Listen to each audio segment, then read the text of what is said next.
Chapter 1. Master Sulen, are you saying that you stole someone else's wife and ran away because you were afraid of being hunted down? How can you accuse me of something I didn't do? What do you mean by running away? This is a strategic shift. Madame Elizabeth Gier and I are truly in love. How can you bumpkins know the greatness of true love? Su Lun said loudly and righteously. How can you call it stealing when it's a noble's business? We're in love. Do you understand? What followed was a series of words that were difficult to understand, such as guardian knights, masquerade ball, and a bunch of other terms that no one could understand. The caravan was filled with a joyous atmosphere. In the open wilderness, a caravan was slowly moving forward. Su Len sat in a carriage piled with goods, holding a straw in his mouth as he argued loudly with the mercenaries around him. Next to him was a half-empty bottle of rum. The autumn sun was still a little harsh. An old cloak hung from a sword on the guardrail of the carriage, blocking most of the noon sun.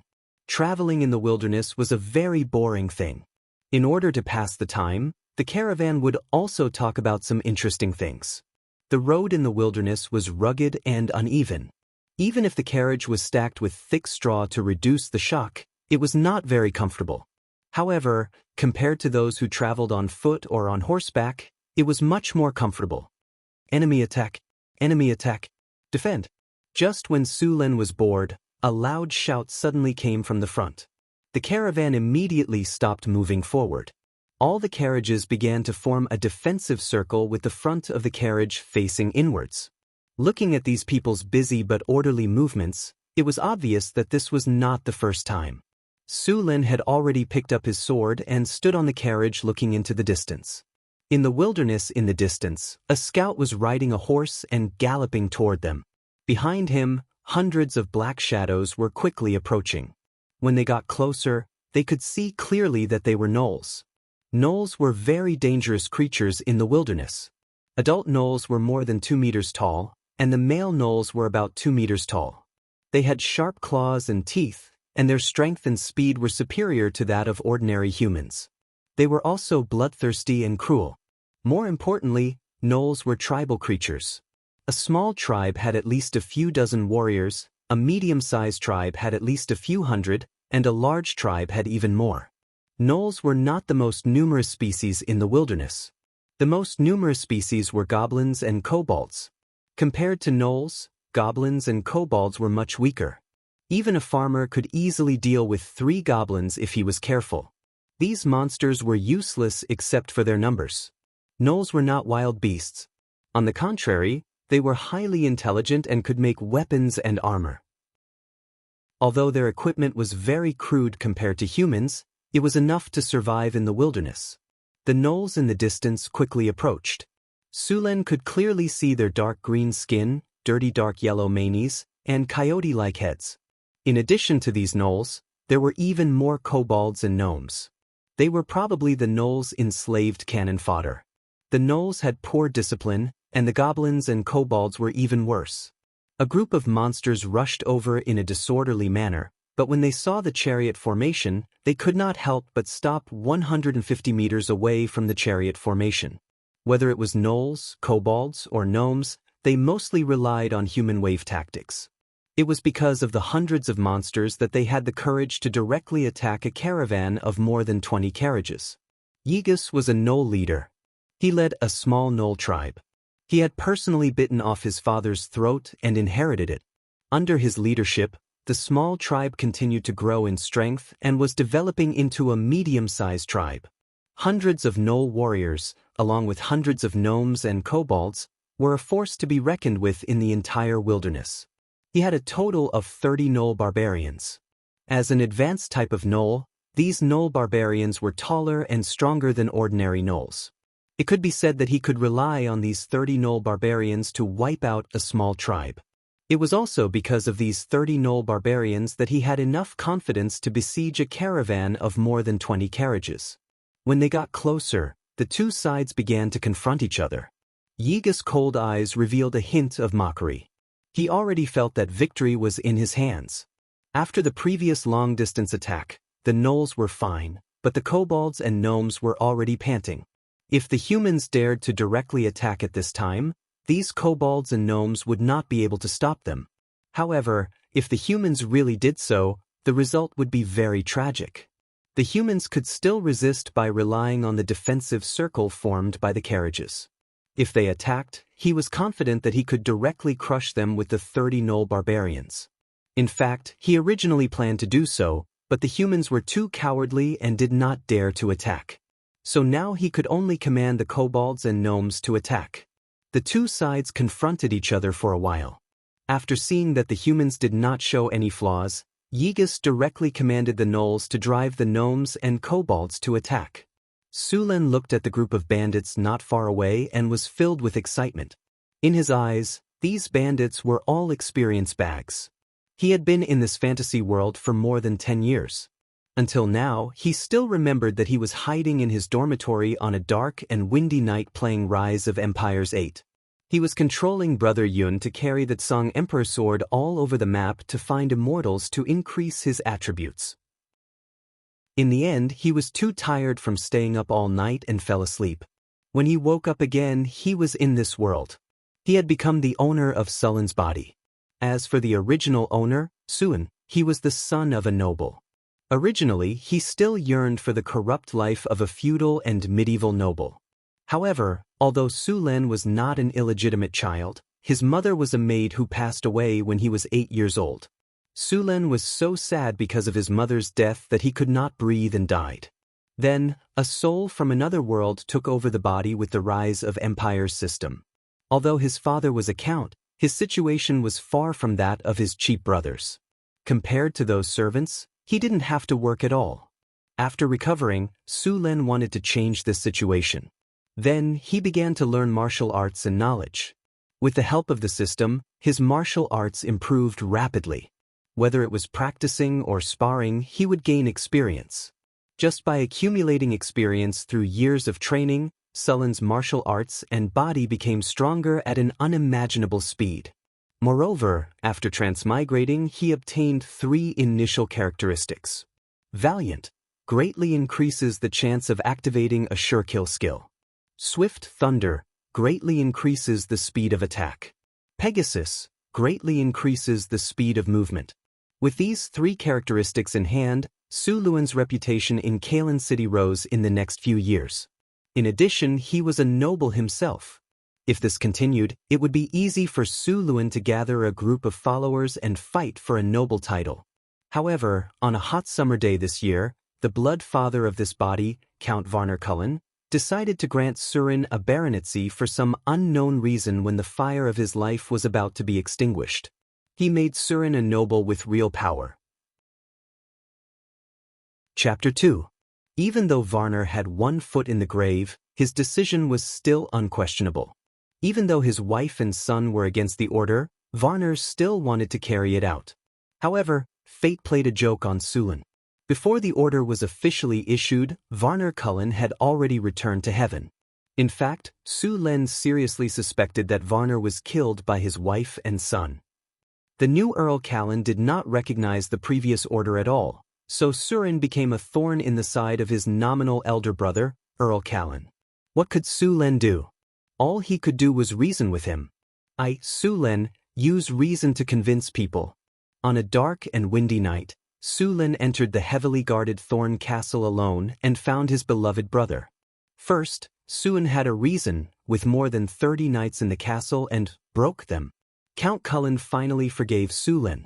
After a friendly exchange, Sulen agreed to give up his barony and keep his noble status, while Count Cullen gave up 5,000 kinar as compensation to Sulen. After receiving the compensation, Sulen didn't stay in Cullen City any longer. He immediately brought Kinnar to the northern province and encountered this scene. Roar! Charge! Tear them apart! Roars could be heard, followed by a group of gnomes and kobolds charging over while shouting some unknown slogan. Archers! Get ready! Fire! More than 20 arrows were shot out from the carriages. There were only 60 to 70 people in the caravan, and only half of the guards. Although there weren't many human guards, they worked well together. They used the defenses of the carriages to keep the kobolds outside, and a group of spearmen stabbed the goblins and kobolds to death between the gaps of the carriages. Su Len found a spear in the carriage and waved it around. The spear created a series of afterimages as it slashed across the throats of the goblins and kobolds, causing blood to splatter everywhere. The jack-o'-lanterns who were supervising the battle did not step forward. They intended to let these cannon fodder consume the strength of the humans. When the humans were exhausted, the jack-o'-lanterns would attack and tear the chariot formation apart in one fell swoop. A large number of kobolds and goblins charged forward, and corpses soon piled up in front of the carts. Under normal circumstances, the kobolds and gnomes would have fled for their lives after suffering such great losses. However, because of the gnolls behind them, these kobolds and gnomes had no choice but to continue attacking. Soon, the battle became more and more intense.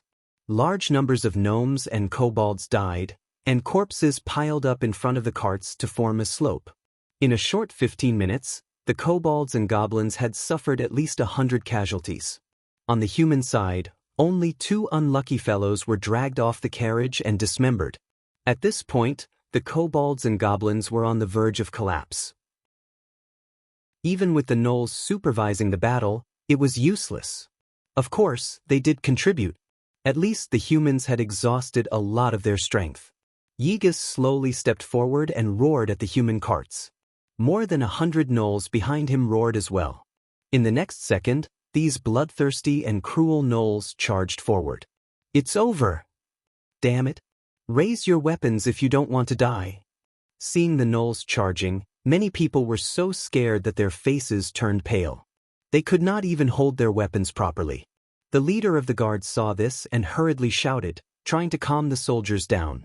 However, the effect was limited. In Sullen's system, the morale of the humans dropped from 80 to 60. If it dropped any lower, there would be deserters. The kobolds and goblins' morale, which was originally 40, instantly rose to 70. The gnolls' morale even reached 90. Seeing the gnolls charging at him, Su Len jumped off the carriage with his spear. With the buff of the Pegasus, Sullen's speed was amazing. The sharp blade of the spear slashed through the bodies of the kobolds and goblins who had just recovered their morale. Without the goblins and kobolds blocking, Su Len quickly confronted the gnolls. Seeing a human charging at it, the gnolls revealed a ferocious smile. They were already about to bite off the human's neck. Rip. The sound of metal tearing flesh and bones could be heard. The 2-meter-tall gnolls were directly lifted up by the spear and then sent flying. Sullen's attack did not scare the gnolls at all.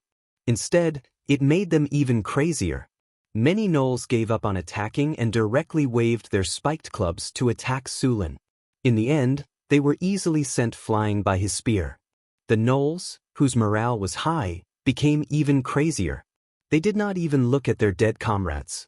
More gnolls rushed forward again. Whirling cherry. 4 streams of aura chi appeared as the spear spun. Then, the gnolls that rushed up were enveloped by the spinning aura chi. The aura chi was like countless sharp knives. Countless wounds appeared on the gnolls' bodies in an instant. Then, the gnolls were sent flying back at a speed faster than when they rushed up. Oh my god! Is this real? Sun God above, is a knight this strong? The guards standing on the defensive carriage formation saw Sullen's performance and all of them opened their mouths wide. In just a few short breaths, the number of gnolls who died at Sullen's hands had exceeded 2 digits. After that, Su Len did not have any intention of stopping. He moved quickly on the battlefield, cutting down everything he passed as if he was cutting grass. The morale of the humans, who were on the verge of collapse, suddenly soared. In contrast, the morale of the gnolls fell to 70. More importantly, the gnolls lost more than 30 in such a short time. Seeing the heavy losses of the gnolls, Ygis let out an angry howl and rushed towards Su Len with 30 gnoll barbarian soldiers. It looked like it wanted to surround and kill Su Len. Seeing the gnoll barbarian soldiers surrounding him, Su Len did not have any intention of retreating. Instead, he sped up and rushed forward. When he was 3 or 4 meters away from the gnoll barbarian soldiers, Su Len suddenly let out a roar. Thunder Spear! Then, Sullen's originally strong body swelled as if it was filled with air. With the crackling of bones, Sullen's body grew from 1.9 meters to about 2 meters. The contours of his muscles gave off an amazing feeling of strength. Bolts of lightning appeared around his body, jumping on his weapons and body. The Gnoll barbarian soldiers who were close to him suddenly stiffened. Thunderstorm. The nearly 3-meter-long spear was wrapped in a layer of blue lightning. Countless lightning bolts flew out from the rotating spear like a thunderstorm. The lightning balls were like a storm, sweeping across a 10-meter radius with Su Lin as the center. All the gnolls in this area were electrocuted into charcoal. Even the gnoll leader was seriously injured. Then, the spear pierced through his throat. Chapter 3. Following the death of the gnoll leader Ygis, there were no more ripples in the battle. The gnolls and kobolds had long since lost their morale and fled in all directions. The gnolls had also lost their morale after Ygis' death. Su Lin did not let these gnolls go. In his eyes, they were all EXP. Every time he killed a gnoll, a line of green text would appear in the lower right corner of his vision. EXP plus 10, compared to the plus 1 EXP given by the kobolds and gnolls, the plus 30 EXP given by the gnoll barbarian soldiers, and the gnoll leader gave the most EXP, which was a full 100 EXP. Although Su Lin had the Pegasus characteristic and moved very quickly, he could not kill all the remaining gnolls by himself. After all, these gnolls were not slow either. After killing the last gnoll in sight, Su Lin looked at the battlefield. At this time, there was not a single living monster left on the battlefield. There were more than 70 gnoll corpses on the battlefield, and even more corpses of kobolds and gnolls. At this time, Su Lin's ears rang with a system notification. The battle is over. You have obtained a glorious victory. In this battle, you have obtained an item, Fine Steel X2. Losses: 2. Enemies killed, 258 EXP gained, 1457, EXP gained, 300. Congratulations on leveling up. You have received 2 attribute points, 2 skill points, and a silver treasure chest.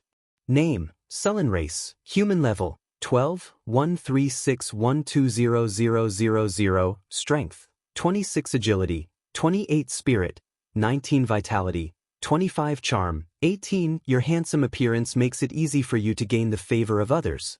High enough charm tells you that you can really rely on your face to make a living. Your attractiveness to the opposite sex has increased. You have a chance to get a better price when doing business. Command: 60. When you lead an army, you can increase the combat power of the army. Characteristics: Valiant, Thunderbolt, Pegasus skills, Dark Ice Slash, Lightning Spear Military Advisor skill, Elementary boost morale, Bluffing effect is limited, morale plus 5, Ultimate skill, Whirling Cherry, Proficient, Heroic, Advanced, Torrential Storm, Beginner, Weapon Proficiency, Sword 156, Gun 160, Bow 88, Throwing 83. The average adult male strength, agility, and vitality were around 5 or 6 points. After strict training, they would reach 8 or 9 points. Su Lin's attributes were only 5 or 6 times that of an average person. However, the reality was far from that. His combat power was even more ridiculous. With an outstanding physique, a highly proficient weapon, and powerful skills, a terrifying killing machine was born. Originally, according to the Rise of the Empire game, the hero's skills were not limited to these. However, the game and reality were naturally different. For example, the repeating crossbow skill. In the game, the hero summoned 2 ballistas to attack the enemy. In the real world, this skill was different. It became the ballista manufacturing skill. Many of the skills in the system had undergone various changes, but Su Lin's current level was too low, so he hadn't learned most of the skills. After learning it, he could use the materials to build a ballista. Su Lin had secretly made one before. The ballista's power was not bad. It had a long shooting range and strong penetrating power. He had experimented with it before. The ballista's arrow could penetrate a knight's plate armor when it was 100 meters away. A mountain bear was even killed by the ballista. Of course, such a powerful weapon had its weaknesses. First of all, the ballista's firing speed was very slow. It could only fire once a minute. In addition, the ballista's movement was also very slow. Its accuracy was passable within 100 meters, But beyond that, it could only rely on luck. The most important thing was that the ballista's production cost was very high. The cost of one ballista was about 300 kinar. It was also very troublesome to maintain it in the future. Therefore, Sulen dismantled the ballista and sold it after making it. In addition to the skills, Sulen's attribute panel had also undergone a lot of changes. For example, in the game, attributes such as strength and vitality would not appear. There was only combat power. Now it was more accurate. Sulen had studied the attributes on the panel. For example, charm did not only refer to the appearance but also some other conditions. Generally, a person with a charm of 10 was considered handsome. Sulen's charm of 18 was completely handsome. In addition to his strong physique, many noble ladies in Kalen City wanted him to be a guardian knight. Sulen had a strong will. If he was weaker, he might have become a rich man. The title of the book would have been changed to My Noble Girlfriends or The Countess Loves Me. The commander's attribute was comprehensive. It determined the morale of the army and the command of the army. A high commander's attribute would increase the morale of the army when he led it. At the same time, the combat power of the army would also be improved. For an ancient army, morale and command played a very important role. Even a well-trained regular army would collapse if the casualties exceeded 30%. If the morale was high, the limit would be 40% or even 50%. After the battle, the caravan began to clean up the battlefield and help the wounded. Sulen walked back to the carriage with his spear. Although he was not injured, the fierce battle made him feel a little tired. Mr. Sulen, thank you for your selfless help. As soon as Sulen returned to the carriage, the manager of the caravan ran over to express his gratitude with a smile. He met this strange traveler in the southern province. He said that he was a noble and wanted to follow the caravan to the northern province. At first, the steward did not take him seriously, mainly because this person did not behave like a noble at all. Moreover, he had never seen a noble traveling such a long distance without even bringing a servant with him. However, it turned out that he was indeed a noble and a powerful one. Sulen put his weapon in the carriage and put his arm around the manager's shoulder. I'm not helping you selflessly. What? The manager looked at Sulen in confusion. Don't pretend to be confused. I saved the entire caravan and let you live without any harm. Aren't you going to pay me to thank me? Sulen put an arm around the steward's shoulder, then lifted him up and turned him around.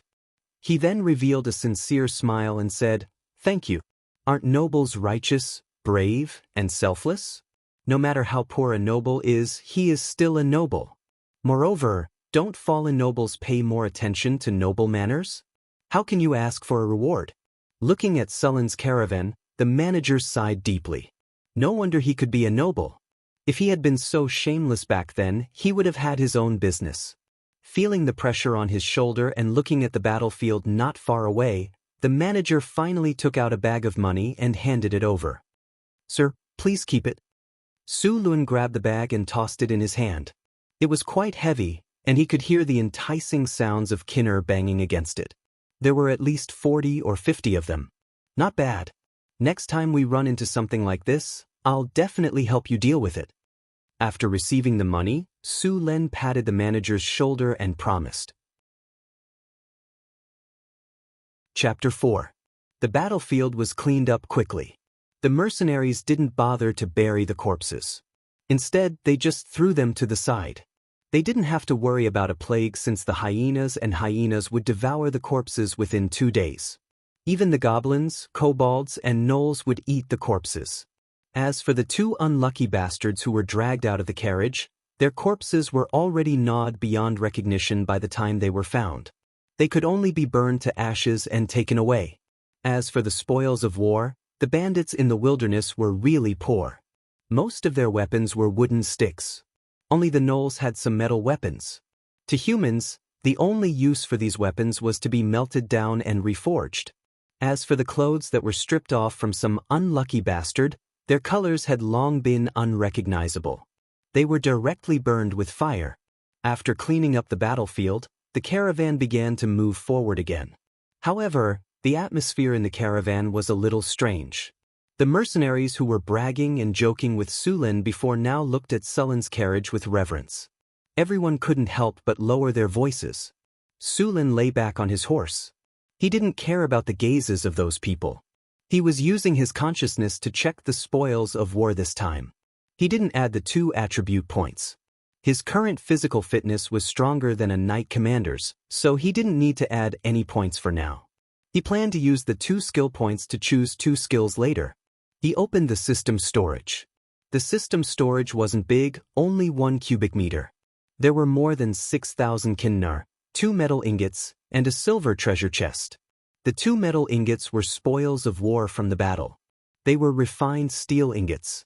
The quality of the refined steel ingots produced by the system was much better than the well-tempered steel ingots. They could be used to make weapons and tools. Many of the materials for the ballista were made from refined steel ingots. Sulin's weapon was made from iron ingots mixed with some refined steel ingots. It wasn't damaged even after killing the gnolls. These 2 refined steel ingots could be used to make several weapons. Sulin put the refined steel ingots aside and rubbed his hands. He was ready to open the treasure chest. There were a total of 5 types of treasure chests in the system. The lowest grade was black iron, followed by bronze, silver, gold, and finally purple gold. Inside the treasure chest, Feng could obtain various tools from the legend of the 3 kingdoms. Of course, he could also obtain skills and mounts. Previously, the highest treasure chest he had opened was only bronze rank. This was the first time he had obtained a silver treasure chest. He clicked on it, and after a burst of light and shadow effects, an item appeared in the box. It looked like a piece of armor. Beast Mask Armor, an armor forged from 100-year refined iron. It is durable yet light. It is a rare treasure armor. Defense plus 15. Additional effect, Body Harden. Hardened body, reduces damage received. Equipment requirement, level 12. Sulin's eyes lit up the moment he saw the effect of the Beast Mask armor. This armor was perfect for him to wear, and it even had the special effect of body hardening. After wearing it, any attack that did not reach a certain level of strength would not be able to break through his defense. Learning the special effect also required skill points, and it was much more expensive than learning the skills. When Sulin first came to this world, he had 3 special effects. However, only one of them could be used, and the other ones were activated by him using skill points. Now that he had the special effect of body hardening, Sulin estimated that if he met the gnolls again, they would not be able to break through his defense. There were only 2 skill points, so Sulin chose to use 1 skill point to learn Heal. The skill's introduction was very simple. After using it, it would heal the user quickly and restore a small amount of HP. Heal could still be leveled up, but Sulin looked at it. Leveling it up required 2 skill points, so he could only put it aside for the time being. In the following days, the caravan did not encounter any more bandits. Perhaps it was because Sulin had killed too many of them last time. The bandits knew that he was a ruthless character, so they very tacitly hid at the side and let the caravan pass safely. Without the bandits, Sulin did not have a way to quickly gain experience. He could only do some basic training every day. Relying on the little experience he had from Karen, it could be said that leveling up would take years. If he did not leave Karen City, he could only rely on daily training to gain experience and level up. After following the caravan for another 3 days, the atmosphere in the caravan was a little dull. Sulin was bored and could only lie in the carriage and read the popular novel, Night Aubin. Chapter 1. The landlady finally, on the 3rd day, they saw a black line in the distance. As the carriage moved forward, the line became bigger and bigger. It was the city wall. After seeing the city wall, the entire caravan became excited. Anyone who walked in the wilderness for 10 days or half a month would be very eager to enter the city. The road under their feet soon became flat, and the number of pedestrians on the road gradually increased. An hour later, the full view of Cult City appeared in front of Sulin. Cult City, the most prosperous city in the northern province. The city was first built to defend against the barbarians and orcs in the north. After hundreds of years of development, the city was no longer the front line. But even if it was no longer the front line, one could still vaguely see the past glory of the city. The city wall was more than 10 meters tall and was built with bricks. Every few meters, there would be a protruding lookout tower. These lookouts would play a great role in war. With these lookouts, the city wall became a bastion. The besiegers would be attacked from 3 sides. The moat outside the city wall was directly dredged and transformed. With enough soldiers and food, it would take hundreds of thousands of soldiers a year and a half to take down such a strong city. The caravan slowly moved forward. As they got closer, the mottled traces on the city wall could be seen clearly.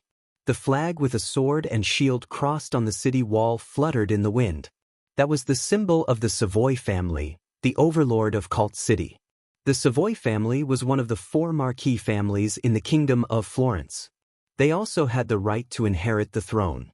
Of course, 1/5 of the nobles in the Kingdom of Florence had this right. The caravan slowly moved forward. As the most prosperous city in the northern province, the business here was very prosperous. Furs from the north, gemstones from the Kingdom of Lorraine, iron from the Kingdom of Dwarves, female slaves and dates from the Desert Kingdom were all gathered here. The arrival of large numbers of caravans made this pearl of the northern regions even more prosperous. Every year, Cult City's tax revenue alone was a shocking amount of wealth. 2 teams of armored soldiers stood guard at the city gate.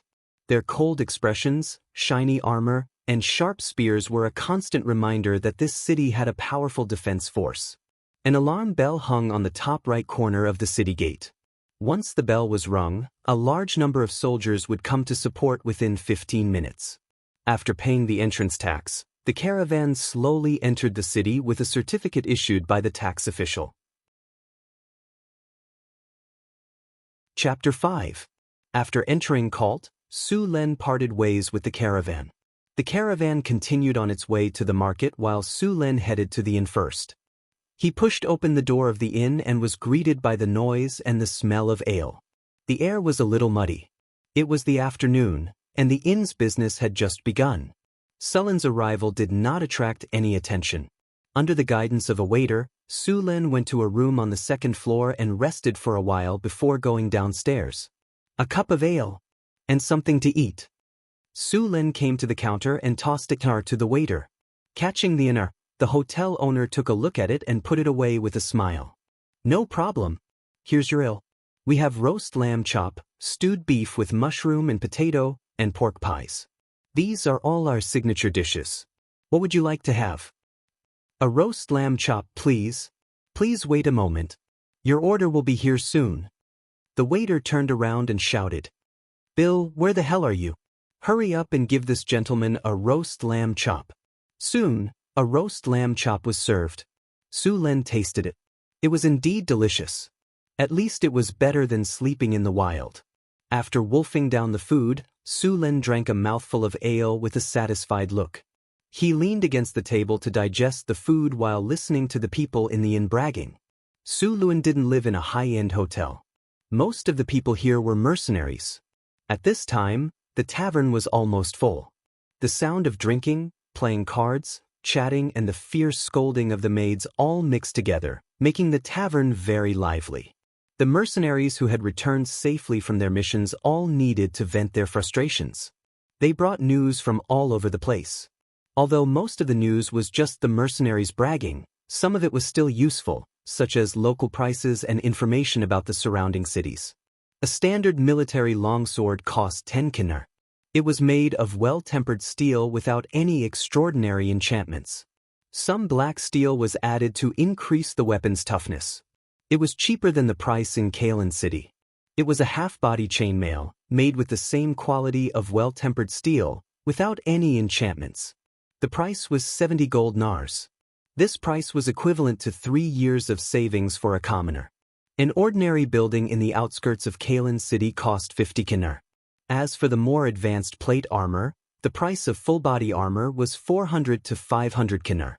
Only knights could afford to use this kind of high-quality plate armor. Moreover, due to the high price of plate armor, most of the knights' plate armor was passed down from their ancestors. Therefore, when you see a knight wearing their ancestral armor on the battlefield, You don't have to be surprised at how much they value their family's honor or tradition.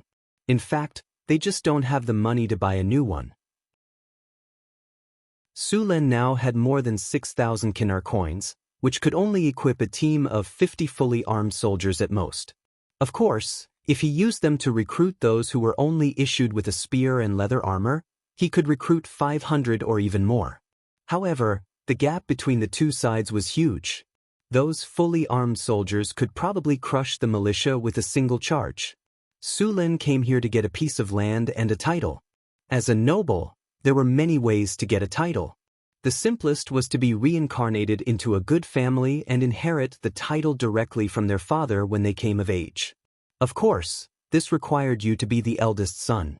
The second way was to join the army and gain enough merits on the battlefield. If you didn't die on the battlefield, you could be conferred the title of Baron and be given a piece of land by the king when it was time to reward you. The third method was very practical. First, you had to be handsome and in good health. It would be best if you could reach the level of a knight. Then, you had to find a countess whose husband had died. If you could successfully marry her, then you would have both a title and a territory. Sulen had already found a target, but because of Earl Kalen he had no choice but to bid farewell to the countess with tears in his eyes. The fourth was an expansion order. You had to find a noble who could give out expansion orders and spend money to buy one. Then, you'd bring people to the wastelands and conquer a piece of land. As long as you could survive, you'd become a landed noble and your territory would be much larger than other nobles. High profits naturally came with high risks. Expanding the wastelands required a lot of resources, and not only were there gnolls, kobolds, and goblins, there were trolls, ogres, magical beasts, lizardmen, orcs, barbarian tribes, and even dragons. If you weren't careful, your territory would be conquered and all your investments would go down the drain. If you were unlucky, you'd even become food for the monsters in the wastelands. If you weren't willing to do any of these, there was another option. That was to become a knight and swear allegiance to a great noble. Then, you'd be granted a knighthood and a knight's manor. Of course, as a knight of this noble, you'd have to serve him for life and fight for him. Sulen naturally didn't want to become someone's vassal.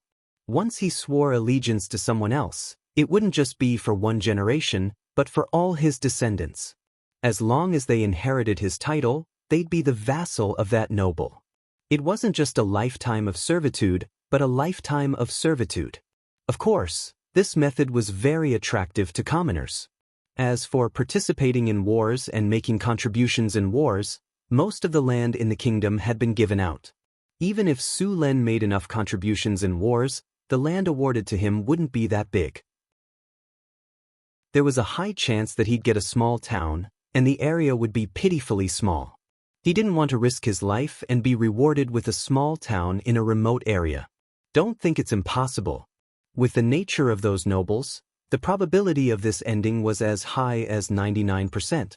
If the first, second, third, and fifth were not suitable, then Sulen's only option was to buy an expansion order.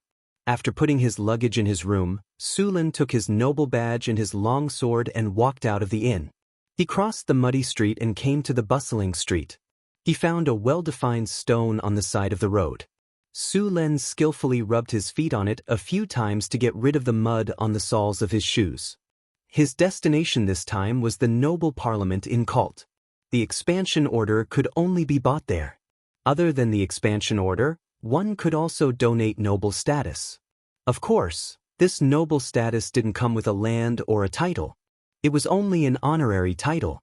Even so, many big merchants were willing to pay for it. Every year, the noble parliament earned a lot of gold coins for the kingdom. It was also an important source of funding for the royal family. The gold coins from the expansion orders and honorary noble status sold by the noble parliament were split equally between the royal family and the local nobles. Chapter 6. The location of the aristocratic parliament was not difficult to find. It was in the square next to the city lord's mansion. The aristocratic parliament's residence was second only to the temple and the city lord's mansion in this city. The whole building was located on a 3-story base. In front of it were 12 large granite pillars with a diameter of 1 meter, and above them was a hemispherical dome. The stone pillars were carved with heroes in the history of the Kingdom of Florence, and the reliefs on the walls were important historical events since the founding of the Kingdom of Florence. The entire aristocratic parliament looked magnificent. At the main entrance were two bronze statues riding horses. They were Charlemagne and Wilson. These two men were the strongest legendary knights in the history of the kingdom, and also the highest commanders of the kingdom. The two statues stood up on their horses, holding long spears and pointing to the front, as if they were leading the thousands of soldiers and horses to battle. The bronze statues were 4 to 5 meters tall, and the carvings were very detailed and lifelike. At first glance, they looked majestic. There was no need to ask to know that they were made by a master. Sulen walked up the steps quickly, and was stopped by a guard when he stood at the gate. "Sir, this is the aristocratic parliament. What can I do for you?" Sulen took out his aristocratic badge and handed it to him. "I want to buy an expansion order." The guard took the aristocratic badge and carefully identified it. The pattern on it was indeed real, and only then did he return the badge to Sulen. "Sir, please come with me."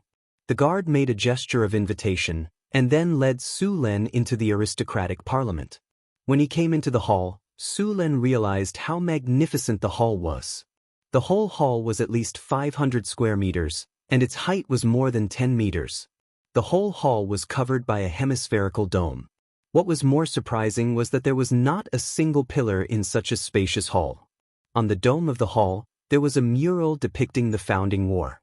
It was also because of this war that the Kingdom of Florence defeated the invaders and gained independence.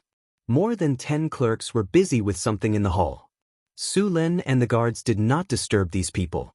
Led by the guards, they came to Sulen and came to an exquisitely carved ironwood door. At the sight of this wooden door, Sulen was also shocked. The ironwood of this wooden door was not cheap. It could only be found in the north. It was as hard as iron and was not easily deformed or burned. It was only a quarter of the weight of iron and steel. However, it grew slowly. Generally, it was used to make advanced shields. Such a large piece would take at least 50 years to grow. The guard knocked on the door, but there was no response.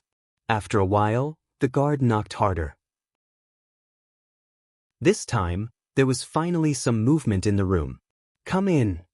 A lazy voice came from behind the door. The two pushed the door open and entered. The room did not look luxurious.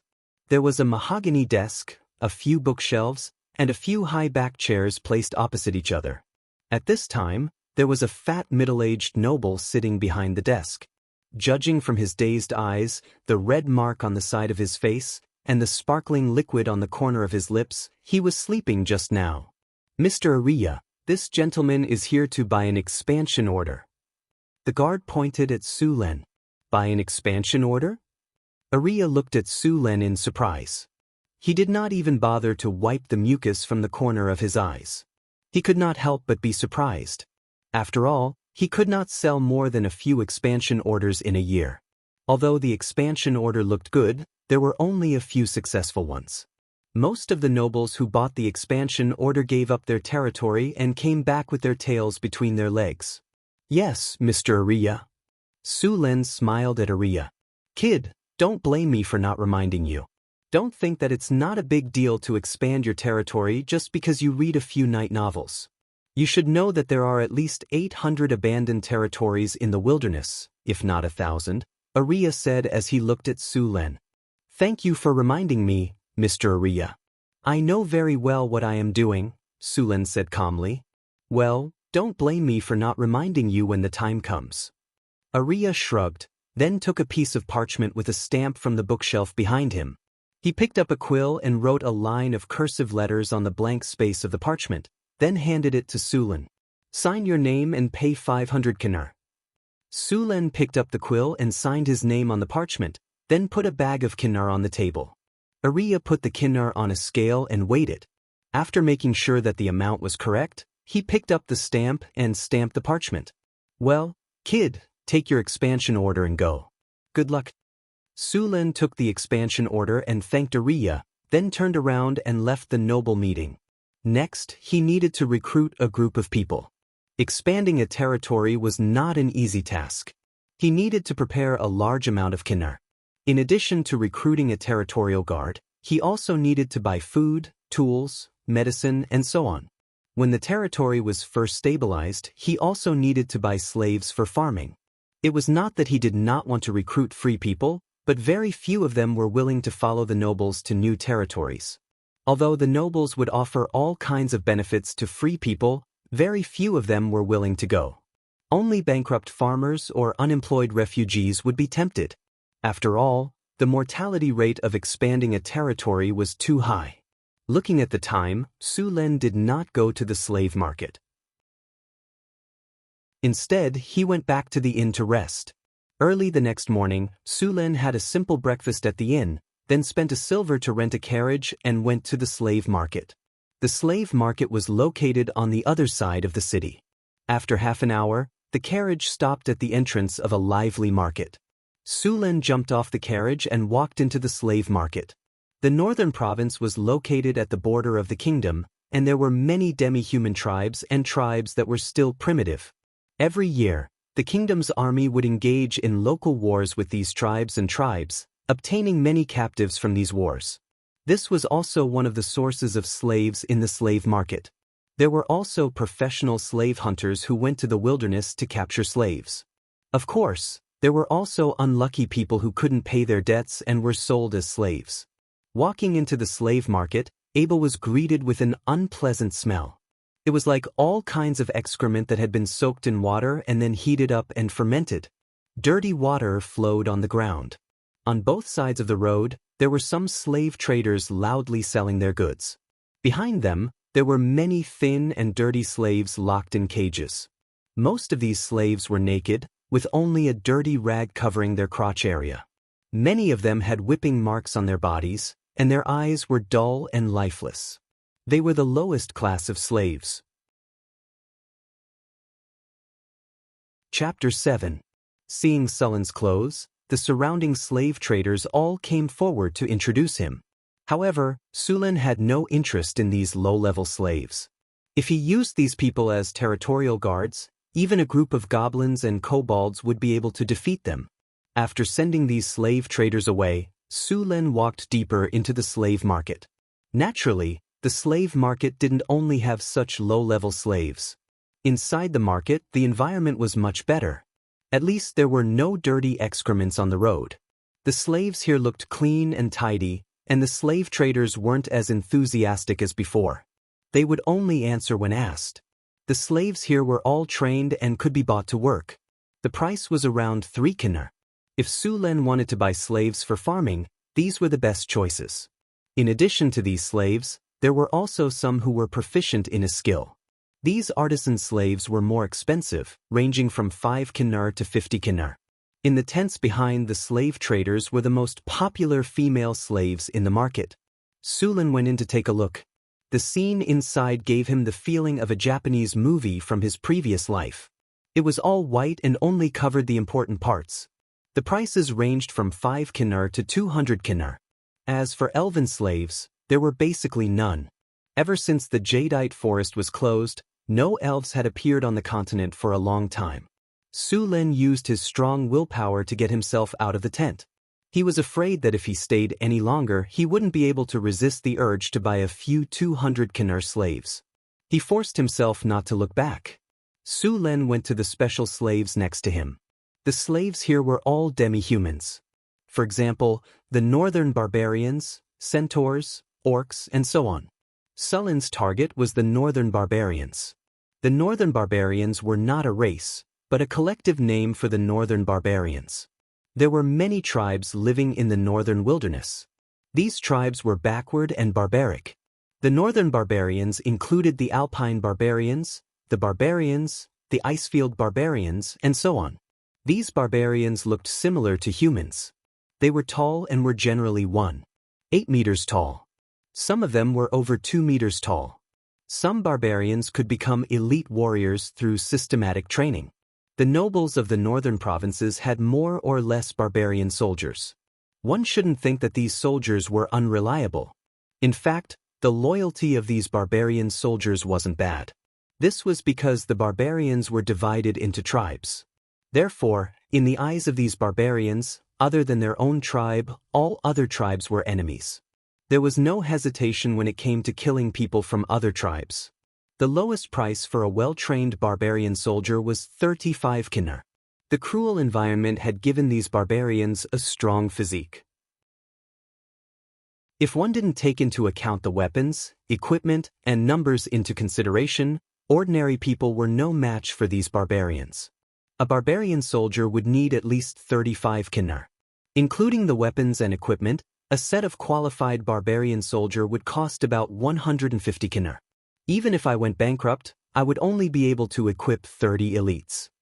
Sulen said with a frown. He only had a little more than 5,000 gold coins left.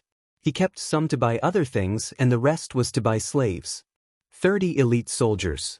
It would be a pipe dream if they wanted to open up a new territory. Unless these elite soldiers were all at the knight level. Knights only needed to be loyal to a big noble to get a manor and noble status. They wouldn't want to open up a new territory with you. As for the remaining kinar, Sulen was going to buy food and equipment for opening up a new territory. In addition to these barbarians, there were also beastmen in the slave market. The most popular ones were the cat and fox races. One had to know that the females of these two races were very beautiful. Moreover, those furry ears and tails were more attractive to some people. Sulen's wish was to buy a cat maid and a fox tail maid.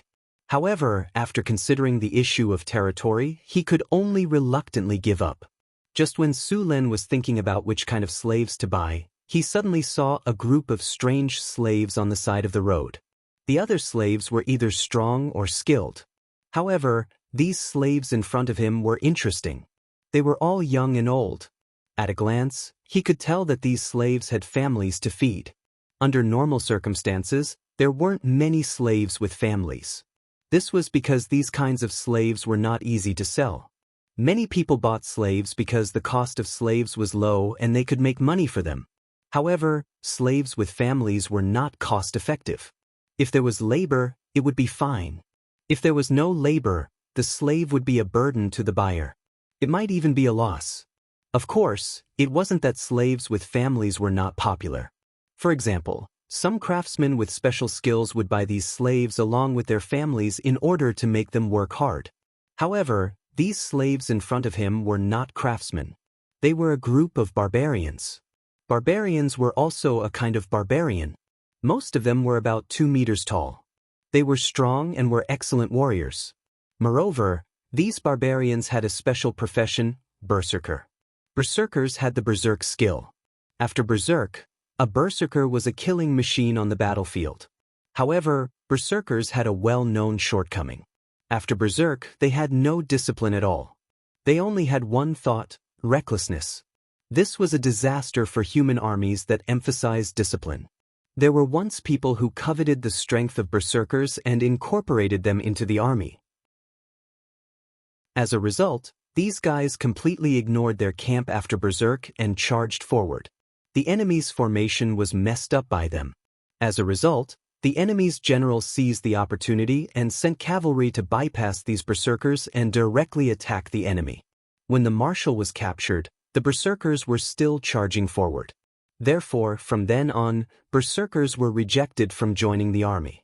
Even if they joined, they would be in the cannon fodder camp or the kamikaze camp. These soldiers were used to carry out the charge or cover the rear. Basically, there were no lives in the army. They didn't need to do anything else. It was also because of this that powerful barbarian slaves like berserkers were a little embarrassed. As one-time consumables, they were too expensive. This group of barbarians in front of him was even more so. In addition to the warriors, there were also many old people and children. This made this group of barbarians very unpopular. Although these berserkers couldn't participate in army battles, they were very suitable for small-scale battles. Sulen's territory was also very suitable. In any case, the tribes in the wilderness also had no discipline. Both sides were at the same level. No one was worse than the other. At this time, it depended on personal strength. These barbarian berserkers weren't afraid of anyone in a battle of the wilderness. There was another more important reason, and that was that these berserkers were very cheap. This was the main reason. Chapter 8. Khan had been having a headache recently. As a slave trader, he had a batch of slaves that had fallen into his hands recently. Just last month, he had been cheated by someone. Last month, when he had just entered the trade, a slave trader had sold his slaves to other slave traders because he owed a huge debt and could not pay it back.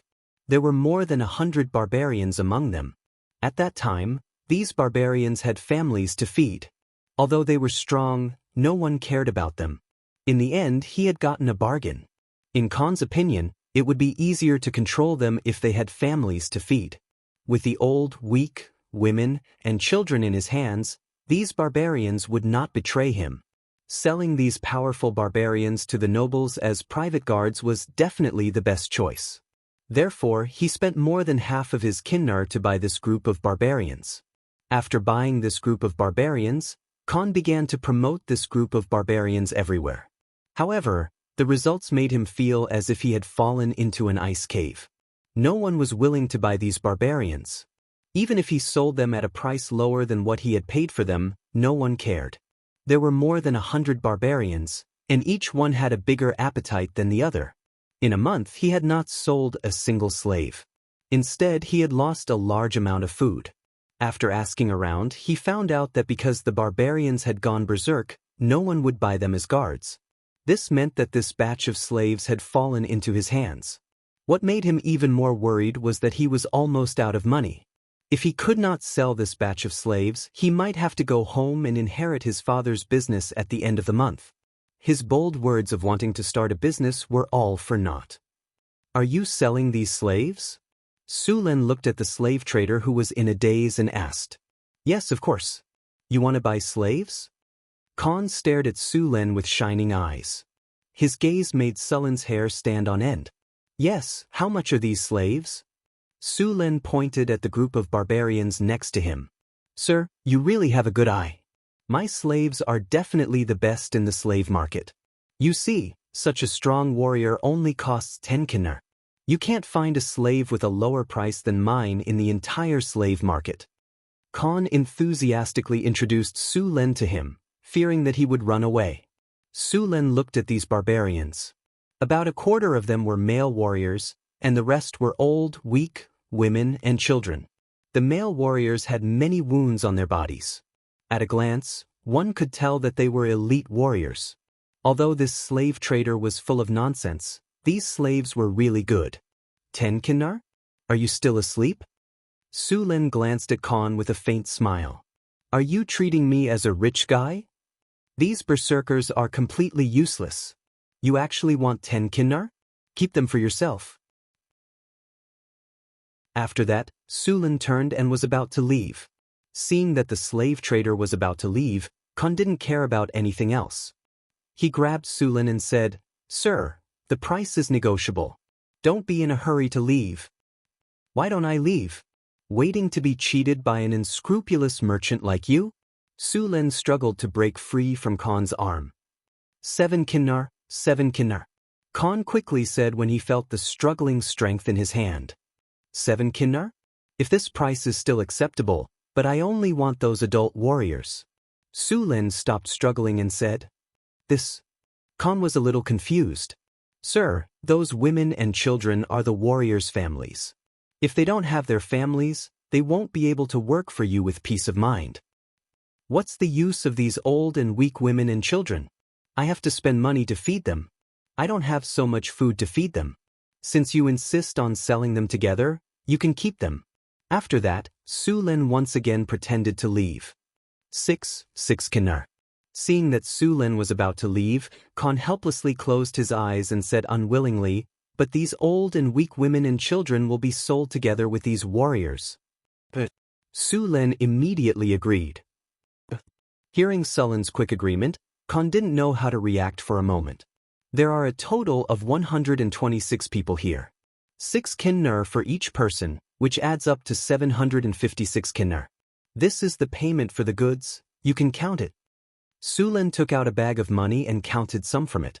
After that, he threw the remaining kinnar and the bag of money to Khan, not giving him a chance to regret. After receiving the heavy gold coins and seeing that Sulen paid so quickly, he knew that he had made a loss this time. However, he was in a hurry to sell the slaves, so Sulen took advantage of his weakness. After selling those burdens, Khan didn't feel happy at all. He had lost at least 700 gold coins in this deal. He had bought these slaves for 10 kinar. Then he had to provide food for these slaves and rent the space. These expenses almost made him bankrupt.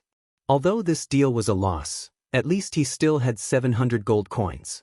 As long as he was serious and followed his business theory, he would be able to earn it back quickly. Then, Khan's business empire would be set sail. After comforting himself in his heart, Khan quickly completed the deal with Sulen and gave the barbarians slave contracts to Sulen. After putting away the slave contracts, Sulen led the barbarians out of the slave market. With so many slaves, he needed to find a place to settle them down as soon as possible. Fortunately, Sulen was also a noble. He quickly bought an unused military camp from the city hall. This military camp was located in a remote location. It had at least 100 years of history. In the past, Khalt was the front line, so there were many standing troops. Later, as the territory expanded, this place was no longer the front line. The standing troops were also disbanded, so the military camp was naturally empty. Many unused military camps had been torn down due to the development of the city. This one was only preserved because of its remote location. As Sulen expected, this military camp was in ruins. Many of the roofs in the camp had collapsed. Fortunately, they did not skimp on the construction. The main body of the building was quite sturdy, and the area of the camp was large enough. As long as the roof was repaired, it would be habitable. Sulen contacted a merchant to buy some materials and hired a craftsman to repair the house. He then went to the training ground in the camp, ready to chat with the slaves he just bought. The barbarians were called barbarians because of their strength. Unlike the Florentines, barbarians were generally around 2.1 meters tall. Sulen's 1.9 meters was already very outstanding among the Florentines. He also practiced martial arts all year round, so his muscles were very strong. However, compared to these barbarians, he was like a little brother. Any adult barbarian could easily crush him in terms of height and muscle. On the training ground, 126 barbarians stood there quietly, staring coldly at Sulen. Although they were slaves, they did not seem to care much about Sulen. Chapter 9. It was easy to win the respect of the barbarians. All he had to do was defeat them. It was also easy to gain their favor. All he had to do was drink with them. Most of the barbarians had simple thoughts. They were not as cunning as the Florentines. Of course, there were exceptions. You should know that I have bought you. From today onwards, you are my slaves. Sulen took out the slave contract and waved it. The barbarians did not say anything. Sulen was not surprised by this. After all, no one wanted to be a slave. You should thank me. If I didn't buy you, you would only end up in the cannon fodder camp. Didn't you buy us to use us as cannon fodder? A barbarian separated his companions, walked out from behind, and stood in front of Sulen. Sulen raised his head and looked at the barbarian. He did not like to talk to people with his head raised. The barbarian in front of him was already 2 meters tall. Even among the barbarians, he was a burly man. Sulen was like a stunted child in front of him. More importantly, this barbarian was very agile. He did not feel clumsy at all. He gave Sulen the feeling of a cheetah in the northern wilderness. Sulen quietly took 2 steps back and adjusted his posture. Finally, he did not have to raise his head to look at him. Of course not. If I wanted to use you as cannon fodder, why would I buy the old, weak, women and children? You don't plan to use them to threaten us as cannon fodder? The barbarian was silent for a moment and said in a low voice, I'm not a soldier. I have nothing to do with the military. Sulen spread his hands and said, Besides, I spent so much money not to let you be cheap cannon fodder on the battlefield. I am a noble. I just bought a development order. I need a group of soldiers to follow me to develop my territory in the wilderness. This is the reason why I bought you. Of course, it is very dangerous to develop a territory. However, I can promise that after my territory is developed successfully, your status as a slave will be revoked. You will also become a free person in my territory. Sounds good, but how can we trust you? You have no choice but to trust me. Sulen smiled and said, Of course, I can use my reputation as a noble to guarantee that as long as the territory is successfully developed, I will fulfill my promise. In addition, during the initial stages of developing the territory, I can let your family live here. As the most prosperous city in the northern provinces, this place is also the safest. I will provide them with food every month. Of course, you can send someone to supervise every time. After hearing Sulen's conditions, the barbarian, who should be the leader, had already agreed. This was the best outcome. Sulen's method was acceptable to both parties. Leaving the old, weak, women and children in the city could ensure their safety and also give Sulen peace of mind. If he brought them to the wilderness to develop a territory, Sulen was worried that these barbarians would escape when he wasn't paying attention. After all, they had lived in the wilderness before. We agree. The barbarian grinned, revealing a smile that was uglier than crying. My name is Johnson.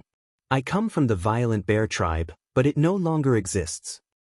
My name is Sulen. Sulen nodded and said, Now you will clean up this camp. You will live here temporarily. After I buy you weapons, we will set off to the wilderness to develop a territory. Next, more than 100 barbarians joined in cleaning up the camp. The speed of clearing the camp suddenly increased. Although there were many women and children among these barbarians, these women and children were not weak at all. Although the female barbarians were not as strong as the male barbarians, they were still very strong compared to the Florentines. Have you seen a weak woman carrying 100 or 200 pounds of garbage and walking back and forth? There were also underage children. Each of them was not much worse than an adult Florentine. By night, all the barracks in the camp had been repaired. Sulen rested in the inn. He had to continue to prepare the materials for the development of the camp tomorrow. This group of barbarian warriors added up to 35 people, and each of them was quite strong. They were better than the slave warriors he wanted to buy before. With so many people, he spent more than 700 kinar. This way, he saved a lot of money. The warriors in the slave market cost about 30 kinar each, but their combat power was average. Even if the barbarians did not go berserk, they could still easily beat them. If they went berserk, it was not a problem to beat 5 or 6 of them. When the Florentines fought against the barbarian warriors, they relied more on numbers and weapons. Even if the heavily armed soldiers were strong against the barbarians who wore animal skins and used stones or wooden sticks, it was just a last-ditch struggle. In addition, the Florentines were not powerless. Whether it was knights or wizards, they could deal with these barbarians. With more than 4,000 kinar, it would not cost much to buy weapons for these barbarians. As for armor, 1 leather armor per person would be enough. Why didn't they buy iron armor? That thing was so expensive. It started at hundreds of kinar. Sulen was not so extravagant as to equip these barbarians with heavy armor.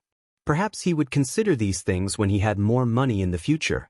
Right now, the most important thing was the issue of territory. Occupying a territory and clearing out all the monsters in it wouldn't be difficult for Sulen to do so.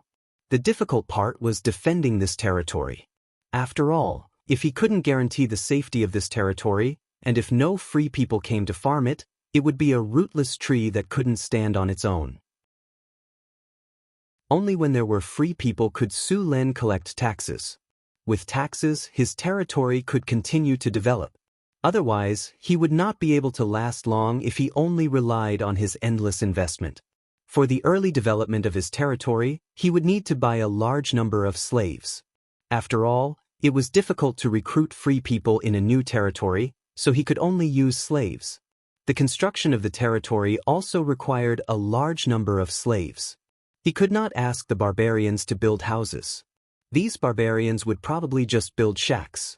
Expecting them to build houses was better than expecting pigs to fly. Kalt was the largest city in the north. There were all kinds of resources here. Sulen could buy all the resources he needed to develop his territory, and the price was relatively cheap. If he was in a border city, he might not even be able to buy all the resources. Even if he could, it would probably cost a lot more. Carriages, food, weapons, seeds, farming tools, tents, and building materials were all bought and piled up in the camp. Among them, food was the most abundant. This was because he had to prepare at least a year's worth of food. Even if he developed his territory this year, there would not be any production. He could only be self-sufficient when the food matured next year. Chapter 10. Originally, Suluan thought that the 5,000 gold nars he borrowed from his cheap brother, who didn't even deserve to have a name, was already a lot. But when he really got here, he realized that the 5,000 gold nars was only enough for the initial investment. 5,000 kinnar was equivalent to a city's tax for a year, but it was only enough to support 100 regular soldiers. Other than some tattered clothes, the barbarians didn't have anything else. Sulen even had to prepare clothes for them. He brought the group of brutes to the west market of Kalt City. It was the biggest market in the city. Needless to say, bringing along 32-meter-tall burly men to swagger through the streets was truly outrageous. Most of these barbarians were topless, and each of them had scars on their bodies. Each of them had bulging muscles and tattoos on their bodies. Coupled with their stoic faces, tiki, their aura was truly tyrannical. Walking on the street, a 3-meter-wide barrier formed around them. Sulen looked like a hedonistic young master with a group of bullies. Unfortunately, he didn't meet any hot-blooded youths who liked to fight for justice. Sulen even prepared to teach them a lesson and let them experience the harsh beating of society. When they arrived at the West Market, Sulen brought the barbarians to the shop where he had pre-ordered the goods. As the kinnar was spent like flowing water, carts after carts of goods were brought back. Even the barbarians had changed into new clothes. Those rough-looking men were wearing brand-new leather armor and holding sharp axes. Their palms, which were as big as palm leaf fans, were gently rubbing against the skin. Their expressions were as if they were caressing the skin of their lover. That's not right. Sulun dared to bet that even their wives had never enjoyed such treatment before. Sulun chose two-handed axes for the barbarians. Of course, the axes were made according to the size of the Florentine people. However, the barbarians could lift them with one hand. One could imagine how it would be like if a group of barbarians wielded the axes, activated their berserk state, and charged into the enemy's formation and swung the axes like a windmill. Flesh and blood splattered everywhere, and corpses littered the ground. Especially when facing undisciplined and unarmored monsters in the wilderness, the barbarians were like human meat grinders. Their killing speed was much faster than regular soldiers. Of course, they weren't without weaknesses. The berserk barbarians had their rationality lowered to the lowest. They could only distinguish between friend and foe. Although they were powerful, they had no discipline at all. After the berserk state ended, they would enter a weakened state. During the weakened state, the barbarians' condition would drop by 50% and their stamina would drop to 30%. They were like lambs waiting to be slaughtered. Many times, the barbarian berserkers suffered heavy casualties because they rushed too far and got surrounded. Once the berserk state ended, they would be easily killed. It wasn't that no one wanted to solve this problem. Whether it was the Kingdom of Florence, the Kingdom of Gallant, or even the Ellenst Federation in the south, they had all studied this problem. After all, the barbarians were still very powerful when they went berserk. However, they soon discovered that there was no way to solve this problem. If the barbarians maintained their rationality, they wouldn't be able to maintain their berserk state. If they wanted to maintain their berserk state, they would have to lower their rationality. The experiment fell into an endless cycle. In the end, all the countries gave up on this thankless experiment.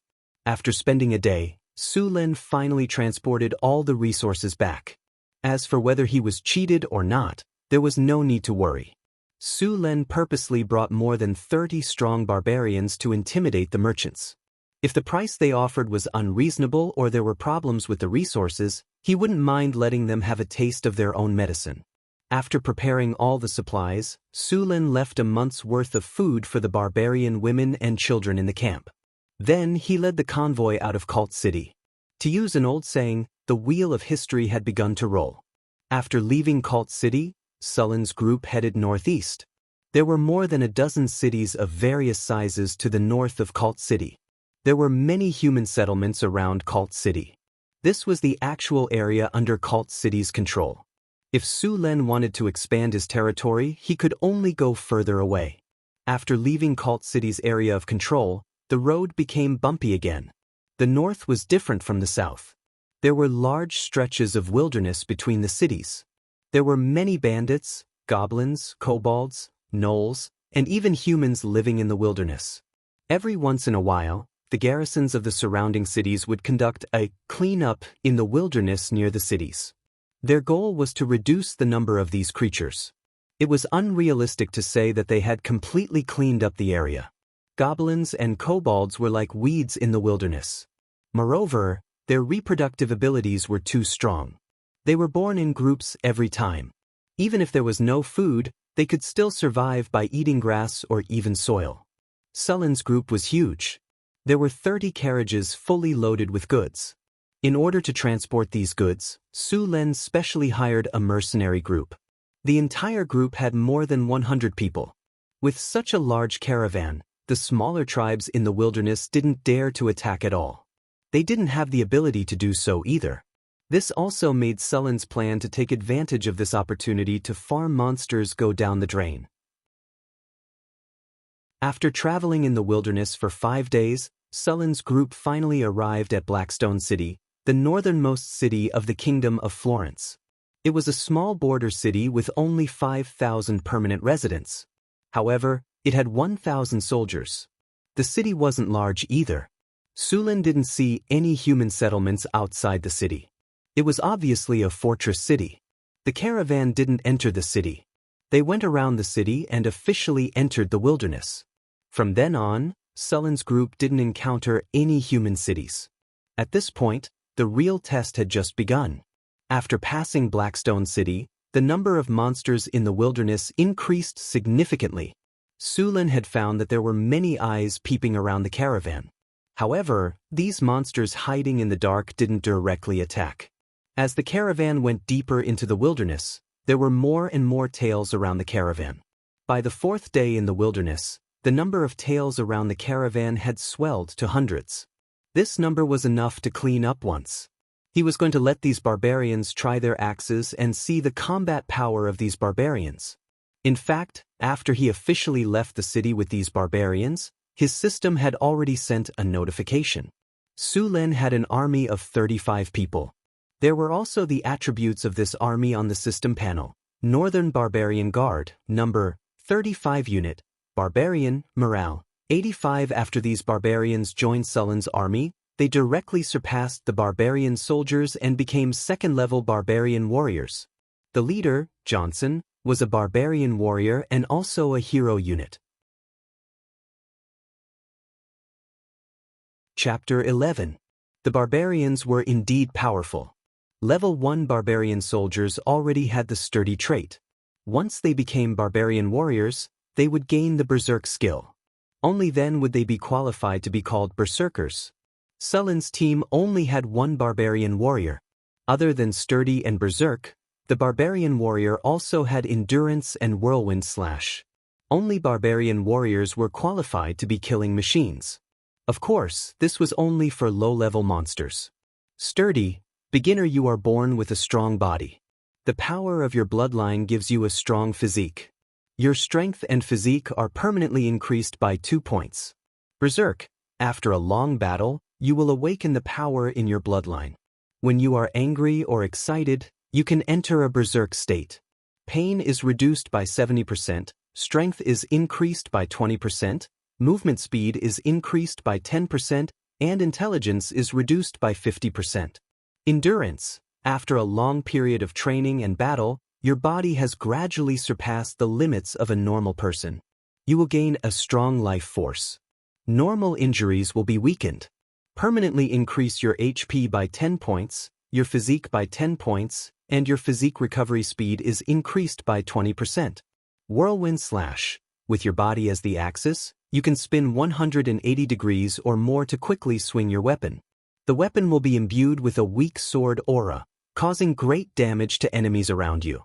Because there were no archers in the army, The barbarians were not skilled in archery, so Su Luen equipped them with axes as long-range weapons.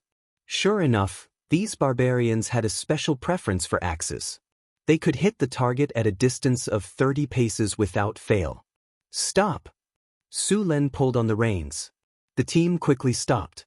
Johnson! I'm here, boss. Take your men and clean up those tails as fast as you can. Understood. Johnson rubbed his shiny bald head and grinned, revealing a row of white teeth. He then turned around and yelled, "Brothers, get your weapons. It's time to work." Get your weapons. The other barbarians shouted. Under Johnson's lead, 35 barbarians picked up their axes and charged towards the back of the convoy. The barbarians' formation was messy. Even the new recruits of Cult who had undergone 3 months of training were more orderly than them. However, if one underestimated them, they would suffer a great loss. 30 steps ahead, prepare your axes.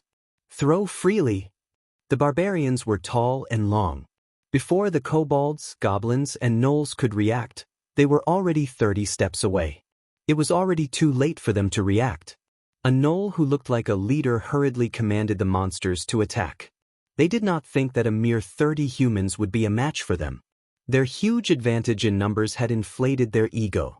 More than 30 hand axes flew into the crowd of monsters. The first one to be hit was a tall gnoll.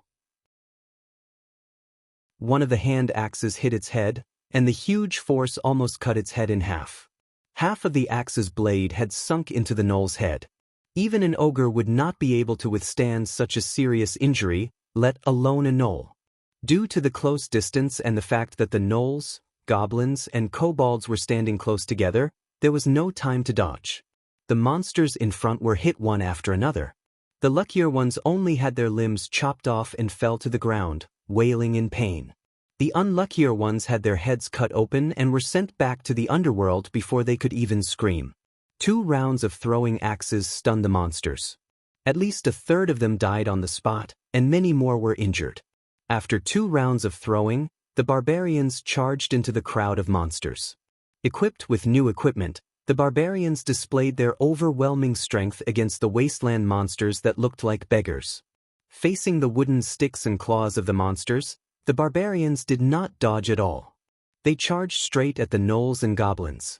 The powerful force sent the gnolls and goblins flying. Some of the weaker ones had their chests caved in and blood gushed out of their mouths. Before they could land on the ground, they were already dead. After sending the enemies flying, the barbarians did not stop their charge. They raised their sharp axes and slashed at the monsters. The sharp blades cut through flesh like they were cutting through cloth. The wooden sticks and claws had no effect at all. The gnolls, goblins, and kobolds fell in rows as if they were mowing grass. Blood and flesh splattered everywhere, dyeing the ground red. This was especially true for the bald leader. He swung a battle axe the size of a millstone and drove a windmill into the crowd. Wherever he went, gnolls, goblins, and even kobolds were all cut open. Behind him, a bloody path paved with broken limbs was left behind. The heavy casualties scared the wasteland bandits out of their wits. The surviving bandits fled in all directions as fast as they could, afraid that they would be cut down by the barbarians if they were too slow. The entire battle, from beginning to end, only took a few minutes. The barbarians chased after the bandits for a while before returning. The leather armor and axes slowed them down quite a bit. They could not catch up with the frightened bandits at all. Next, the barbarians began to clean up the battlefield. The axes Su Luen gave them were not disposable items. Each of them was made of fine iron and cost a kinnar. Su Luen was not rich enough to throw away dozens of kinnar in a single battle. The wasteland bandits were as poor as ever. They did not have any spoils of war. It was a thankless task. As soon as the battle ended, Su Luen received a system notification. A glorious victory! Your army has just won a battle. In this battle, you have obtained an item, Iron Ingot X1. Battle damage, 0, enemy annihilation, 87 experience gained, 576, experience gained, 300. The other attributes did not change, but the morale of the army rose from 85 to 100. After the battlefield was cleaned up, Johnson came to report the results. Did anyone get hurt? Boss, this equipment is amazing. Only 2 of us got some superficial wounds, but it's not a big deal. We're used to it, Johnson said excitedly as he patted the leather armor on his body. Did you pick up all the axes? Yes, all of them. Johnson and the other barbarians were very careful with their weapons. These metal weapons were something they did not even dare to dream of. In the past, their tribe was similar to the bandits they had just defeated. The best weapon they had was a rusty axe. Now, they treated these weapons like family heirlooms. Chapter 12. Sulen was not surprised by the results of the battle. To him, this was just a normal performance. The difference between the weapons of both parties was like heaven and earth. It was just like how in the history of Sulen's previous life, other than the fact that he was well-trained, he had to rely on his equipment to suppress his opponents. The convoy started to move forward once again. After this round of cleansing, there were no longer any traces of people spying on them.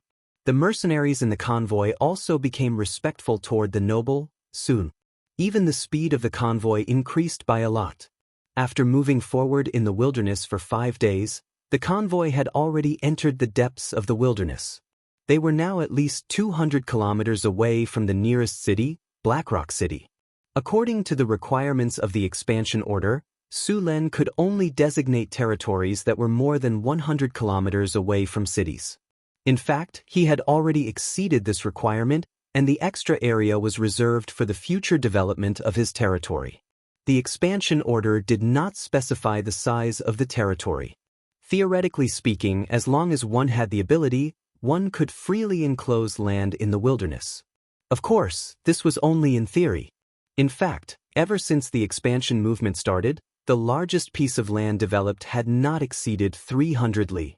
It was because the deeper one went into the wilderness, the stronger the monsters would be. It was said that there had been people who had seen huge dragons in the wilderness. Of course, this news had not been verified. However, it was true that there were land dragons in the depths of the wilderness. This news had been verified by the blood of a noble who had developed the territory. This unlucky noble had barged into the land dragon's territory when he was developing his territory. Then, just as he had started to set up camp, over 200 land dragons had razed his territory to the ground. Even the weakest of land dragons was a middle-grade magical creature, and the stronger ones had inherited the terrifying ability to spit out dragon's breath. Even conferred knights would have to take a detour around such land dragons. Only legendary knights would be able to deal with such magical creatures. In the end, the convoy stopped at a slope surrounded by 2 rivers. Although this slope was called a slope, its highest point was only 5 to 6 meters higher than the surrounding plains. The area was not small, and the 2 rivers surrounded it, forming a flat alluvial plain. Due to the silt, the land here was exceptionally fertile. It was not like the other lands in the wilderness, which could only become mature fields after a few years of cultivation. The area of the plain was not small. Sulen estimated that if the entire plain was reclaimed, it would be at least 50,000 to 60,000 acres. As long as they could gain a foothold here, it would not be a problem to feed tens of thousands of people with this land. This land could be called a treasure land. Sulen quickly decided to build his castle here. In theory, as long as Sulen built a camp here, the surrounding area would be his territory. As for how much he could control, that would depend on his army. Of course, the natives of this land did not recognize the rules of the humans. If they wanted to truly control the territory, they would need a powerful army to reason with them. In the natural world, lions and tigers would leave their scents at the edge of their territory, such as peeing, to warn other lions and tigers not to cross the boundary. As for the humans and natives, they naturally couldn't use this method. The only way was through war. If you win, you'll be the boss of this land. If you lose, you'll get the hell out of here, or you won't even have the chance to run. Since they had decided to build a camp here, the caravan began to get busy. Soon, a temporary camp made of tents was set up on the desolate riverbank. Sulen planned to build his future castle on a slope by the riverbank. That slope was the highest point of the plain. Sulen had just checked it and found that the soil there was hard and suitable for building a city. Although the wilderness looked desolate, it was actually very rich in resources. There were many fish in the two rivers. This news made Sulen very happy. It meant that he could save a lot of food. The mercenaries in the caravan had rich experience in camping in the wilderness. The barbarians were also experts in wilderness survival. Soon, they caught many fish from the river. After a simple cleaning, the fresh fish were thrown into the pot. The barbarians found some wild onions, wild ginger, and other spices in the wilderness and cooked them with salt. Not long after, a rich aroma floated above the camp. Even Sulen could feel his stomach churning. 10 days after leaving Kalt, Sulen once again enjoyed a delicious meal. This was the plain between the Red Sand River and the Whitewater River. The abundant water source made this land very fertile. The meandering river was like a long snake spiraling across the land. On both sides of the river were patches of dense reeds. From time to time, some wild ducks and waterbirds would fly out of the reeds. The whole scene was very peaceful. On a slope in the distance, a simple camp was being built quickly. Other than building a wall, Sulen had to build enough warm houses before winter. The wilderness was very cold in winter. The cold from the extreme north could freeze goblins and kobolds into ice sculptures. Humans were no exception. Sulen had brought more than 100 people with him. Other than the barbarians, the rest were mercenaries and some slaves he had bought. With only these people, even if Sulen let the mercenaries and barbarians join in the construction, it would be very difficult to build a camp in such a short time. However, it was not impossible. The wilderness had enough manpower. Although the goblins and kobolds were weak in battle, they could still carry stones, cut down trees, and dig for foundations. So after the fence of the camp was erected, Sulen took a team of barbarians to catch slaves. As for the mercenaries, they stayed here to guard the camp in case it was attacked when Sulen was not there. Although the mercenaries were not as strong as the barbarians, they could still rely on the fence to defend. With the protection of the fence, they could hold on for a while even if there were gnolls, trolls, and ogres. As soon as the camp gave the signal, Sulen would quickly lead the barbarians to help. Soon, Sulen led the barbarians to clean up the wilderness within a 5-kilometer radius with the camp as the center. The goblins, kobolds, and gnolls in the surrounding area were unlucky. The surrounding area was full of small tribes. In the face of more than 30 fully armed barbarians, they could not resist at all. Often, a single charge from the barbarians would cause the entire tribe to collapse. However, Sulen did not want to kill the enemy this time. He wanted to capture slaves.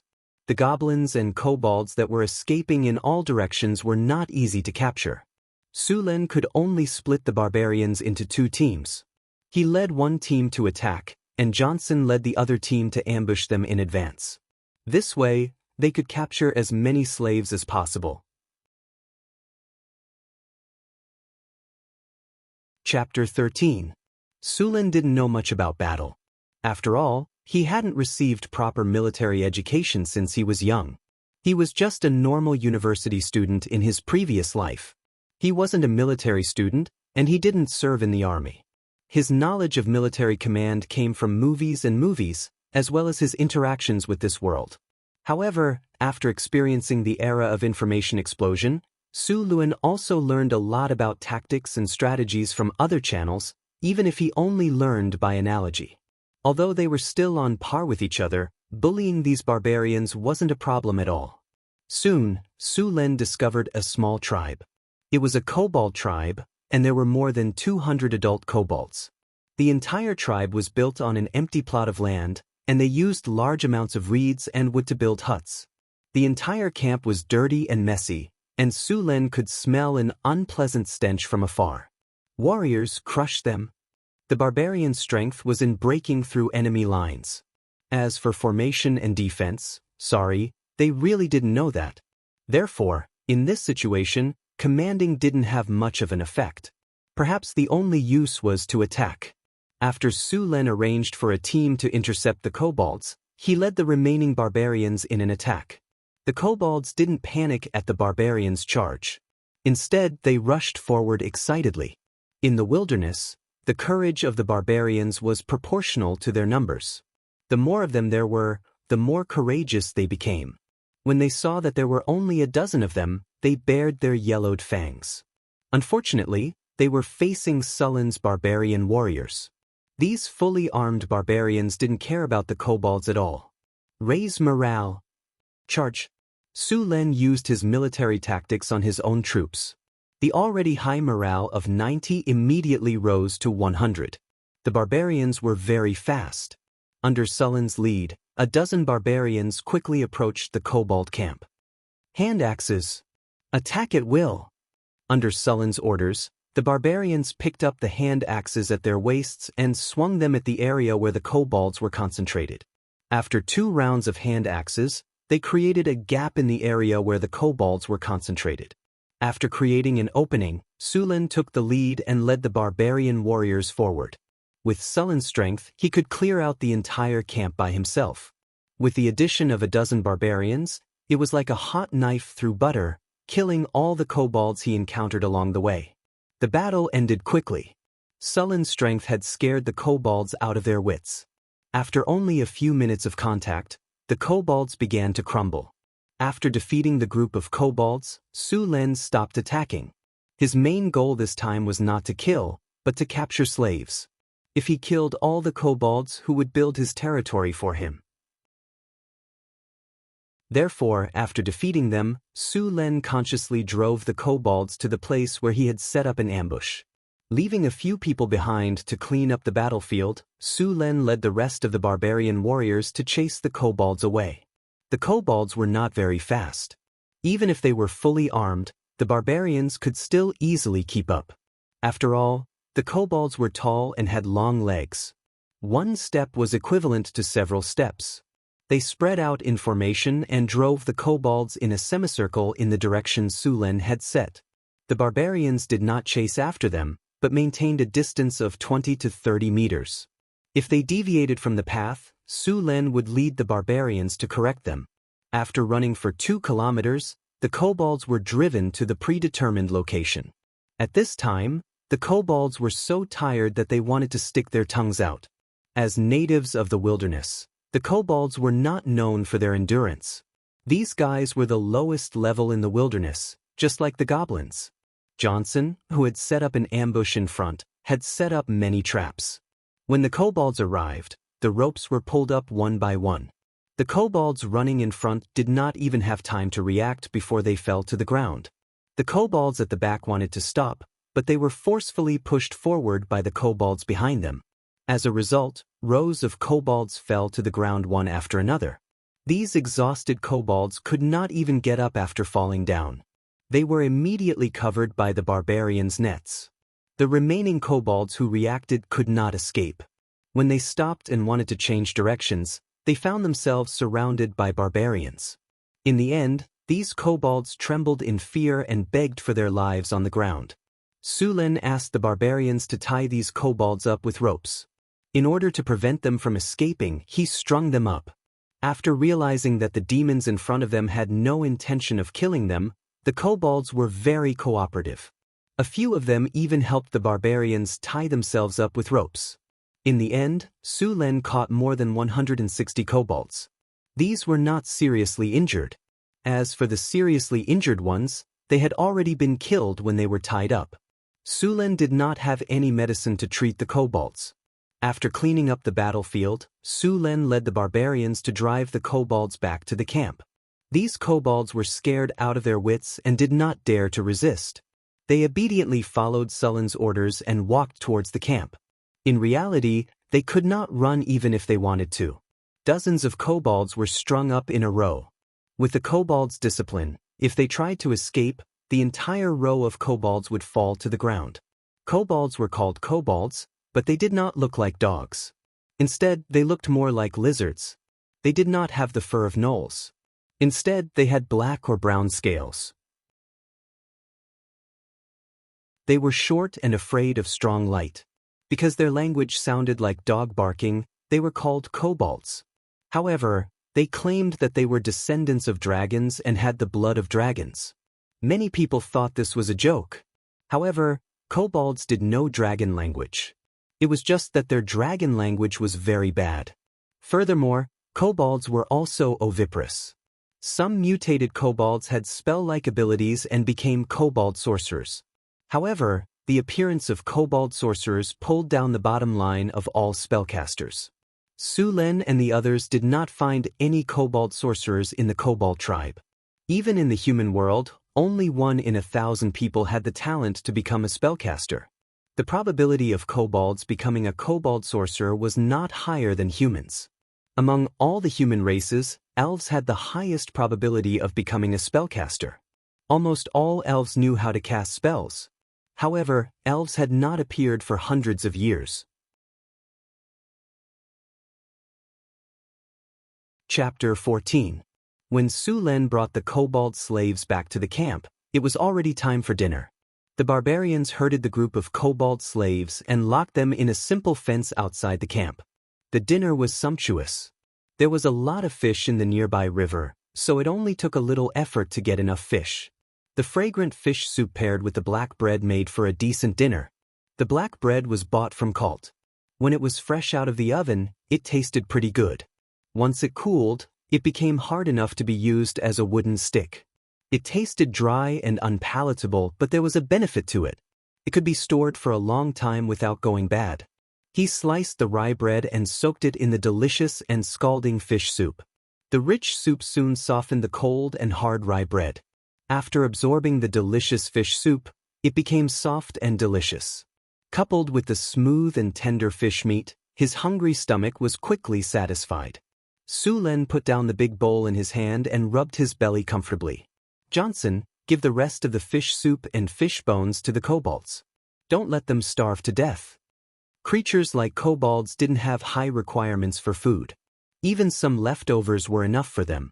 A few barbarians carried a few buckets of fish soup and leftover fish bone black bread to the fence. The kobolds, whose eyes were glowing from hunger, also became restless. If it wasn't for the barbarians leaving a deep impression on them during the day, they would have rushed up to snatch the food. Sulen sent a few barbarians to maintain order and let the kobolds line up to get their food. However, the kobolds didn't have the concept of lining up at all. This was simple. They didn't have the concept of lining up. Each of them was over 2 meters tall with a hardwood stick as thick as an arm. When they saw the kobolds who didn't line up according to the rules, they would hit them with the stick. Soon, the noisy kobolds lined up in a crooked line to get their food. The next morning, Sulen arranged for the kobolds to work. Under the whip of the barbarians, the kobolds quickly learned to obey orders. With the addition of more than 100 kobolds, the construction speed of the territory more than doubled. Even though the Houndhead men couldn't do detailed work, they could still do things like digging and logging. What surprised Sulen even more was that even though they had to work hard every day, very few kobolds wanted to escape. These small tribes in the wilderness were often in a state of starvation. Now that they could fill their stomachs, even if they had heavy work to do every day, these kobolds were not willing to leave. Later on, there were even a few overseers among the kobolds who helped Sulen and the others exploit the kobolds. Moreover, these kobold supervisors were even more outstanding than the barbarians. They were much more ruthless than the barbarians when it came to exploiting their own kind. As a result, the kobold supervisors' work had increased. Over the next few days, Sulen led 35 barbarians and swept through all the tribes within a 20-kilometer radius of the camp. In total, they destroyed 1 Jack-Allen tribe, 2 goblin tribes, and 1 kobold tribe. This time, they obtained more than 300 goblins and 100 kobolds. As for the Jack-Allans, Sulen ordered them to be killed. Other than the barbarians in the camp who could suppress the Jack-Allans, the mercenaries couldn't. Once Sulen led the barbarians to patrol the territory, who knew if the Jack-Allans would rebel? Moreover, there were more goblins and kobolds in the camp. Sulen didn't think that these guys would be obedient. Moreover, the Jack-Allans ate 4 to 5 times more than the kobolds, but they only did 2 to 3 times more work. Therefore, killing them directly was the best choice. With the goblin and kobold slaves, the construction of the territory sped up. The first thing to be completed was the wall of the territory. In order to protect the territory, the construction of the wall was prioritized. Because of the lack of manpower and the short time, the wall wasn't made of brick, which was commonly seen in the Kingdom of Florence. Instead, it was made of mud and wood. Wooden stakes were driven into the foundation, then mud and reeds were used to build the wall. The entire territory's wall was close to a square, and the length of the four sides added together was close to 2 kilometers. A wall of this scale could be considered a medium-sized town in the Kingdom of Florence. For a newly developed camp, it was already quite big. Just after the construction of the territory's wall was completed, Su-Len heard a cold and emotionless electronic sound. Ding! The construction of the territory's wall is completed. Your territory has completed a basic construction, and the territory interface is officially opened. Territory, unnamed area, 20 kilometers with the camp as the center. City, none, crude camp, popular sentiment, 60 tax, 0, income, plus.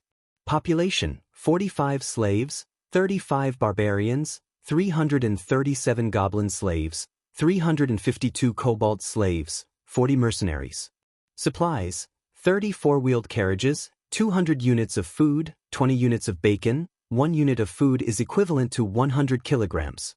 Barbarians need 2 kilograms of food and 1 kilogram of fish per day. Mercenaries need 1 kilogram of food and half a kilogram of fish per day. Slaves need 1 kilogram of food and 2 meals per day. Kobolds and goblins need 1 kilogram of food and some fish soup per day. Currently, the food stored can last for 4 months. Existing buildings, wall, basic. Wall, basic wall made of a mixture of logs, mud, and reeds. It has a certain protective function. Although it looks broken and seems unreliable, it can resist ordinary attacks in the wilderness. Wall defense plus 20, durability plus 50, stability plus 10. With a wall, the territory has more security. Su-Len looked at the data about the territory in his mind and rubbed his face hard. This kind of poor territory, any knight's territory in the south, was better than his. The whole territory not only had no income, but it also had to charge money. In addition to these attributes, there was also a directory of constructible buildings in the system, Lord's Castle. The Lord's Castle is the residence and official residence of the Lord, and it has defensive ability. It is the administrative center of the territory, and its existence represents the sovereignty and stability of this area. Administration plus 50, stability plus 20, rule plus 40, prestige plus 50. The Lord's Castle can train administrative personnel for the territory. Barracks. The barracks have good training facilities and can continuously train qualified troops for the territory. Also, living in the barracks can let the troops in a training state. Comfort minus 20, iron blood plus 20, training plus 20, stability plus 30, morale plus 20. Residential houses. The residential houses of the territory's residents and can provide shelter from the wind and rain, increasing the sense of belonging. Stability plus 30, popular sentiment plus 20, prosperity plus 10, population growth plus 10.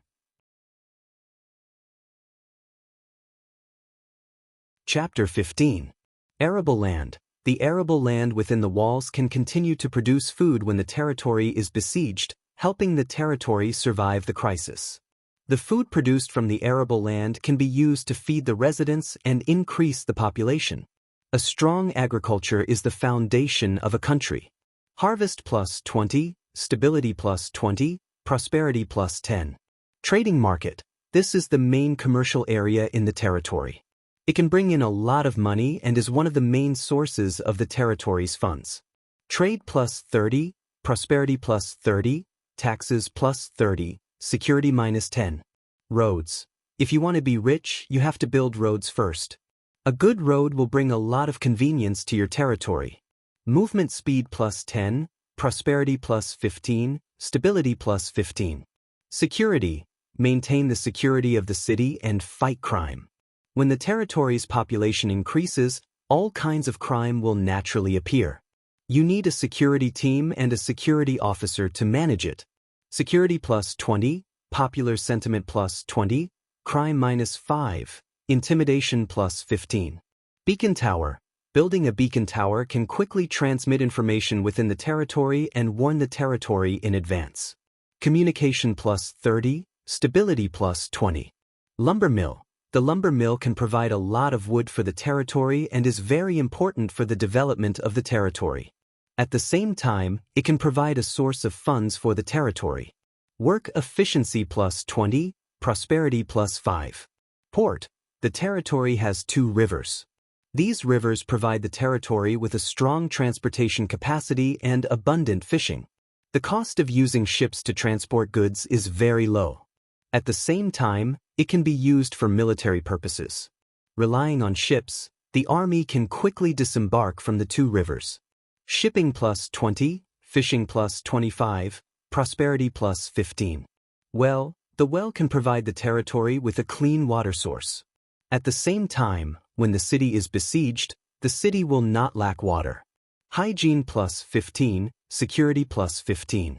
Although the territory did not lack food, there was a saying that people without foresight would have immediate worries. Therefore, Sulen set aside some land within the walls to cultivate. At the same time, he also sent some people to build the port and fishing boats in order to obtain more fish. As everyone knew, if the human body did not consume fat, meat, and high-protein food, then the daily consumption of grain would be several times higher. Now that there were abundant fish, the consumption of food would be greatly reduced. At the same time, the salted fish made from fish could be stored for a long time. Sulen had already investigated the Red Sand River and the Whitewater River. These 2 rivers were wide and the water flow was stable. The water plants on both sides were dense and there were many reeds. The surrounding beasts often came here to drink water. In the reeds on the banks, there were many water birds. Sulen also sent some people to the reeds to get the eggs. These birds would build nests and incubate chicks in the reed marshes. Each nest would contain several eggs. According to Sulen's request, each time he touched the eggs in the reed marshes, he could only take half of the eggs at most, and he could not touch the nest repeatedly. In this way, he could obtain a lot of eggs without reducing the number of waterfowl. From then on, egg drop soup was added to the daily meals in the camp. To be honest, the food prepared in Sulen was much better than the free people in Cult City. After all, it was impossible for free people to have fish and eggs for every meal. The Red Sand River and the Whitewater River meandered to the southeast. Sulen guessed that the 2 rivers would either flow into the ocean or a large lake. If these 2 rivers eventually converged into the ocean, he might be able to use this waterway to go out to sea and do business with the outer islands and other countries. However, this would have to wait until his territory was developed. After setting aside a portion to build the port and farmland, the rest of the slaves began to build Sulen's castle. As the center of the territory, the lord's castle had to be completed as soon as possible. After Sulen gave the blueprint to a few slave craftsmen, they directed the other slaves to continue building the territory. In fact, Sulen's territory already had a plan. This plan was made by the system. The west and north of the territory were the Red Sand River and the Whitewater River. The port was built there, and the market was also going to be built there. Due to the convenience of transportation, Sulen planned to turn this place into a business district. The east of the territory was the military camp, and the lord's castle was located on the central axis of the city, facing south. The entire territory was symmetrical. After that, Sulen continued to lead the barbarians to patrol his territory. After this period of fighting, Sulen finally leveled up. In addition to him leveling up, 5 barbarians also successfully leveled up from level 2 to level 3 barbarian warriors. Sulen had reached level 13 after leveling up. Name, Sulen race, human level, 13, 3281300000, strength, 26 dexterity, 28 spirit, 19 vitality, 25 charm, 18. In addition to the 2 attribute points from before, he now had 4 undistributed attribute points, a silver chest, and 3 attribute points. After opening the silver chest, Sulen obtained a skill book called Stonewall Formation from the chest. After the system integrated the rules of this world, this skill had also undergone some changes. It had a new name, Mud to Stone. After using this skill, one could quickly create several stone walls. This spell was very useful whether it was used to create a formation on the battlefield or to build a territory. Sulin thought for a moment and learned this skill. Mud to Stone required 2 skill points to learn. After learning it, he discovered that this skill could be used in 2 ways. One was mud to stone, and the other was the opposite, stone to mud. Next, Sulin tested it again.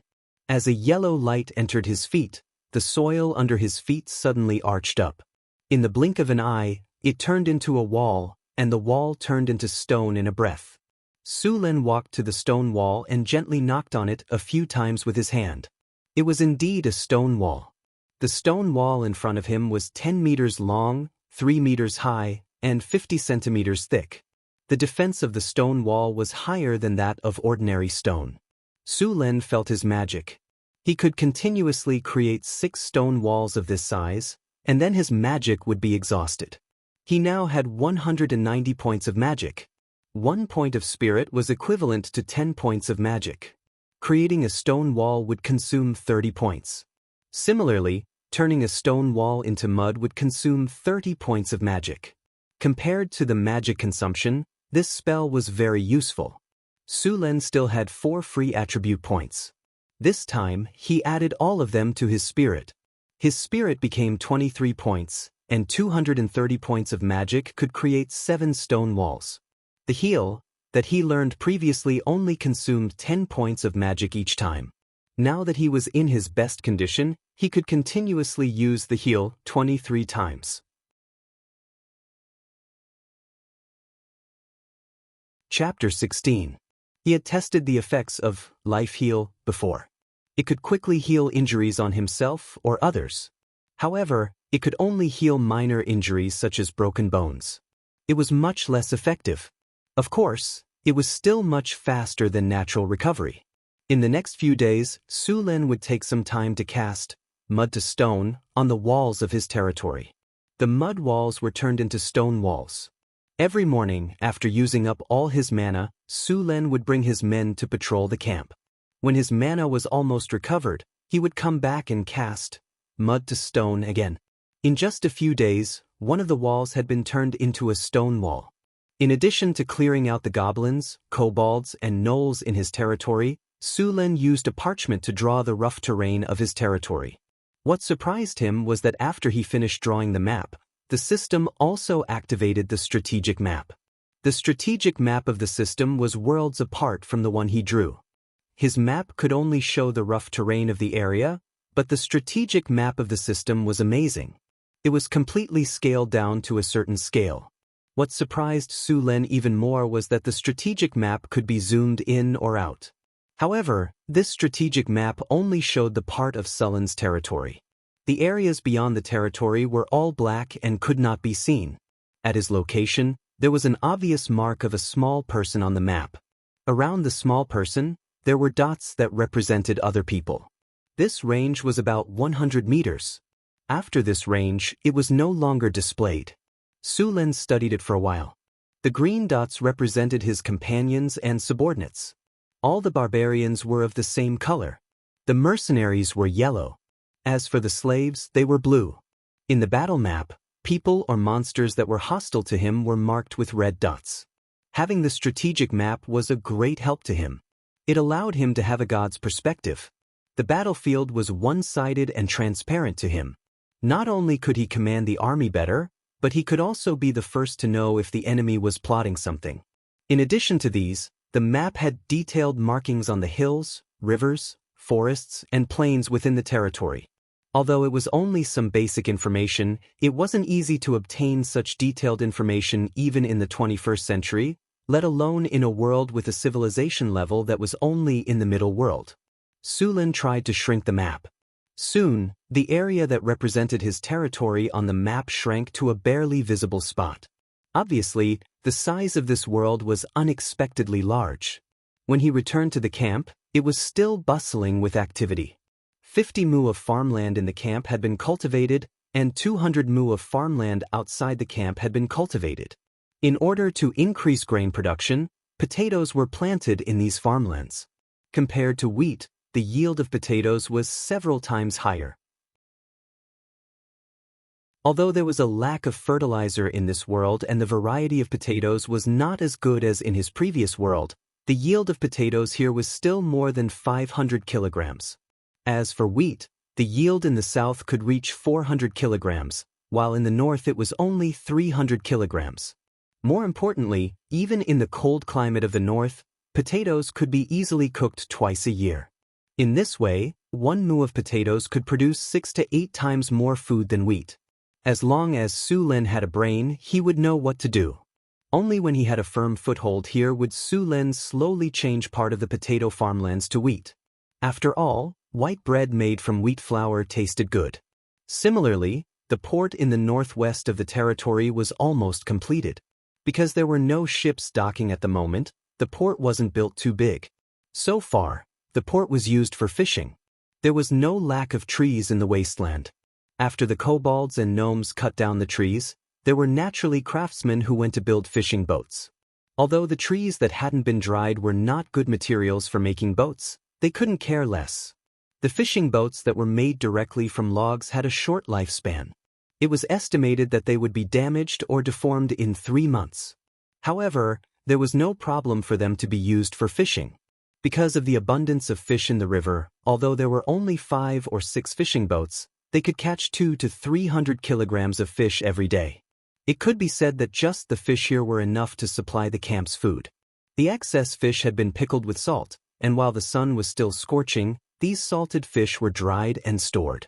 In order to store food, Su Lin built a large enough warehouse in the camp. The supplies brought by the 30 carriages and the things collected during this period were all stored in the warehouse. This warehouse was the most important thing in the camp. Even Sullen's lord's castle wasn't completed yet, but this warehouse was already built. In order to protect these supplies, Su Lin assigned 5 barbarians to guard the warehouse day and night. Other people, including the hired mercenaries, were not allowed to come within 30 meters of the warehouse. The lord's castle was also under construction, but it was still far from completion. He didn't want to make do with his own residence, so the foundation of the lord's castle was still being laid. He planned to build the lord's castle entirely out of stone. He would first use mud to tamp it down, then use mud to rock to turn the mud into stone. In addition to these, the roads in the territory were also being built. Su Lin had too many complaints about the roads in this world. Even in prosperous cities like Kulin City and Kalt City, all the roads were muddy except for the main roads. Many places were filled with dirty water. All kinds of excrement, dead rats, household garbage, and unknown objects with strange smells were thrown on the road. The whole city was like a giant toilet. Once it rained, the city would be like an ocean. If one went out at this time, it would feel like they were walking in a cesspool. Su Lin would never allow his territory to be like this. So when he was building his territory, he had already prepared to harden the roads or lay a layer of stones. At the same time, he had also prepared drainage facilities in the city. When his territory was officially established, he would also legislate. He would make strict sanitary regulations, forbidding dumping and defecation. All garbage and excrement had to be dumped in designated places and transported out of the city. He would build a fertilizer factory outside the city and ferment the garbage and excrement to make fertilizer.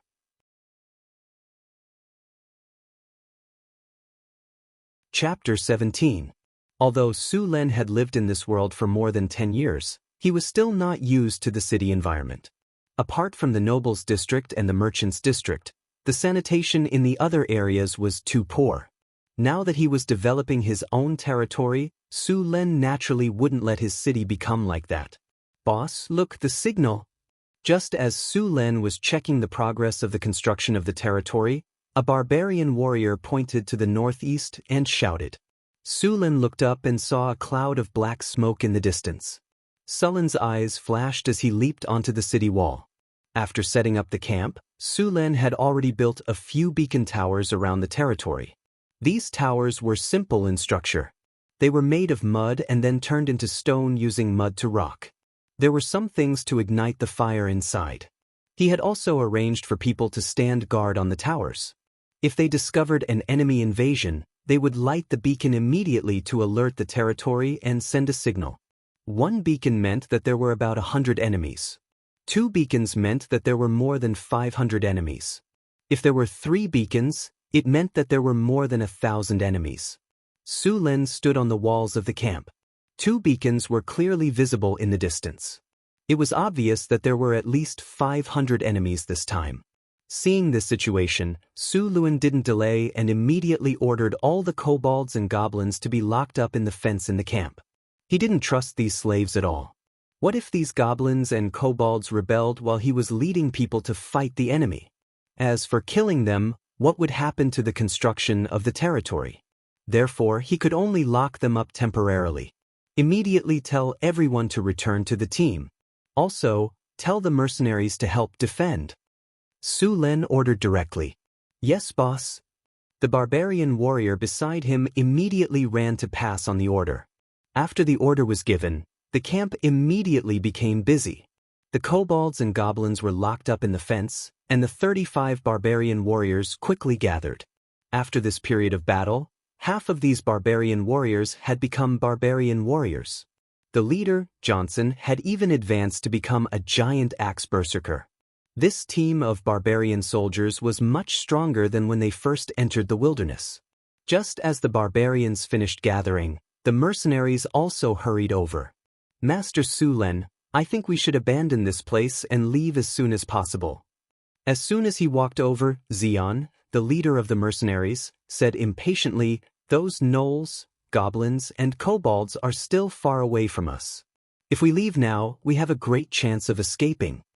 Su Lin looked at Jean coldly until his voice became softer and softer. Finally he stopped. Are you done? Su Lin said coldly as he looked at the embarrassed Xian. If you are, then listen to me. This time, there will be no less than 500 enemies, but the highest number will not exceed 1,000. This is a crisis, but also an opportunity. As long as we can defeat this batch of enemies, then we will have a long period of development in the future. Similarly, if you perform well in this battle, I will give him 20 mu of farmland after the construction of the territory is completed. If he makes enough contributions, I will bestow him the title of a knight. In order to deal with this crisis, Su Lin offered enough benefits. It was not easy to become a noble. Now, there was a shortcut in front of them. Hearing Su Lin's promise, the low morale of the mercenaries instantly soared. They all rubbed their hands together, and their eyes were filled with eagerness. Su Lin was very satisfied with this situation. To be honest, it was not impossible for Su Lin to deal with 500 to 600 gnolls. It was mainly because the area of the camp was too big. With only 36 of them, they could not even line up a wall. The gnolls could easily go around the wall and destroy the camp. In this case, even if he killed all the gnolls, it would be useless. Ta-da! Just as Su Lin was mobilizing the mercenaries, a date red horse galloped in the direction of the camp. As it galloped, it shouted, "Military emergency." The surrounding people all dodged and let it pass. Su Lin, Monseigneur, this is not good. There are 700 enemies this time. In addition to the gnolls, and kobolds, there are also a dozen trolls. The mercenary knight ran to Su Lin and agilely jumped off the horse. Thank you for your hard work. Go and rest. Su Lin smiled at him and said, Take out the white bread and bacon. I remember there is some ale in the warehouse. Take it out this time as well. Su Lin said to the barbarian warrior behind him. At this time, to boost morale, Su Lin had prepared a sumptuous meal. Spus. I will take someone to take it out. The barbarian warrior behind him said respectfully. Also, take out the bacon and sausages. The fish must also be served today. Su Lin ordered directly. In this world, apart from the nobles and merchants, everyone else basically had 2 meals a day. This time, because of the upcoming war, lunch was specially added. I want to see all the warriors and mercenaries eat meat this afternoon. Yes, Monseigneur. I will prepare it immediately. The chef was sweating profusely and said nervously. The fish were cut open one by one. In the empty space in the middle of the camp, a dozen large pots were boiling hot water. The slaughtered fish were cut into pieces and then placed directly into the pot to cook. Pieces of bacon and sausages were thrown into the pots after being cut. Although the chef's skills were not very good, the enticing aroma still made people swallow their saliva uncontrollably. The people did not have to wait for too long. The food was finally ready.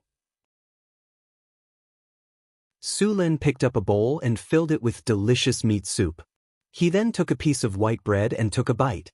Seeing that Sulen was the first to eat, the mercenaries and barbarians swarmed forward and took their share. The meat soup was delicious. There were mushrooms, bacon, and ham in it. Sulen found a rock and squatted on it to drink the soup.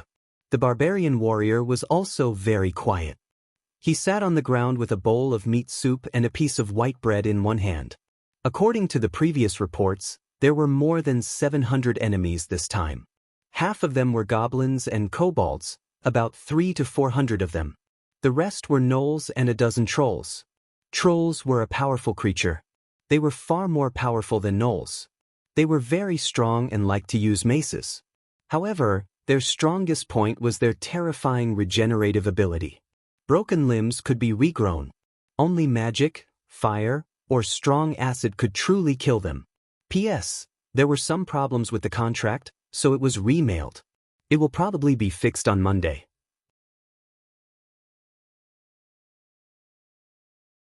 Chapter 18. In Sulen's camp, there were only 35 barbarians and 40 mercenaries who could fight.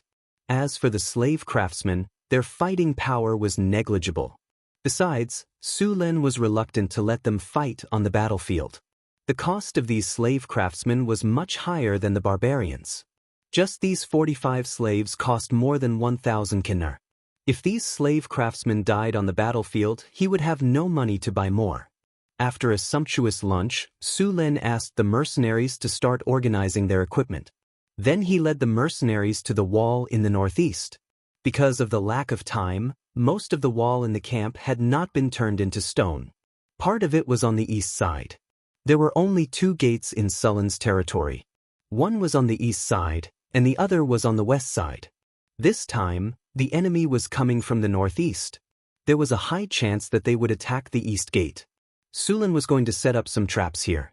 The barbarians were experts in setting traps. When they hunted in the wilderness, they often relied on traps. Although these traps were not very effective against large numbers of monsters, they could still kill as many as they could.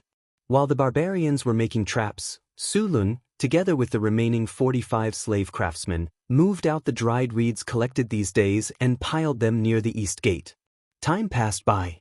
It was 3 o'clock in the afternoon. The south was still hot, but the northern wilderness was already very cool. The autumn air was refreshing. In the distance, a black line was quickly approaching. When they got closer, they realized that it was not a black line. It was a huge army made up of thousands of goblins, gnolls, kobolds, and gnolls. In fact, rather than an army, they were more like a group of bandits. No, they were worse than bandits. Most of them did not even have clothes, and the weapons in their hands were mostly wooden sticks or bone weapons. Only the gnolls used crude metal weapons. Although many of the weapons looked inferior at first glance, they were still metal weapons. In addition to these monsters, Sulen also saw a few tall monsters. These monsters were even taller than the gnolls. Their bodies were muscular and looked very powerful. Sulen had seen pictures of monsters before. These monsters were trolls. Although the trolls were few in number, they were far stronger than the gnolls. Although there were only a dozen of them, they could easily defeat a group of 100 gnolls. The maces in the hands of these trolls were at least 40 to 50 kilograms in weight. They looked ugly, and there was still iron residue on them that hadn't melted, but their power hadn't decreased at all. The number of monsters in this group was also different from the information they received. There were at least 1,400 monsters in this group, which was double the number of monsters that Sulen's group had. This number was almost 20 times more than the number of monsters that Sulen's group had. The mercenaries standing on the city walls felt their hearts race, and their hands and feet turned cold. Looking at the monsters in the distance, their minds went blank, and their eyes were filled with fear. If it weren't for the fact that they knew they couldn't outrun monsters in the wilderness, these mercenaries would have dropped their weapons and fled long ago. Seeing this, Su Len shook his head inwardly. These mercenaries' mental fortitude was too weak. Master Su Len, there are more than 1,000 of these monsters, and we have less than 100 people. We can't defend against their attacks at all. This is no longer a matter of saving face for the nobles. I suggest we drive away the Knoll and Kobold slaves, abandon all our supplies, and retreat immediately. Xion said anxiously. Retreat? Why should we retreat? With these chickens and dogs? Su Len slapped the city wall and laughed. I think they're too few. With so many slaves, as long as we capture half of them, I'll be able to build my lord's castle very quickly. Hearing Sullen's words, the mercenaries looked at each other. They looked at Su Len as if they were looking at an idiot. The barbarians, on the other hand, were cheering for Su Len. Although they had followed Su Len for less than a month, these barbarians were completely loyal to Su Len. They would carry out Sullen's orders without hesitation. Just as the mercenaries were struggling to escape, the army of monsters outside launched an attack. Swoosh, swoosh, swoosh. Arrows were thrown from afar. Su Len swung his spear lightly and deflected all the arrows aimed at him. The barbarians also swung their weapons and deflected the arrows. Only a few unlucky mercenaries were hit, but the arrows were too weak. The arrowheads couldn't even penetrate their leather armor. The gnolls' archery skills were very poor. Their strength was limited and they couldn't use strong bows. Most of the arrowheads were made of bone. It was effective against unarmored monsters, but it was useless against Su Len and the others. Seeing that the arrows were ineffective, the gnolls roared angrily and waved their maces, sending a gnoll who couldn't dodge in time flying. They then roared at the army of monsters, and the entire army began to attack the city. A distance of 30 to 40 meters was covered in a few seconds. However, many of the monsters had just charged 10 meters when they either stepped into a pit, had their sawls pierced by wooden spikes, or were hit in the head by falling rocks. Some unlucky ones fell and were trampled to death by the monsters behind them. However, these didn't stop the army of monsters. Soon the gate was breached. Su Len didn't send anyone to stop them. Instead, he led the barbarians and mercenaries to retreat to the camp. The monsters were very excited to break through the gate so easily. In their minds, human fortresses were difficult to break through, but as long as they broke through, there would be rich spoils of war. Sweet food, beautiful clothes, all kinds of beautiful objects, and tender human flesh. These hot-headed monsters didn't care how the camp was breached so easily. Regardless of whether they were gnolls, or gnolls, they all swarmed toward the gate. Behind the gate, the kobolds who rushed in first wanted to rush in and loot, but they were dumbfounded when they saw 2 stone walls on both sides of the gate. Before they could figure out what was going on, they were pushed forward by more monsters behind them. These 2 stone walls were created by Sullen's mud-to-stone skill. There were a total of 30 meters of stone walls on both sides of the east gate. With 2 stone walls blocking their way, the gnolls were able to move forward. It didn't take long for the monsters to see their enemies. 2 teams of 30 barbarian warriors held their giant axes and waited. They didn't dodge and they couldn't dodge. In a breath, these barbarian warriors came into contact with the army of monsters. They swung their giant axes, and blood and flesh flew everywhere. The monsters in the front line fell like wheat being harvested.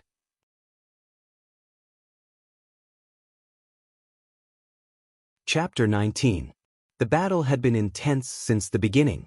Faced with the barbarians' sharp battle axes, goblins, kobolds, and even gnolls could not withstand more than 2 hits. The ground where the 2 sides were fighting was soon dyed red with blood.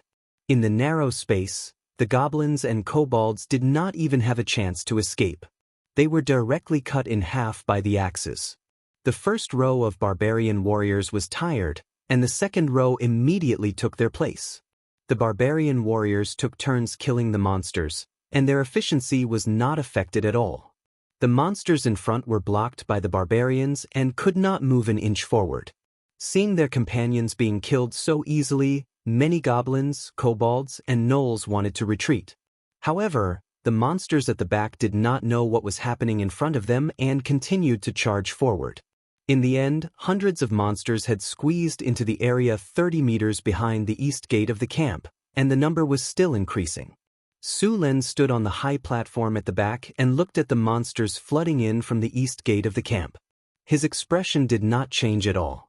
After seeing that the space surrounded by the stone wall was filled with monsters, Su-Len decisively ordered a retreat.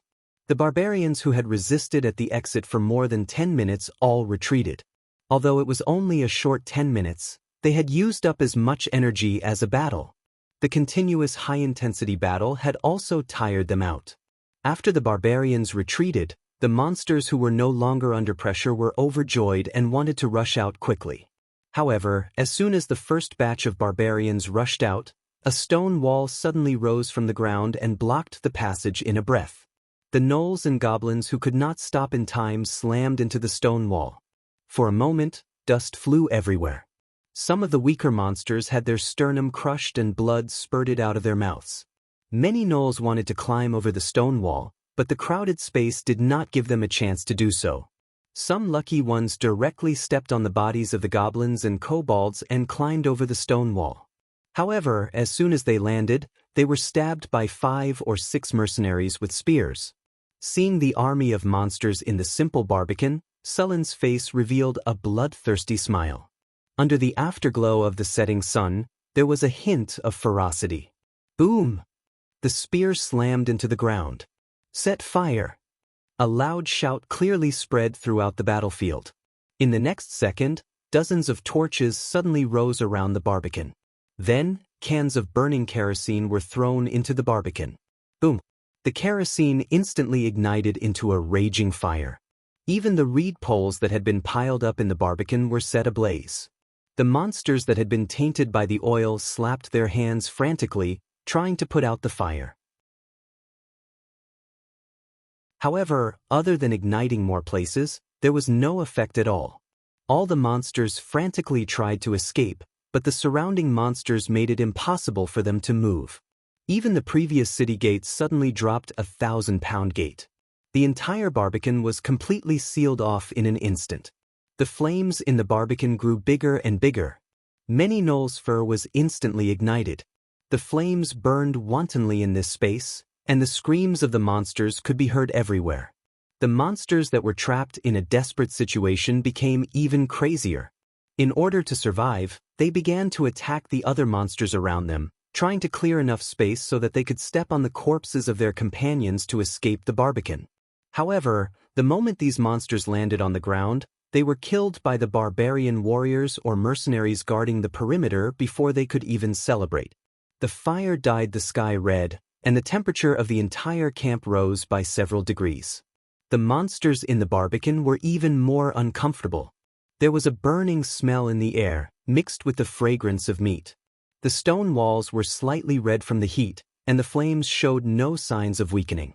Although the reeds and kerosene had been burned out, the oil from the animals became the new fuel. Countless gnolls and kobolds that were still alive kept wailing. These sounds were getting weaker and weaker. The flames had used up all the oxygen in the area. Many monsters that were not burned to death by the flames died of suffocation. The entire barbican had become a fiery hell. Monsters were burned to ashes in the flames. The scorching heat waves rolled. Even the mercenaries who were close to the barbican had their hair curled up. The scorching flames had burned their skin red. These mercenaries, who had been thinking of escaping before, were now all excited. They held their weapons and killed the monsters that escaped from the sea of fire. After Su-Len started the fire, he no longer paid attention to the turtles in the barbican. In his eyes, the monsters in the barbican were already dead. Although there were a large number of gnolls, and kobolds in the barbican, there were still some outside the barbican. He did not plan to let these monsters go. After all, he was severely lacking in slaves. Su-Len went around the west gate of the camp. When he arrived at the east gate, the monsters were smashing the gate. To prevent the monsters in the barbican from escaping, the 1,000-pound gate was specially thickened. Although it had been dented by the attacks of the 2 trolls, it still did not break. The flames in the barbican made the monsters feel that something was wrong. However, the monster army was in a mess. It was too late to retreat even if they wanted to. After seeing Su Len and 30 barbarian warriors rushing over, a tall and strong gnoll wearing rough iron armor, who looked like the leader, howled. Then, the chaotic monster army began to gather. Even the trolls that were attacking the gate turned around and rushed over. Looking at the regrouped monster army, Su Luen narrowed his eyes. To be honest, he was a little surprised by this monster army. This group of monsters didn't rush up like a swarm of bees like the ones he had encountered before. They were actually disciplined. Although this monster army's discipline was very poor, this was already a big improvement. At the front were the cannon fodder gnolls and gnolls, followed by a few trolls. There were also gnolls on the left and right. Although the formation was messy, it did not mean that it was ineffective. The gnolls in the front row formed a long spear formation. Although their weapons were sharpened bones and sharp stones, they were still lethal. Su Len buttoned up his beast-faced iron armor, then picked up a 3-meter-long spear and stretched his body. The barbarian warriors were on both sides of him. These barbarian warriors formed a conical formation, and Su Len was the arrowhead at the front. Charge! When the distance between the two sides was less than 100 meters, Su Len roared and rushed forward. The barbarians followed closely behind him. 100 meters was a distance that could be crossed in less than 10 seconds. Although Su Len and the others only had 30 or so people, when they charged, they had an unstoppable momentum.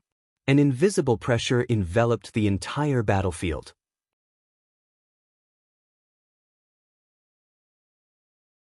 Chapter 20. More than 30 barbarian warriors ran like lightning, the sharp axes in their hands shining with a cold light. If they were facing the elite soldiers of the Kingdom of Florence's Giant Bear Legion, these barbarians would have suffered heavy casualties even if they charged. However, they were facing these unarmored barbarians. How could mere flesh and blood stop them? 50 meters. Seeing Su Len and the barbarians getting closer, the kobold archers behind the phalanx shot their arrows. The arrows fell from the sky like raindrops. Su Len waved his spear and deflected the arrows. The barbarian warriors behind him used their giant axes to protect their vital parts and let the arrows fall on their bodies. Most of the arrows did not penetrate the leather armor, and some were even deflected. These arrows did not cause any trouble for Su Len and the others. In the blink of an eye, they were only 20 meters away. Next was the phalanx in front of them. Although these gnomes were not strong, if they rushed in recklessly, Su Len would be fine, but the barbarians would definitely suffer losses. Hand axes. Throw. In the next moment, 35 hand axes flew into the phalanx. How strong were the barbarians? The hand axes that were thrown out instantly broke the phalanx of the gnomes into pieces. Many gnomes were directly beheaded by the hand axes. The phalanx of the phalanx lost its formation and could not withstand a single blow. Su Len led the barbarians behind him and rushed into the phalanx of the gnomes. Like a gust of wind sweeping away fallen leaves, they swept the phalanx of the gnomes into a pile of trash. The kobolds behind the phalanx of the gnomes collapsed. A huge gap appeared in the formation of the monster army. Su Len and the barbarians were like a shining steel knife that stabbed directly into the enemy's chest. The phalanx of the phalanx continued to advance without stopping. All the monsters in front of Su Len were completely crushed. After continuously penetrating the phalanx of the gnomes and the kobolds, they crashed into the gnolls. To be able to survive in the wilderness and become a medium-sized tribe, these jack-o'-lanterns were not weak. They were even more valiant than the ones Su Len had encountered before. After seeing Su Len and the others rushing over, the group of gnolls roared. Su Len swept the spear in his hand, and with his inhuman strength, the iron spear shaft tore through the air and instantly swept the gnolls in front of him away. After being swept by the spear shaft, the gnolls' bodies began to break. Their sternum and spine were shattered, and their internal organs were shattered into pieces by this strange force. Then, mixed with blood, they spurted out from their mouths and noses. Taking advantage of the gap that Su Len had opened, the remaining barbarians swung their axes and activated windmill. Whirlwind slashes with white sword energy cut the monsters in front of them into two halves. Flesh and blood splattered everywhere, and the gnolls were easily harvested like weeds. Seeing Su Lin and the others rushing forward, the leader of the gnolls kept roaring, wanting to command the others to continue attacking.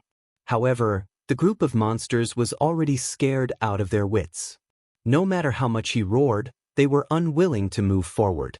Fortunately, they still had a trump card in their team, which was 9 trolls that were more than 5 meters tall.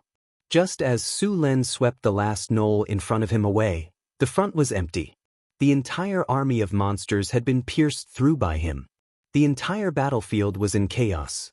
The middle of the army of monsters had completely collapsed, and the 2 wings were useless at this time. Just as Su Lin was about to kill the leader of the gnolls, an angry roar came from the side. Then, a gust of wind approached quickly. A troll rushed over like a heavy truck.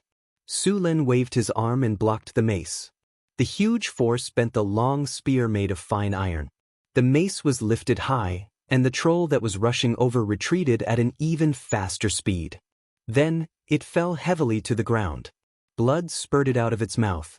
With such a serious injury, other monsters would have died long ago. However, for the trolls, as long as they were given time, they would recover in a short time. It was not that they had not encountered difficult opponents before, but in the end, they had relied on the strength of the trolls to win in the end. Unfortunately, they had calculated wrongly this time. Seeing Su Lin send a troll flying, the remaining trolls were not afraid at all. They roared and rushed at him. Seeing the trolls rushing over, Su Lin smiled coldly. He grabbed the shaft of the spear with one hand and the body of the spear with the other. Then, he bent the spear hard and straightened the somewhat deformed spear. Then he waved it hard at the trolls. Dark ice cut. 3 streams of cold air gathered in front of him in an instant, then condensed into 3 ice blades, accompanied by a bone-piercing chill. The 3 ice blades flew out in an instant. The surrounding gnolls only felt their bodies become stiff.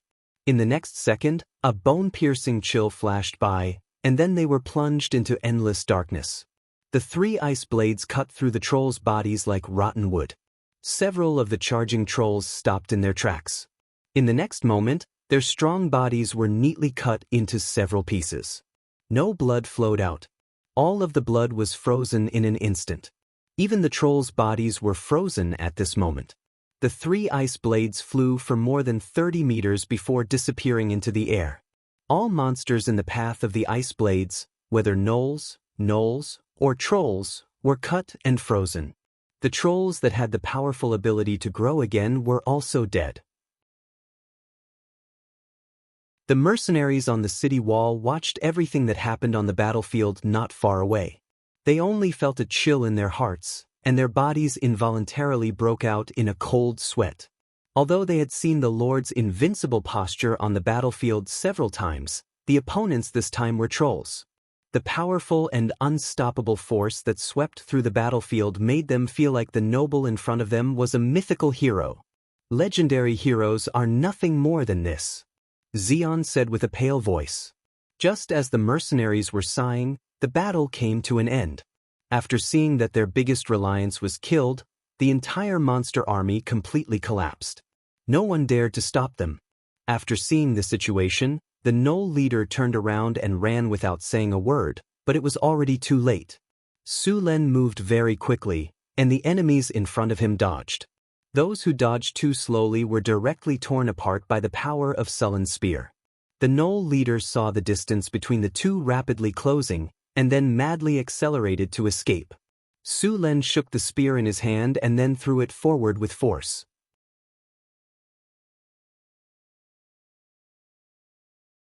Chapter 21. The spear pierced through the air and pierced through the gnoll leader with a sharp whistling sound before nailing it to the ground. The gnoll leader's body twitched a few times before it slowly lowered its head. Dark red blood flowed down the spear to the ground. Seeing the gnoll leader nailed to death by the spear, the natives felt a chill run through their bodies, causing them to tremble uncontrollably. As the murderous god's eyes swept over them, they all lowered their heads. No one dared to look directly at him. That gaze gave them the feeling that it was several times colder than the cold wind of the northern ice plains. After the battle concluded, Su-lun did not have time to rest and led the barbarians to capture slaves. Because the monster army had come from afar, adding on the intense battle, the barbarians had used up all of their strength. Even if they wanted to run, they did not have the strength to do so. Soon, they had captured a large number of slaves. An epic victory. Under your command, you and your army won an epic victory. As the war ended, the monsters that were lucky enough to escape spread your deeds far and wide. Your name began to spread across the wastelands. Your prestige +1. The battle is over. You have received 15,432 experience points. Your level has increased. You have received 2 free attribute points and 2 skill points. You have received 2 silver treasure chests. In this battle, you have received Gem X5. Name, Sullen Race, Human Level, 14, 23581400000, Strength, 26 Agility, 28 Spirit, 23 Constitution, 25 Charm, 18. The other attributes did not change, but this time, there was an additional prestige. 1. The description was very simple. Your name has spread in a small area in the wilderness. In this battle, other than Su-lun who leveled up, the other barbarians also leveled up. This time, none of the barbarians died. Only 3 of them were seriously injured. As for the light injuries, they were all slightly injured. This low casualty rate was because Su-lun took the brunt of the danger. If it was not for Sullen's powerful strength, the barbarians would have suffered more casualties. Boss, a few of our brothers are seriously injured. I'm afraid they won't make it.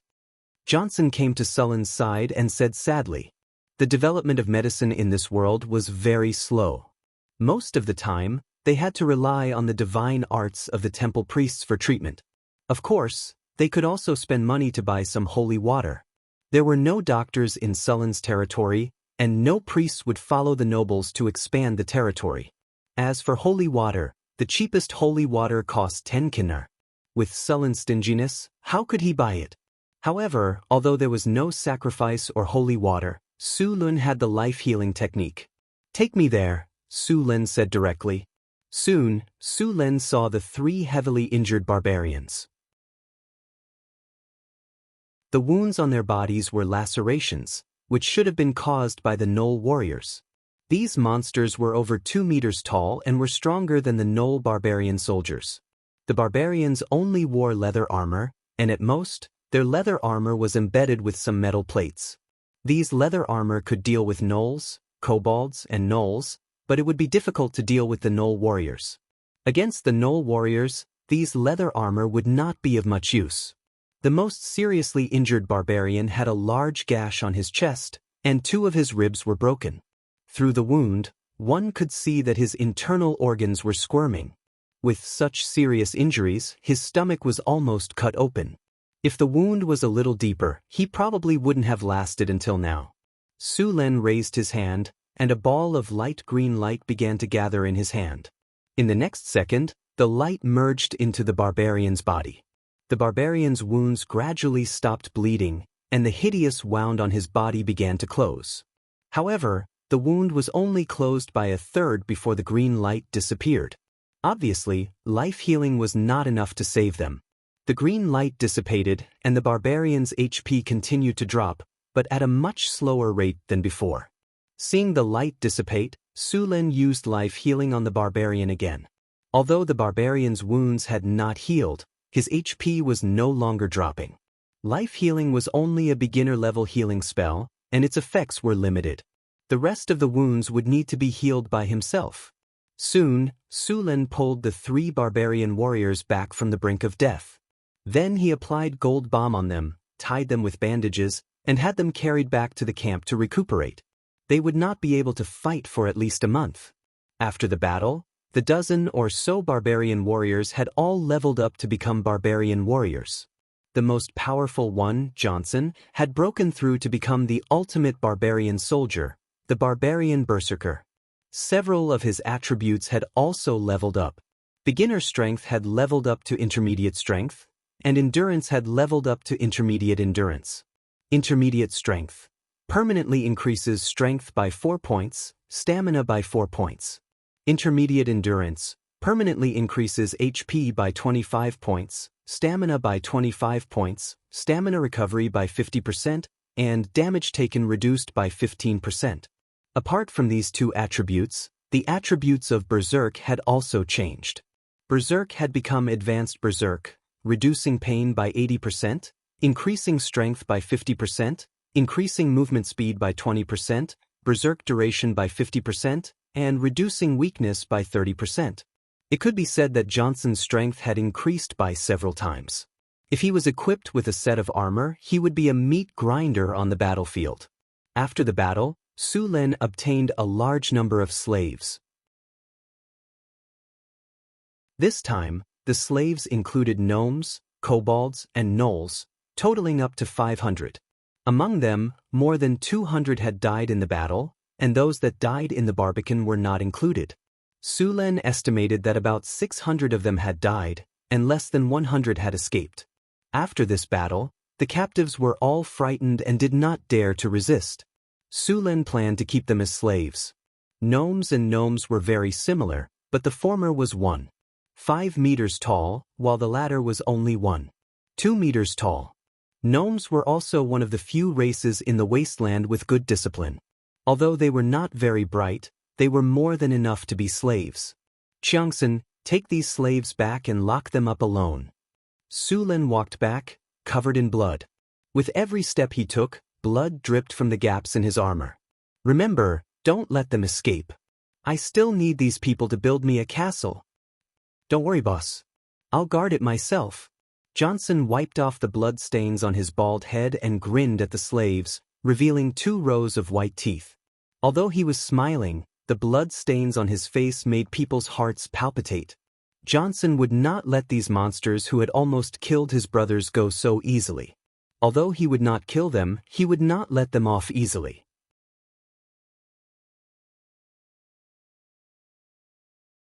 Chapter 22. The fire in the Barbican burned until midnight before it gradually extinguished. The fire burned the surrounding walls and ground until it was hot. It was not until the next morning that Su Lin dismantled the Barbican and began to clean up the corpses inside. After seeing the scene in the Barbican, although Su Lin was already mentally prepared, he still felt the urge to vomit. The Barbican was filled with all kinds of charred corpses, and the air was filled with the smell of barbecue. This situation caused no one to eat meat in the camp for the next few days. He dug a big hole and buried all the corpses. Then he let the slaves clean the ground with water. Even so, there was still a faint smell of blood at the east gate of the camp. After dealing with the monster army, the camp ushered in a period of rapid development. This time, the native army they destroyed was the most powerful Gnoll tribe in the area. The destruction of this tribe made the other tribes in the area feel a lingering fear. The rules in the wilderness were very simple. The strong were the king. If Su Lin wanted the ownership of this land, he had to defeat all the forces around the land. This way, he would be the ruler of this land. Now that the largest tribe around Sulin's territory had been destroyed, no one dared to provoke him for the time being. With more than 1,000 slaves, the construction of the camp sped up again. 3 days later, the construction of the port was finally completed. The port was built, and the fish provided every day increased. Next, some of the slaves continued to cultivate the farmland, while others built the blacksmith shop and the lord's castle. During this period of time, there were frequent battles. Many people's armor and weapons were seriously damaged and needed to be repaired before they could be used. However, there was no iron ore in the territory. If Su Lin wanted to build a blacksmith shop in the territory, he had to solve the source of iron ore. Although the wilderness looked barren, there were still many resources, such as iron ore. Most of the gnolls who attacked Sulin's territory had metal weapons. These metal weapons looked rough, and many of them even had a lot of slag left, but they were still metal weapons. These crude weapons were better made by human blacksmith apprentices. In fact, these weapons were all produced by the Jackalan tribe. The Jackalans were also intelligent beings with high intelligence. They also knew how to smelt steel, but their level was too low. If they could make metal weapons, then where did the raw materials come from? Humans had long since sealed off the wastelands, and iron or weapons were not allowed to be sold to these monsters. Therefore, the most reasonable explanation was that the Jackalans in this camp had discovered an iron mine. It just so happened that they knew some smelting techniques, but they themselves were half-baked. The weapons they made were naturally very crude.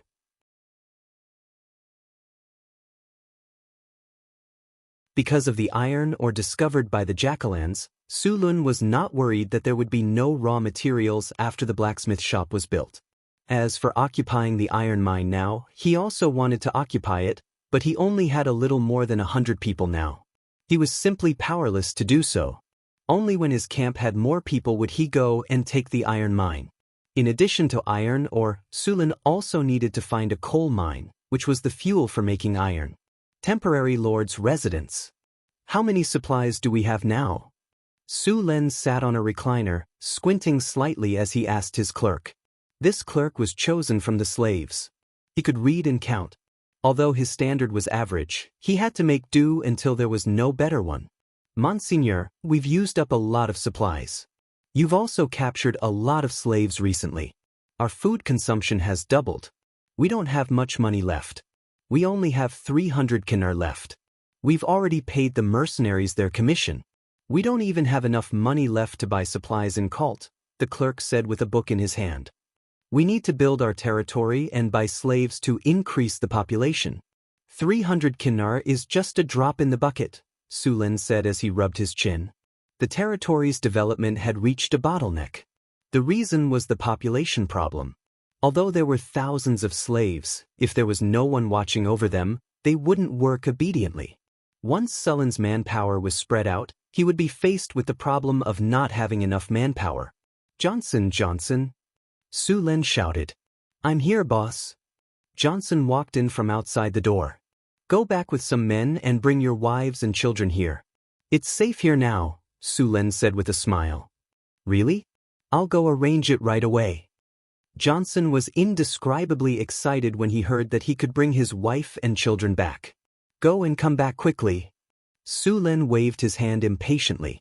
The barbarian's wife and children should be doing well. Although they were old and weak, the fighting strength of these women should not be underestimated. By the way, when you go back, spread the news that Sir Sulun has successfully built his territory in the wilderness. He needs all kinds of resources now, Sulun said after thinking for a while. He planned to lure the merchants to trade with him. As for the trade, he hadn't thought about it yet. Johnson left the camp with 2 giant axe warriors. Sulun didn't go out to capture any more slaves. In fact, the monster tribes around his territory had already noticed, and many of them had already left the area. After a few days of construction, the blacksmith shop was finally completed. The blacksmith shop is completed. Importing equipment data. Importing metal smelting technology, metal casting technology. Import completion 10%, 20%, 50%. Import complete. The weapon and equipment section of the system store has been opened.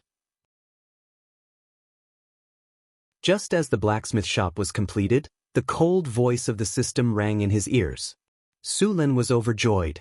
He quickly checked the rise of the Empire system in his mind. Blacksmith shop. The blacksmith shop can forge higher quality weapons for the warriors in the territory. The skills of the blacksmiths working in the blacksmith shop will be improved. The quality of the blacksmiths will also be improved. Blacksmith learning speed +2, production speed +1, quality of blacksmiths +1. In addition to the basic introduction, the gray shop button in the system interface lit up. When he opened the shop, a dazzling catalog of items appeared in front of him.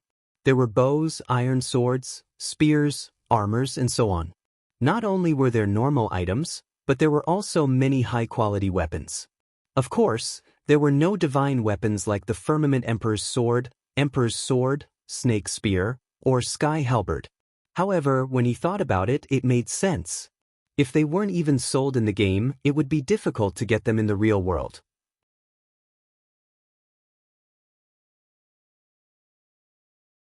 Chapter 23.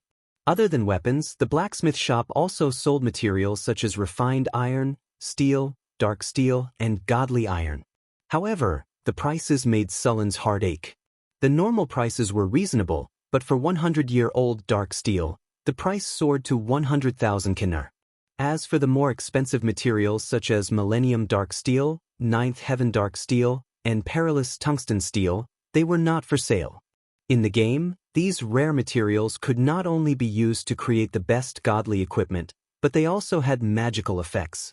For example, 100-year-old dark steel had a self-healing effect.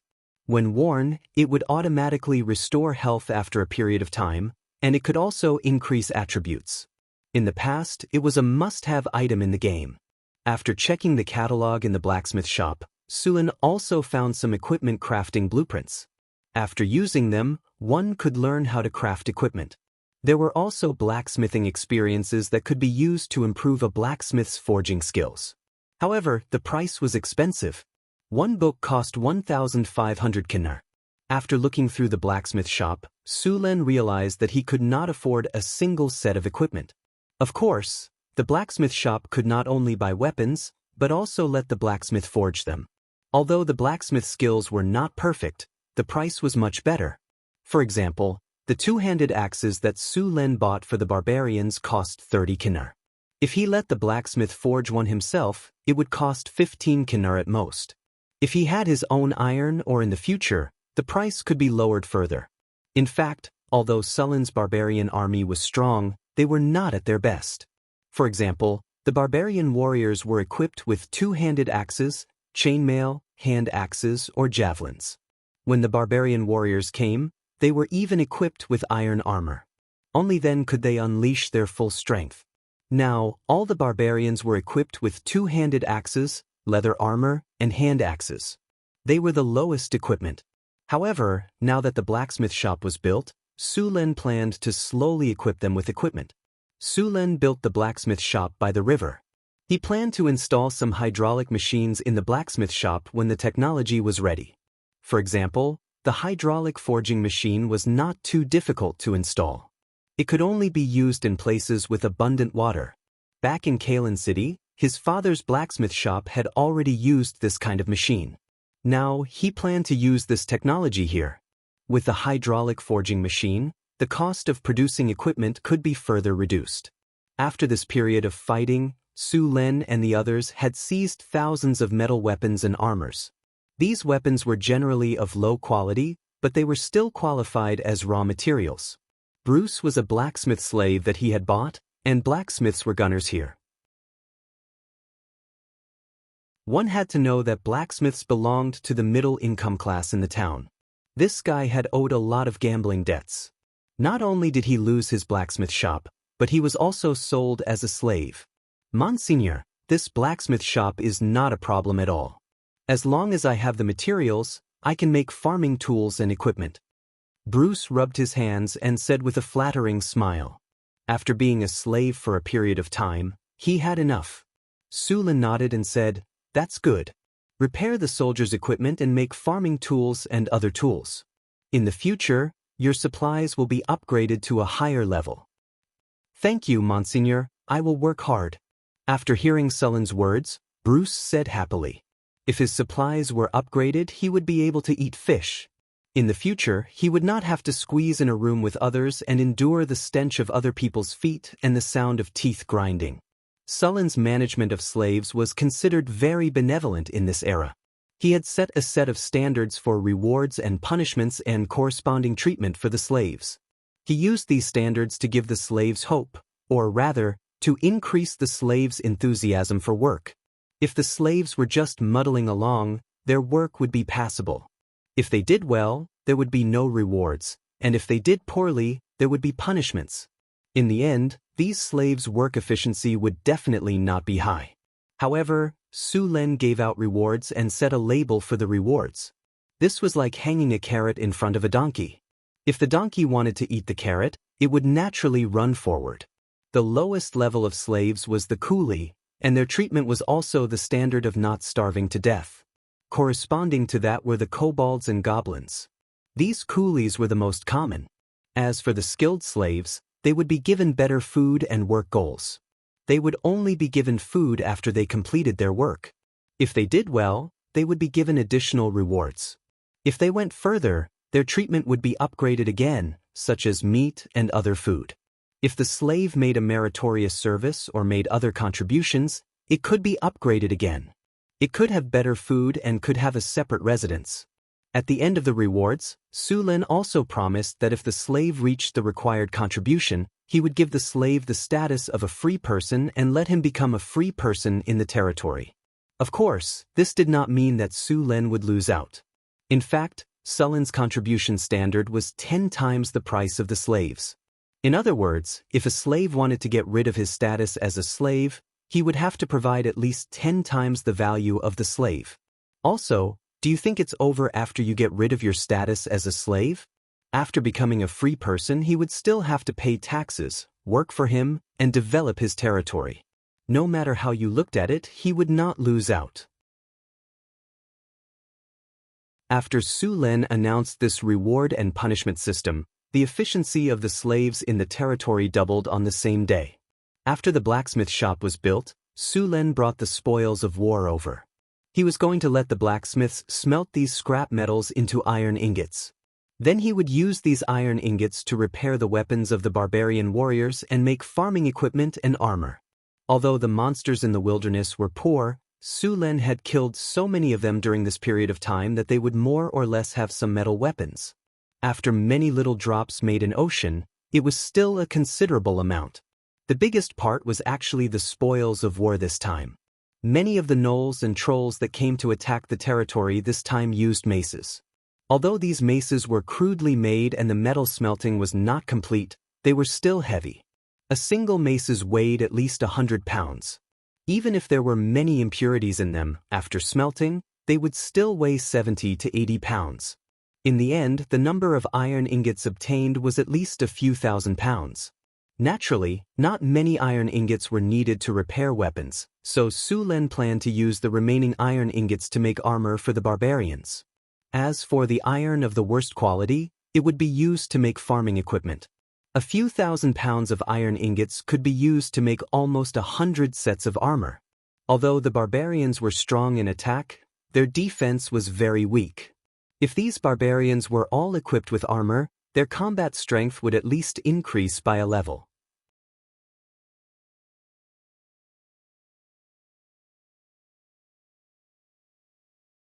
Chapter 24. Bruce brought a few blacksmith apprentices to work. The slaves pushed a material cart and sent hundreds of pounds of scrap iron into the blast furnace. The blast furnace was hot, and the temperature of the entire blacksmith shop was at least 50 degrees. Bruce was bare-chested and only had a piece of cloth wrapped around his crotch. He directed the people to heat the blast furnace. Because there was no coal in Sulen, the blacksmith shop used charcoal for heating. The heat provided by charcoal was limited, only 700 degrees. Of course, this was in an open environment. If it was in a furnace, the temperature could reach 900 to 1000 degrees. The temperature needed for steel smelting was at least 1000 degrees. At this time, bellows were needed to help the combustion. Only in this way could the temperature reach the iron's smelting temperature. Sulen didn't know much about iron smelting, but he remembered that after heating the air in advance and injecting it into the furnace, the temperature of the furnace could be increased by about 200 degrees. In this way, the temperature of the furnace could reach 1200 degrees, which was not much lower than using coal.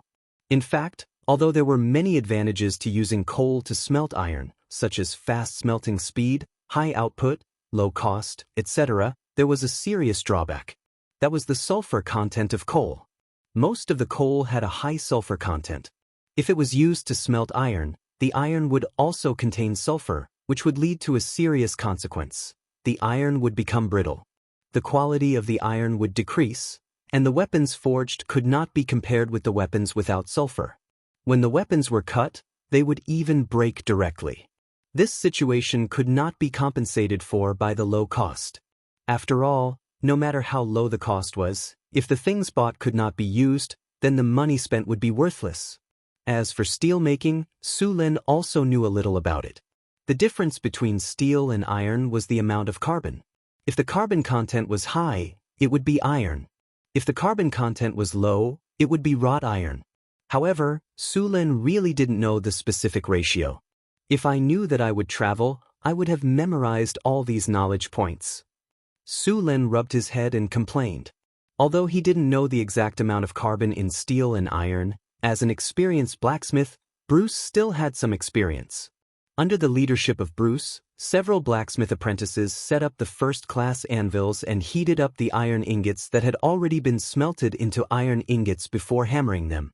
This method of repeatedly hammering and heating iron ingot was to forge steel. After the iron ingot was repeatedly tempered, it was called refining. After this operation was repeated for 100 times, it was called refining steel. It was also the best steel on the market at present.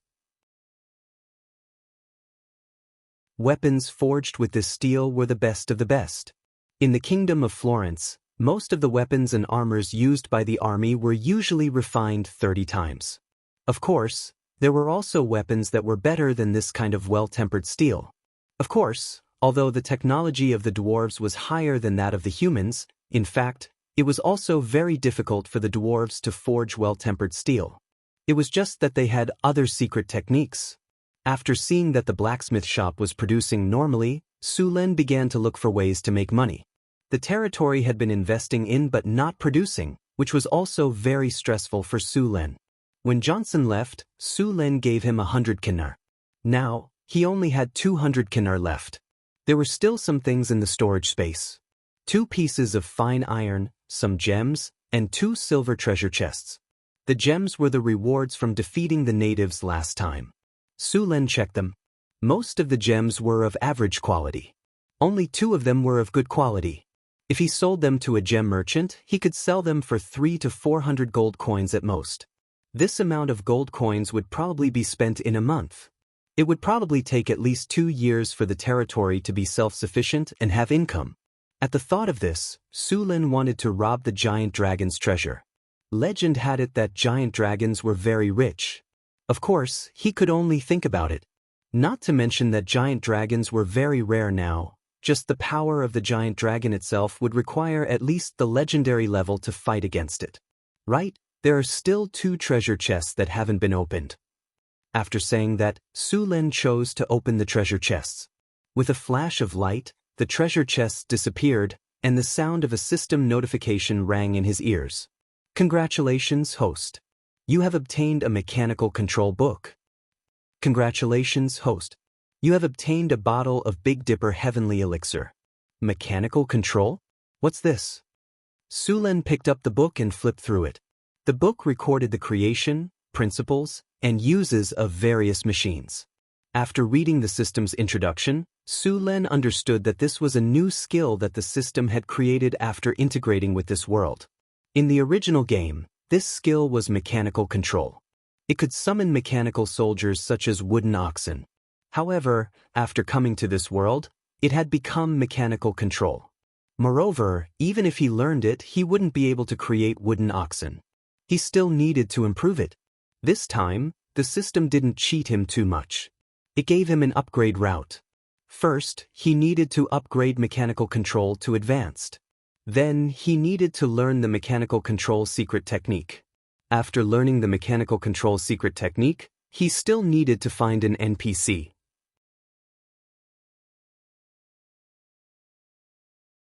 After the Peach Blossom Immortal passed the NPC's test, he would receive a reward. This reward was awesome. It was actually the creation of puppet magic statues. This system actually gave him the creation of magic statues.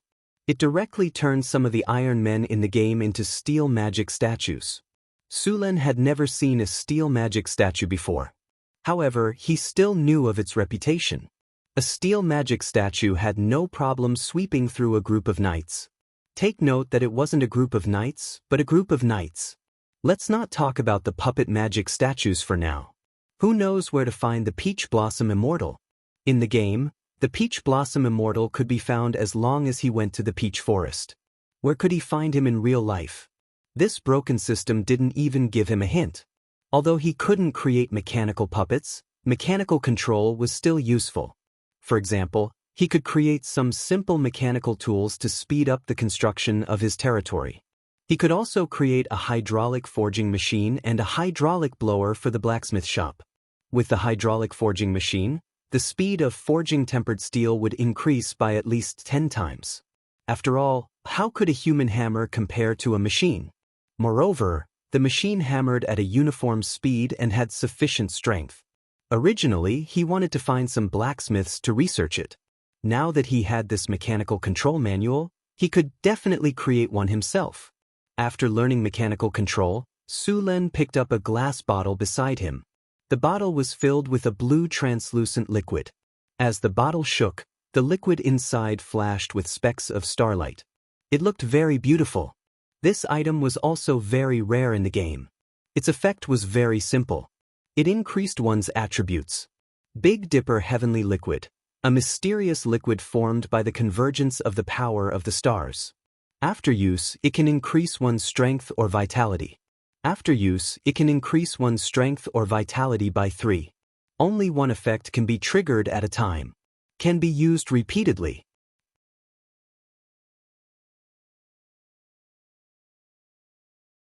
Chapter 25. Su-Len would never complain about having too many items that could increase his attributes. It was best to have more of them. Su-Len picked up the Big Dipper Heavenly Serum and drank it. A cool energy spread through his body and quickly merged with it. Congratulations, host. Your constitution has increased by 3 points. He opened the system to check. On his personal panel, his original 25 constitution had become 28. Su-Len stretched his body and adapted to the sudden increase in his constitution. He then prepared to make the hydraulic forging machine. It was not difficult to make a hydraulic forging machine because there were 2 rivers here. Both rivers had plenty of water. It was not a problem to build a hydraulic forging machine.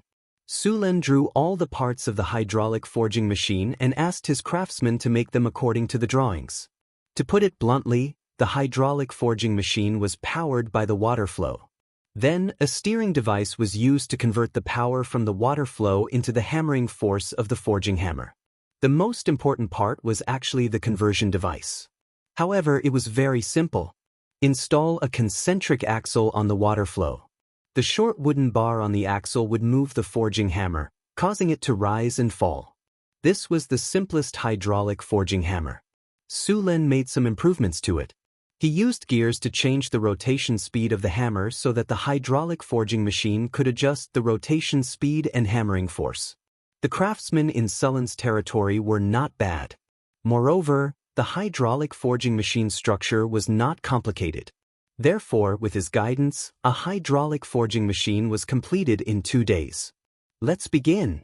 Su-Len took a deep breath and looked nervously at the freshly made hydraulic forging hammer in front of him. Open the gate, one of the craftsmen shouted. As his voice fell, the sluice gate opened and the surging river water rushed in. The surging river water rushed into the channel that had been excavated and quickly rushed to the water wheel. The heavy water wheel was driven by the current and then slowly turned. As the water flow turned, the forging hammer connected to the water flow began to rise slowly. Soon, the heavy forging hammer was raised to a high enough position and then smashed down with a loud bang. Bang! The sound of metal was deafening and sparks flew everywhere. Then, the forging hammer was raised again and smashed down with a loud bang. Bang, bang, bang. The dull sounds of metal colliding rang out continuously and soon became one. A piece of iron ingot was being hammered by the forging hammer in the water. The shape of the iron ingot could be seen with the naked eye becoming compact. It didn't take long for this iron ingot to be forged into a steel ingot.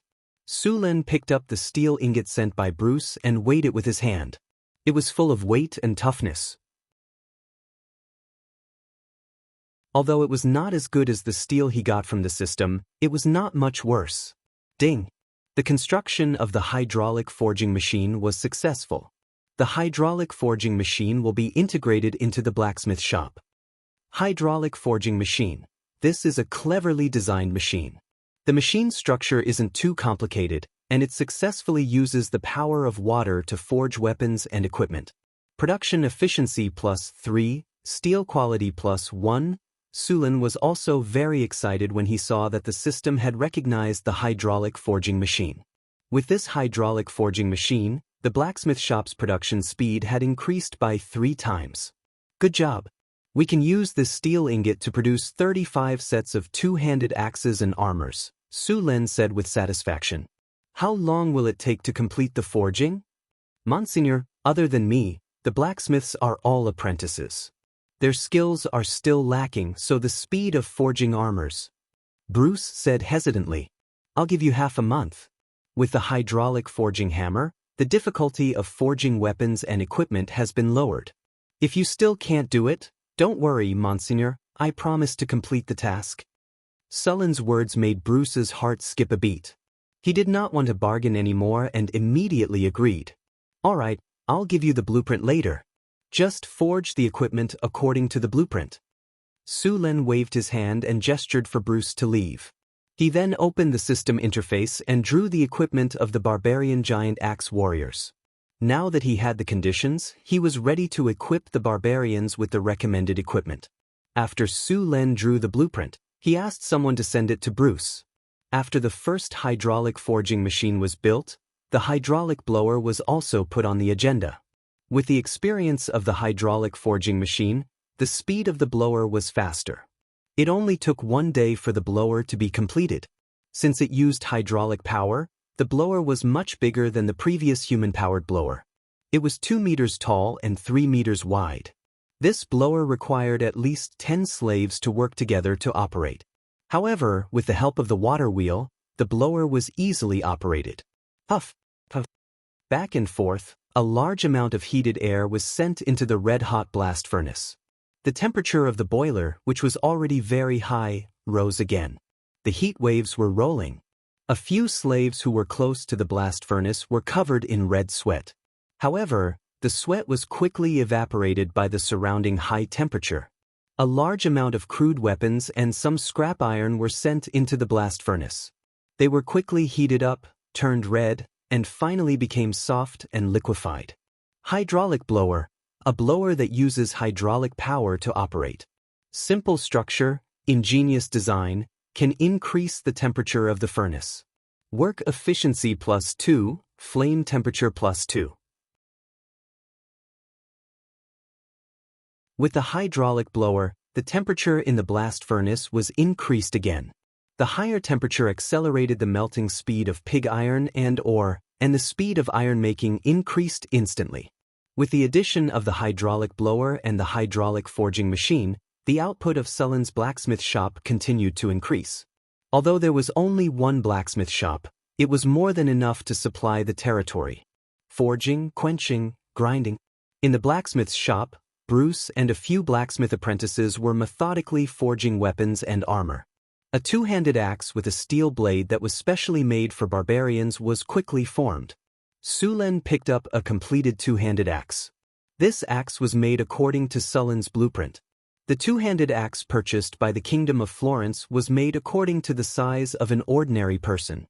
The two-handed axe had a short handle and was much lighter. Compared with the axe in Sullen's hand, it was a whole size smaller. In fact, the barbarians were not very comfortable using it, and the weight of the axe was a little light. The average height of these barbarians was 2.1 meters, which was at least 30 centimeters higher than the Florentines. The weapons made according to the size of the Florentines were not suitable for them. Now the two-handed axe was made according to the size of the barbarians. It was very suitable for them to use. These two-handed axes weighed up to 15 kilograms. Only the barbarians could use them freely.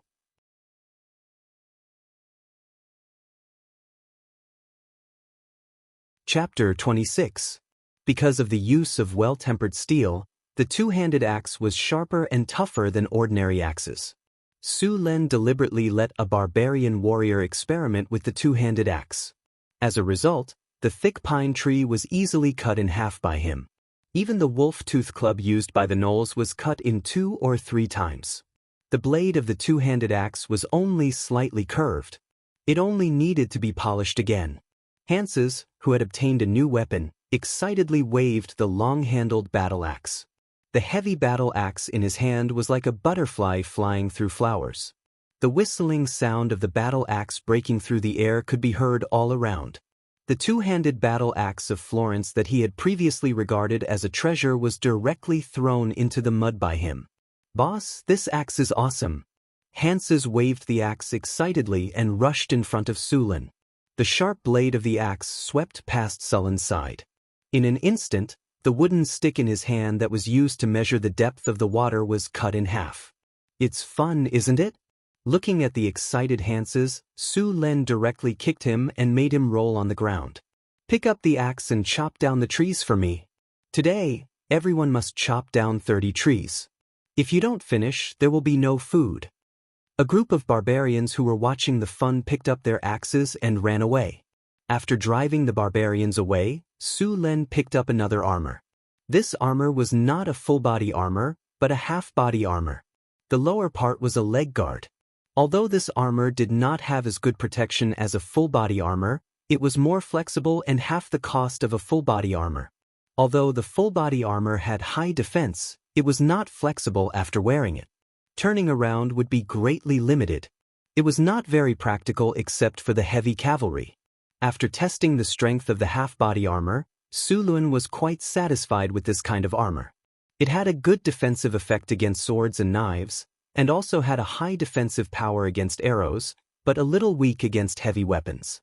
Using this armor to deal with the natives in the wilderness who did not even have a full set of weapons was a complete waste. The blacksmith shop was on the right track, and the construction of the territory was also slowly progressing. Although there were already more than 1,000 slaves, the construction of the territory was still progressing slowly. Of course, this was in Sullen's opinion. In fact, for others, the construction of the territory was already very fast. The main reason was that Sullen's territory was too large. Other nobles' territories were at most the size of a small town, but Sullen's territory was already a large town, or even a small town. At least large towns did not have a 2-kilometer-long, 5-meter-high stone wall. Kobolds, gnomes, and even gnolls were not the best slaves for building a territory. These slaves could only do heavy physical labor. With their pitiful intelligence, they were completely incapable of building a proper house. Most of them built shacks or dug underground caverns. There were a lot of trees in the wilderness. If they used logs to build houses, they would be able to build faster. However, wooden houses were prone to catching fire. Once a fire broke out, they would probably burn down a lot. Furthermore, wooden houses consumed too much wood. In Sullen's opinion, the territory's wood was also a commodity for sale. There were a lot of trees in the wilderness, and there were a lot of them. They were also very sturdy. Whether it was used to make furniture or ships, it was a good choice. This was especially true in the north.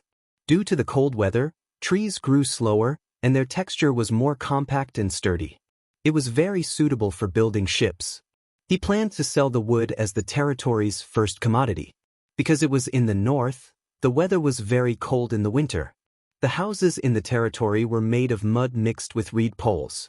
Although the mud walls looked ugly and gray and looked like they could be pushed down with a push, they were very warm. The walls were more than a foot thick and could completely block the cold from the northern ice plains. Although the walls were a mixture of mud and reed, after the mud was mixed with water and mixed with reed poles, the strength of the mud wall increased a lot. Coupled with the thickness of the mud wall, it was no problem to use it to build houses. At the same time, wooden pillars were added in the mud wall. Although the houses looked ugly, they were the best choice for the territory. Although the kobolds and goblins were not very bright, they were still capable of digging the foundation and transporting the mud. They did a good job of digging the foundation. It didn't take long for the foundation to be dug out. As for the gnomes and gnolls, they were stronger. They were used to beat the mud and mix it. Then, under the guidance of the humans, they built the mud wall on top of the foundation. The construction of the mud wall was simple. 2 wooden boards were erected, and the boards were filled with mixed mud and reed poles. After that, the mud wall was compacted and built. Neither gnolls nor gnolls were comfortable with their new identities. After all, they were much stronger than gnolls and kobolds. They were used to enslaving gnolls and kobolds. They were not used to being enslaved by humans, but they did not dare to resist. In the recent battle, Su Luan's powerful figure and the barbarians' unstoppable power had left a deep impression on them. Although there were only a few barbarians as supervisors, none of the slaves dared to have any thoughts of resistance. They obediently worked under the whips. There was flat land on both sides of the Red Sand River and the Whitewater River. Many of these lands were covered with lush weeds. The land was very fertile. After the monster army was wiped out, the territory was temporarily free of threats. The reclamation of farmland was put on the agenda. Agriculture would always be the foundation of a territory. With a strong agriculture, the territory would be able to support more people. This way, business and military would be able to develop better. Su Lin had checked the land around the river for 2 days. In the area close to his territory, at least 100,000 mu of land could be reclaimed on both sides of the river. Because it was close to the river, there was no need to worry about irrigation. These 100,000 mu of land could be said to be the best farmland in the entire territory. Sulin's farmland was close to the city wall. Other than being close to the city, it had no advantage over these farmland. Of course, now that Su Lin had good mechanical technology, if he built some big water wheels and irrigation canals along the river, the farmland here would not be bad. However, the construction of the water wheels and irrigation canals required a lot of money and labor. With the current situation of Sulin's territory, it was not realistic to build irrigation canals that covered the city. The best way was to reclaim the land near the river for farmland.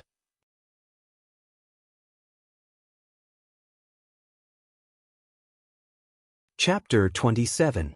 Kobolds and goblins also knew how to grow food, but their method of sowing was the most primitive slash-and-burn method. They would find a piece of barren land and set a fire to burn all the weeds on the ground.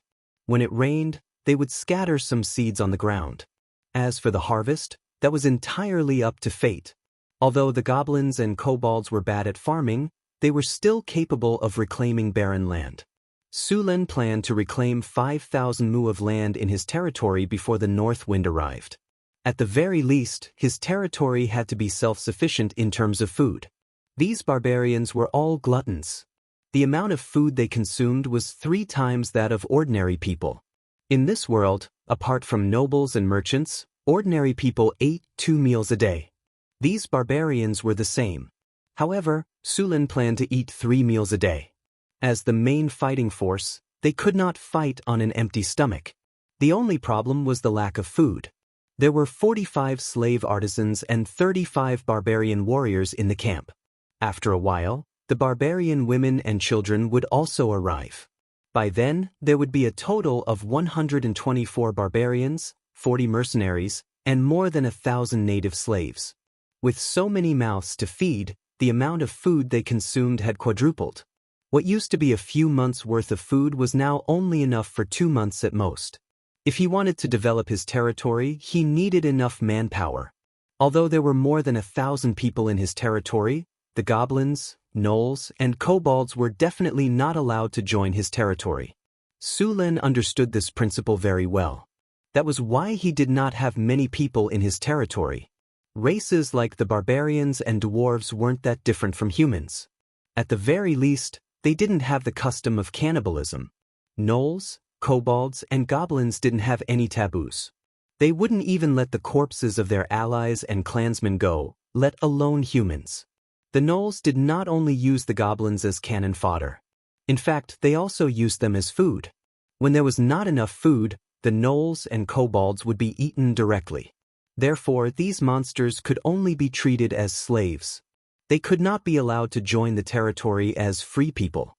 North of the Red Sand River, Su Lin led a group of barbarian warriors to clear out the goblins and kobolds.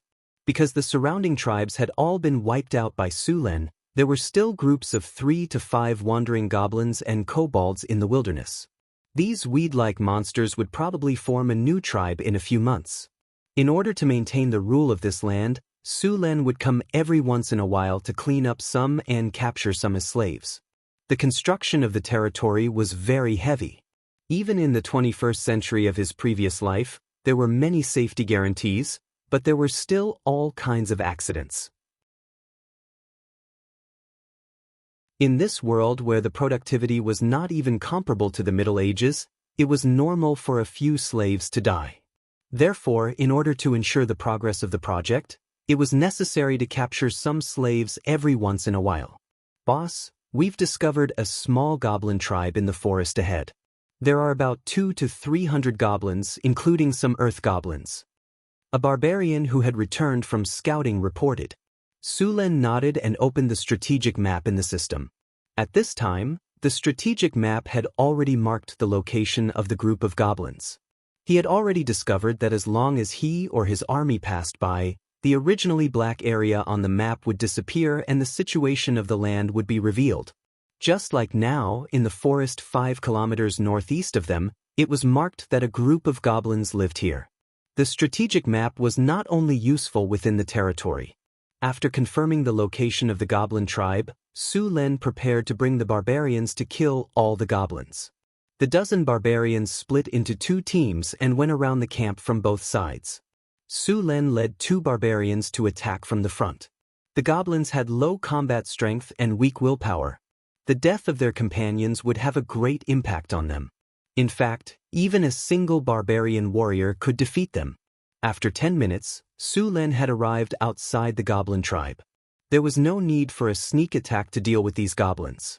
A wave of attacks would be enough to end the battle. The next step would be to capture the slaves. There were no guards outside the goblin tribe. The entire goblin camp looked run down. There were many small houses piled up with mud. These houses were actually called crypts. Most of them were underground and had no windows. There was only one entrance, and the surroundings were supported by wood. Although they looked run down, these houses were good at keeping warm. Many poor people in the north absorbed the advantages of these crypts and built half of their houses underground. Sulen looked at the strategic map. The other 2 teams of barbarians had already arrived at their predetermined positions. He waved his hand and led 2 barbarians to the camp. The 3 of them were quickly discovered by the goblins. One of the goblins picked up his weapon and yelled at the other goblins to pick up their weapons and get into formation. However, before he could complete the formation, a hand axe spun and smashed into his head. Kill! Sulen brandished his steel spear and smashed the fence outside the camp to pieces with the force of 10,000 pounds. The goblins who had just come to their senses crawled out of the crypt in a panic. When they saw the tall barbarian, they did not even have time to react before they were sliced in half by the axe. For a moment, the 3 of them were like 3 meat grinders, rampaging through the territory. The remaining goblins were scared out of their wits. Before the fight even started, they had already scattered and turned to flee. Only a few goblins picked up their broken weapons and formed a simple military formation to resist. Seeing this situation, Sulen adjusted his direction and charged forward. He swept his steel spear across and sent a few goblins flying like a sandstorm. Although there were no obvious wounds on the surface of these goblins, the leather armor on their backs had exploded. Broken organs mixed with blood spurted out of their mouths. They were dead before they hit the ground. With the death of a few goblins, no other goblins dared to resist. All the goblins scrambled to escape.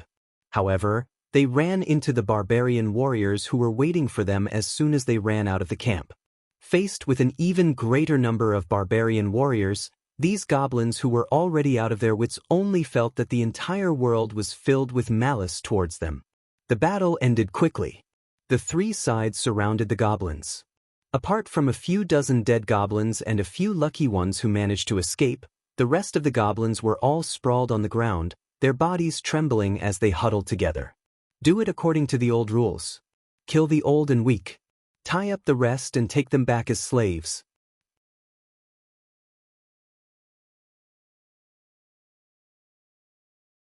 Chapter 28. These barbarians were already familiar with this.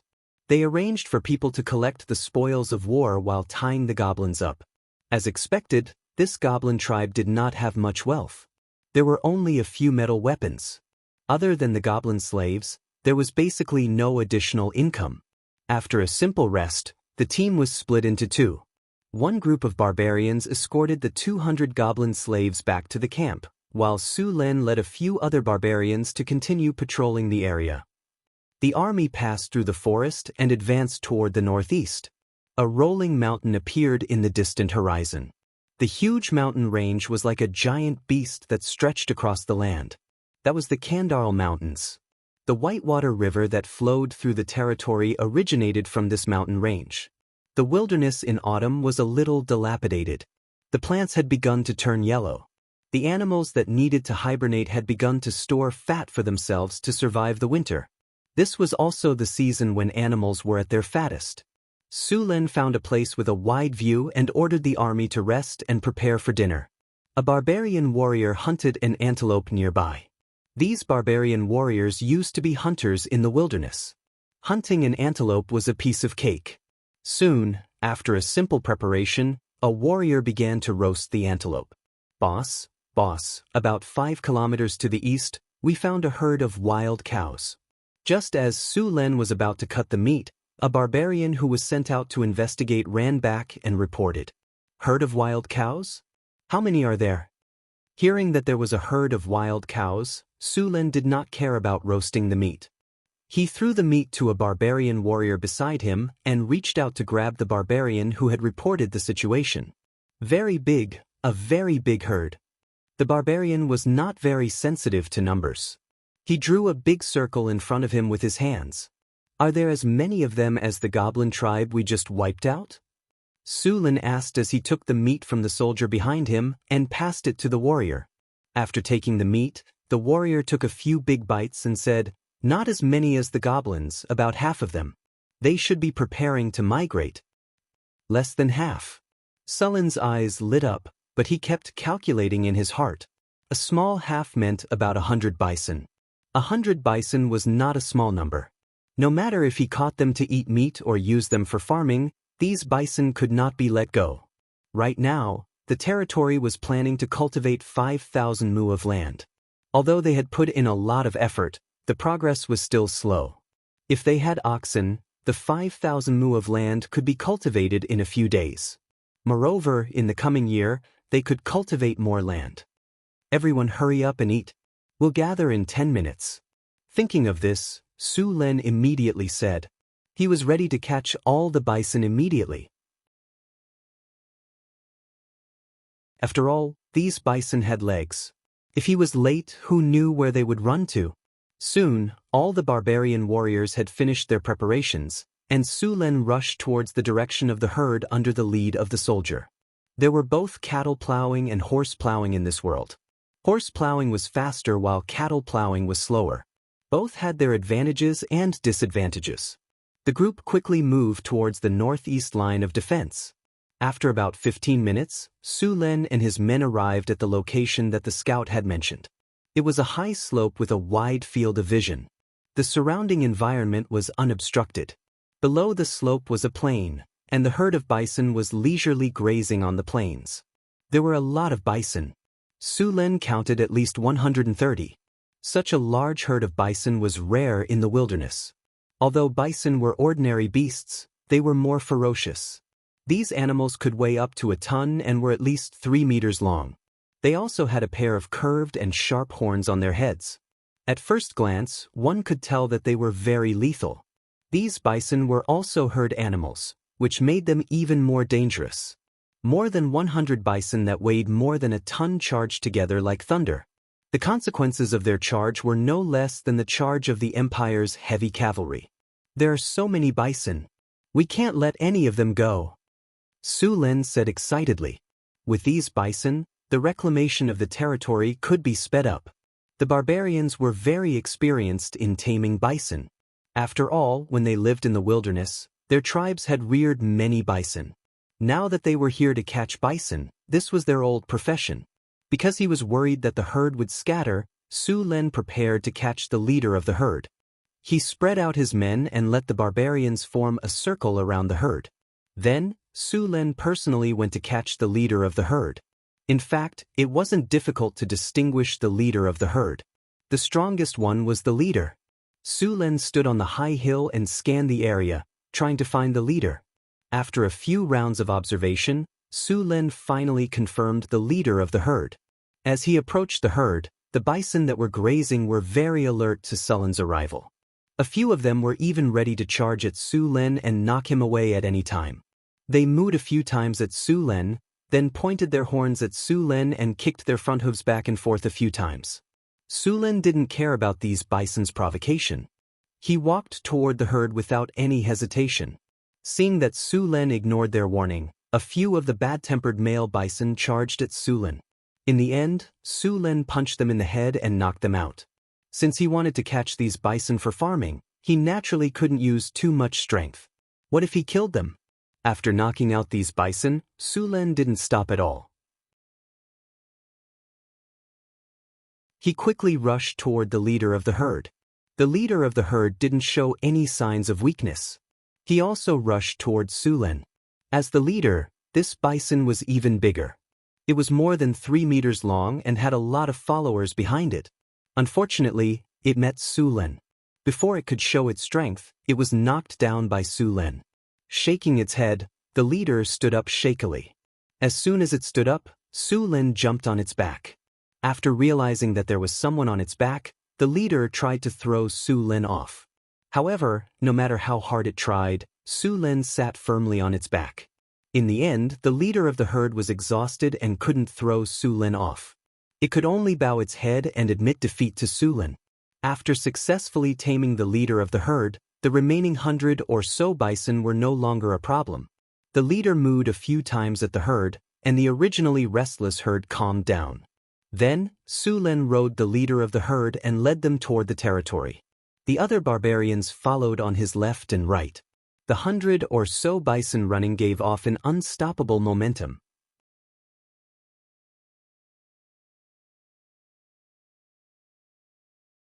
Chapter 29. After capturing more than 100 bulls, Sulen did not continue to venture deeper into the wilderness. He planned to bring them back to camp first. Even if only half of these bulls could be turned into cattle, it would still be a huge improvement for Sulen's agriculture.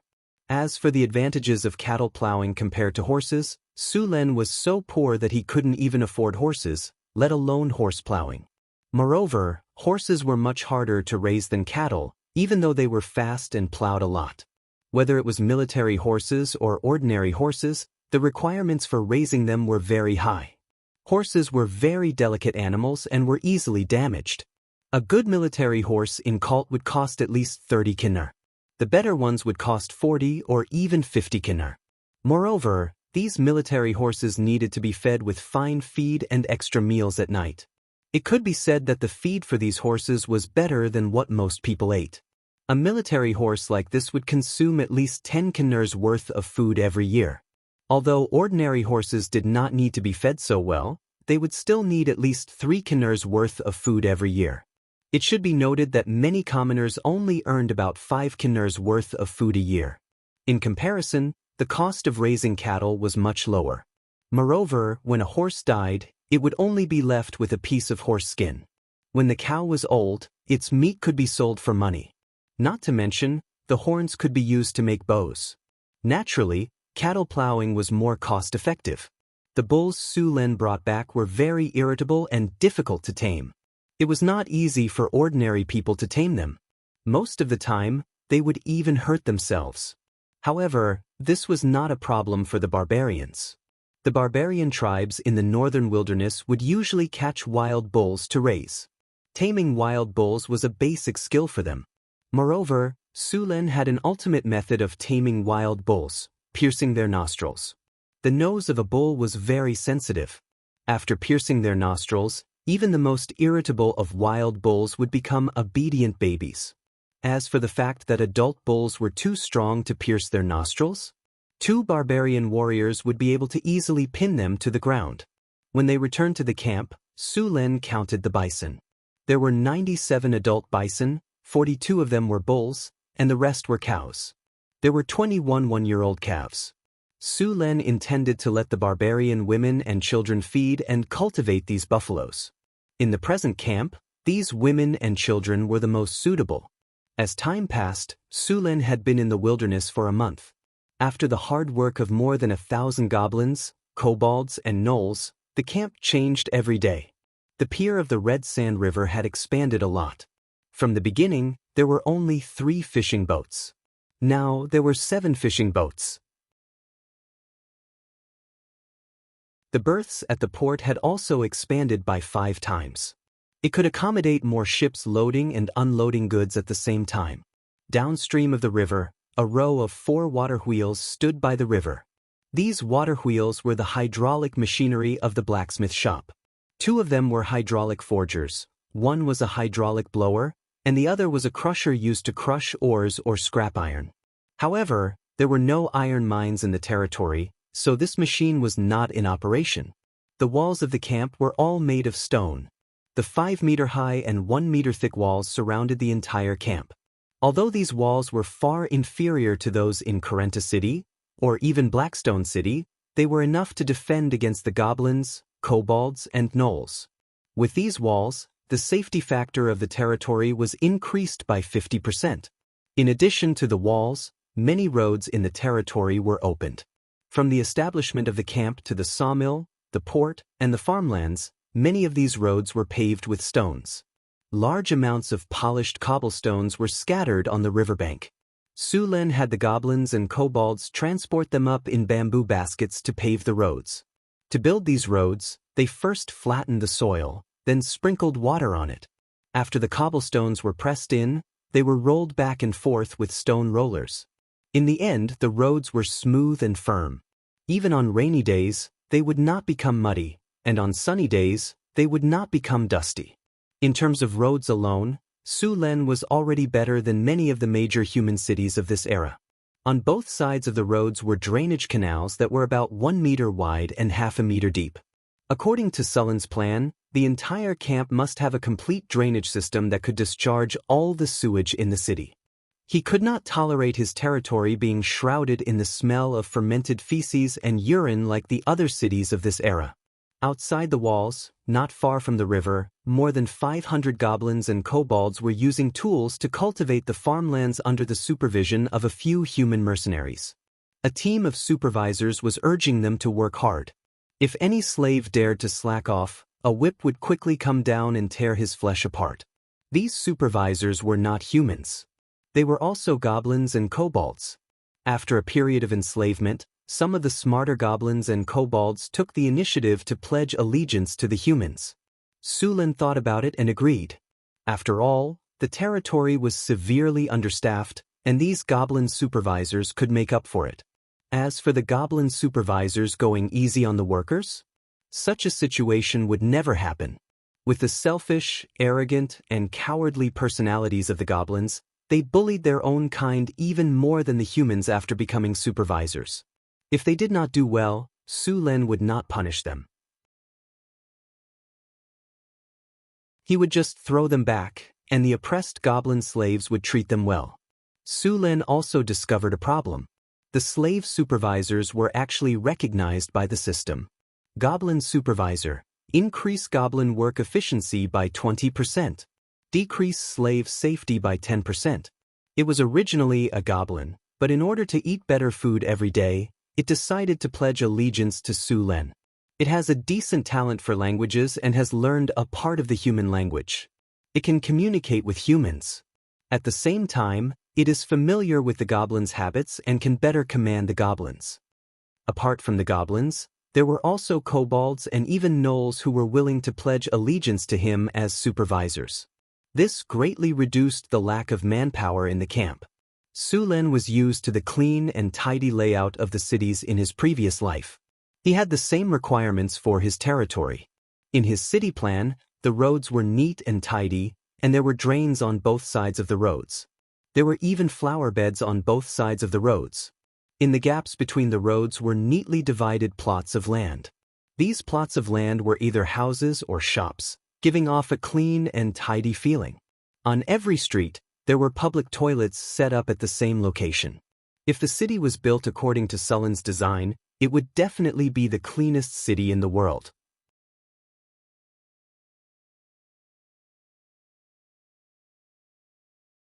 Chapter 30. Sulen's lord's castle was under construction. According to the design, his lord's castle was very spectacular and majestic. But considering the current situation, he could only build part of it first and leave the rest for the time being. He would continue the construction when he had enough time and money. It wasn't that he didn't want to capture more slaves to work for him, but the main problem was food. Without enough food, it was impossible to feed more people. The first 500 mu of farmland had been planted with potatoes. These potatoes would mature before winter, and now Sulen was preparing to expand the planting of potatoes. The first batch of land was very fertile. Even without fertilizer, the yield would not be low. Apart from keeping some of these lands, Su Luen planned to distribute the rest through military rewards, sales, or distribution to slaves with meritorious service. As long as the land was planted with crops, the territory would receive agricultural taxes. The sale of the land would also receive a sum of money. This way, his territory would have a stable source of income. Of course, this was the best-case scenario. His territory was now in the middle of nowhere, and no free people were willing to come. Therefore, this method ended before it even started.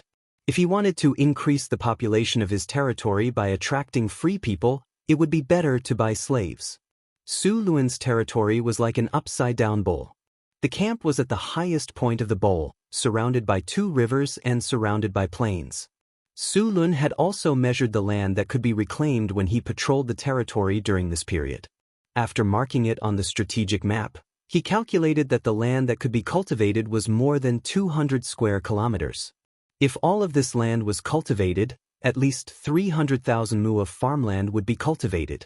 With so much farmland, it would be more than enough to feed 30,000 to 50,000 people. Of course, even if the territory was developed, it still needed to clear out the monsters in the wilderness. 2 days later, Johnson returned with dozens of barbarian women and children. With these women and children joining the territory, the manpower in the territory was finally not so tight. These women and children were very curious about the territory, but they quickly threw themselves into the construction. According to Sulen's reward standards, these barbarian soldiers could obtain land and get rid of their status as slaves to become citizens of the territory. After knowing that they could rid themselves of their status as slaves and become free citizens, these barbarians burst with passion and threw themselves into building up their territories. What surprised Sulen was that other than the barbarians, there was also a caravan that came back with Johnson. This caravan had 40 four-wheeled carriages and more than 150 people. Honorable Lord, I'm Owen, the manager of the Bauhinia Chamber of Commerce. I'm very pleased to meet you here. A slightly plump man with a shrewd look flashed through his eyes from time to time. My caravan will need to pass through your territory. We will pay the tax according to the normal standards. Owen, is your caravan going to the depths of the wilderness? Sulen was very interested in Owen. Any caravan that dared to venture into the wilderness was no weakling. With the danger level of the wilderness, caravans that were not strong enough had a high chance of dying. If this caravan dared to do business in the wilderness, they must be strong. At the same time, this also showed that they would definitely make a lot of money on this trip. If there were not enough profits, why would these caravans take such a huge risk to come here? Mr. Lu Sun said it well. If there was a 10% profit, the capital would be used everywhere. If there was a 20% profit, the capital would be active. If there was a 50% profit, the capital would take risks. If there was a 100% profit, the capital would dare to trample all the laws of the world. If there was a 300% profit or more, the capital would dare to commit any crime and even risk being beheaded. Sulen was about to go crazy from poverty. How could he let go of any opportunity to make a fortune? Sulen was also very surprised. He was surprised that the noble in front of him had set up a settlement here. As a caravan that often traveled in the wilderness, they knew very well how difficult it was to set up a camp here. The Jack-Allan tribes in the wilderness were not easy to deal with. Thousands of Jack-Allans, goblins, hound-head men, and trolls. With such a lineup, even 1,000 well-trained elite human soldiers might not be able to win. Most of the time, both sides would suffer. Moreover, this territory had already built a 5-meter-tall wall. How much manpower and resources did it take to build such a wall? One had to know that this place was more than 200 kilometers away from the nearest city, Blackstone City. To maintain 1,000 human soldiers and build such a wall, the cost would make most nobles go bankrupt. This young human noble dared to build a city here. What was even more surprising was that he found a large number of goblins, houndhead men, and Jack Allen slaves in this territory. This meant that they had a firm foothold here. So, our caravan is preparing to enter the depths of the wilderness to trade with some other races. Jackalans? No, Jackalans prefer to rob directly. We are trading with the Ellen tribe in the north. They are a group of centaurs. Centaurs? Sulen said in surprise. Sulen wanted to continue asking, but Owen had no intention of talking about the details of the trade. But even if Owen did not say it, Sulen had a rough idea of what they were trading. It was nothing more than bows and arrows, horses, and some wilderness specialties such as furs and magic materials. Centaurs were good at raising horses, and their tribe was also famous for their longbows. The caravan traded food and other daily necessities. A round trip would yield at least 10 times the profit. Okay, I agree to let your caravan rest here, but according to the rules, you have to pay 10% tax. Sulen quickly agreed. Of course, you can pay with kinnar or food. Thank you for your kindness, Lord. We will prepare the tax soon. Hearing Sulen's words, Owen nodded. 10% tax was normal.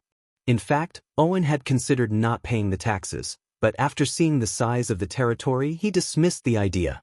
There was no need to be surprised. Few merchants in the wilderness were good people. They would often act as bandits and even plunder some territories.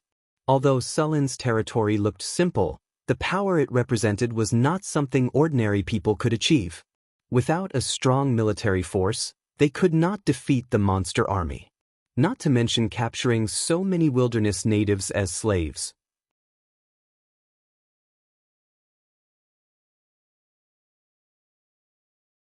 Chapter 31. Centaurs were a powerful race in this world. They were born to be cavalry and were good at raising horses and archery. Centaur longbows were very famous in the human world. They were second only to elven longbows and were comparable to half-elven bows. The strongest Thunder Knights in the Kingdom of Florence bought their horses from the Centaur tribe. The horses produced by the Centaur tribe were fat, tall, and strong. They were the best horses and were very suitable for heavy cavalry mounts. Of course, there were many better mounts, such as magic beasts. Magic beasts that were beyond the category of wild beasts, such as unicorns and nightmare beasts. If they formed a knight order, they would be stronger than all the knights on the continent. However, there was a key problem. Whether it was unicorns, nightmare beasts, or other magic beasts, there were too few of them. Unicorns were the elves' friends and lived in the legendary elven forest. Nightmare beasts were even rarer. There were also a few. Therefore, only a few noble knights would look for magic beasts as mounts. The knights that needed a lot of mounts could only use ordinary horses. Humans also domesticated a lot of horses, but the quality was not as good as the horses raised by the centaurs. Even if there were 1 or 2 good horses, it could not change the fact that the whole race was not as good as the horses raised by the centaurs. Sulen knew that Owen's caravan was going to trade with the Centaur tribe, so he had some plans in his mind. Now that his territory only had barbarian warriors, he also needed cavalry and longbow archers. But now his territory was poor. If he wanted to trade with the Centaur tribe, he had to at least have something they needed. How could he trade with them if he had nothing? Sulen was also a little confused, but he also had an advantage. Now his territory was the only territory on the trade route from the Kingdom of Florence to the Centaur tribe. As long as they passed through his territory, it was normal to pay a toll. It was normal to collect some Centaur longbows and horses. Owen's caravan was transporting a lot of goods this time. There were a lot of ironware and the rest were food. Although the Centaur tribe was very strong, the quality of their ironware was average. Iron ore was rare in the wilderness, so the price of ironware was very high. As for food, the Centaur tribe was a semi-nomadic tribe. Their farming ability was very poor and their food production was low. In comparison, Sulen suddenly realized that his territory was still very advantageous. Owen was also curious about Sulen. As the steward of the Bauhinia Chamber of Commerce, he had been walking on this trade route for more than 10 years. During this period, there had been nobles who had come to this area to develop their territories. However, until Sulen's arrival, no nobles had succeeded in establishing themselves here. Owen had never thought that in just a month, a pioneering noble would come here and successfully establish a foothold here. This made him feel incredibly shocked. What surprised him even more was the strength of this lord. Previously, he had crossed the wilderness with the barbarian women and children. Along the way, they had encountered many wilderness bandits. The barbarian leader had led 2 equally powerful barbarians to crush a group of bandits. That kind of irresistible and invincible attitude left a deep impression on him. None of the mercenaries under him were his opponent, and only a few of them could take a few of his axes. This kind of strength had already surpassed the knight rank. Even the remaining 2 barbarian warriors had reached the knight rank. Towards such powerful warriors, his first thought was to recruit them.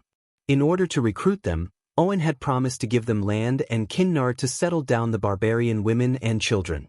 However, to his disappointment, the barbarians had directly rejected him. Even if he kept raising the conditions, the barbarians did not waver at all. Just as he was thinking of increasing the price, the caravan had arrived at Sulen's territory. When he arrived, he realized that the barbarians were actually this pioneering noble's people. Moreover, this young noble had relied on the barbarian warriors to establish a foothold in the wilderness. Owen sat cross-legged on the carpet in the tent. Not only was the carpet from the desert kingdom exquisite, but it was also soft and comfortable to step on. A short table was placed on the carpet, and the leaders of the caravan guards were respectfully sitting not far away. Each of them had a cup of ale in front of them. The temperature in the wastelands was very low at night, and alcohol was the most popular beverage in the north.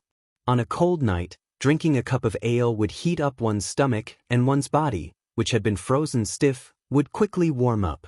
Alec, other than the 3 barbarian warriors who came with us, how are the other barbarians' strength? Owen put down his cup and asked. Very strong. The mercenary with a long scar on his face said in a low voice, Those barbarians have an aura. I've only seen this kind of aura from knight-rank powerhouses. After he finished speaking, he lowered his head and took a sip of ale. The spicy ale was a little bitter.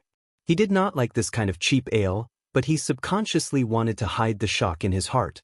Although he did not want to admit it, with his many years of experience as a mercenary, it was not difficult to see that each of the barbarian warriors in this territory could be called a strong warrior. All of them? That's impossible. More than 30 strong men who are at least at the knight level.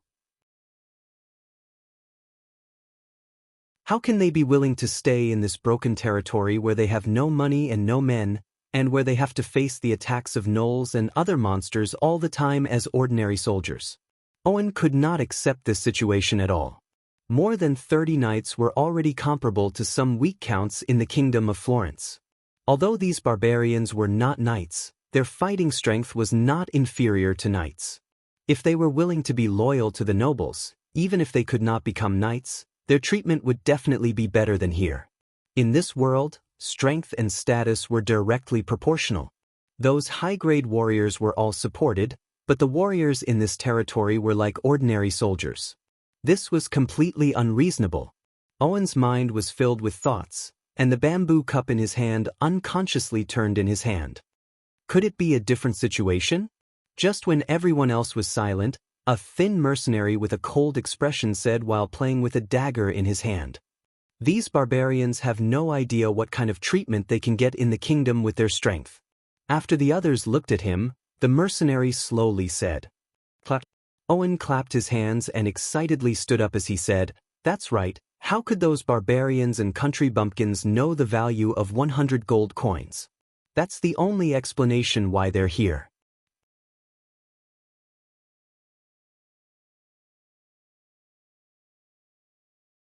Chapter 32. I know they must have been tricked by that lord. As long as I tell them my true value, those barbarians will definitely leave him. Then our chance will come. Owen paced around the tent excitedly. From his expression, it seemed like he had already recruited more than 30 powerful barbarian warriors. I'm so stupid. No wonder Johnson didn't care about my conditions. They don't even know the difference between silk and linen. I should have known. Ahem, sir, we are now in the territory of that noble lord. Doing this seems... The leader of the mercenaries, Alec, reminded him. Yes, this is still his territory. Owen finally came to his senses and stopped. However, he couldn't hide the excitement on his face. His eyes flickered continuously, and no one knew what he was plotting in his heart.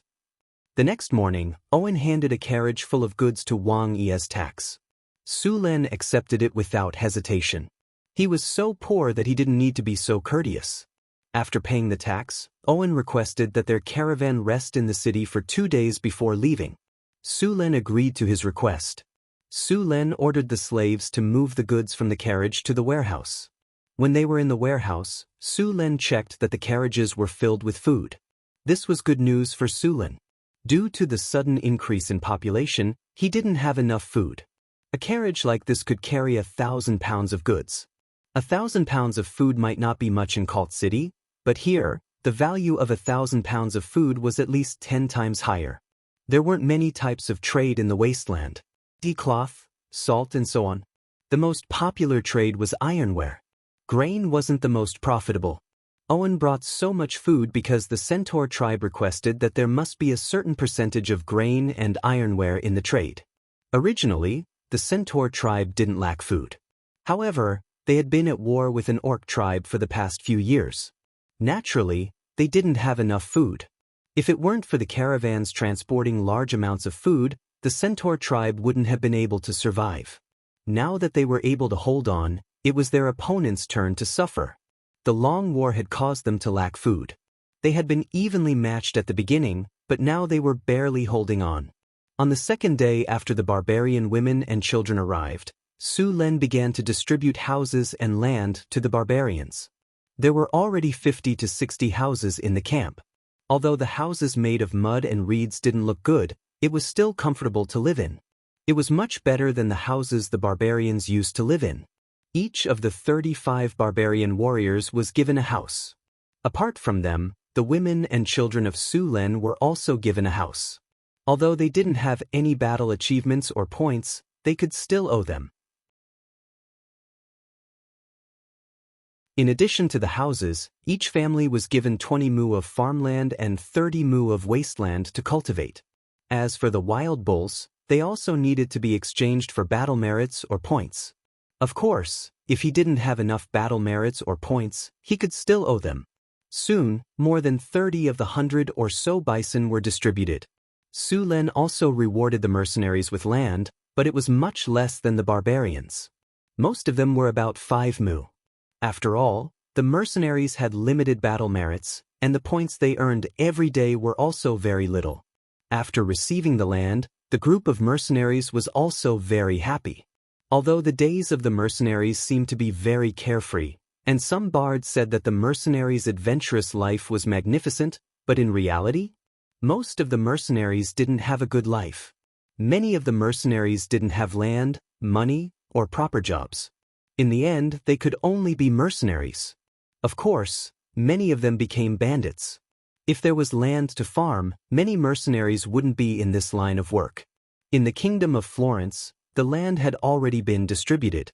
Except for some farmers, the rest of the land was basically divided up by the nobles. With the growth of the population, the farmers who didn't have land could only leave their hometown and come to the city to work. They didn't have any skills, so most of them became coolies or mercenaries. Now that they had land, these people naturally didn't want to live a life of bloodshed. It was foreseeable that these mercenaries would become the first batch of free people in Sulen's territory. Just as Sulen was busy distributing land to the mercenaries, Owen also began to secretly contact the barbarians. Most of the barbarians were forthright and carefree.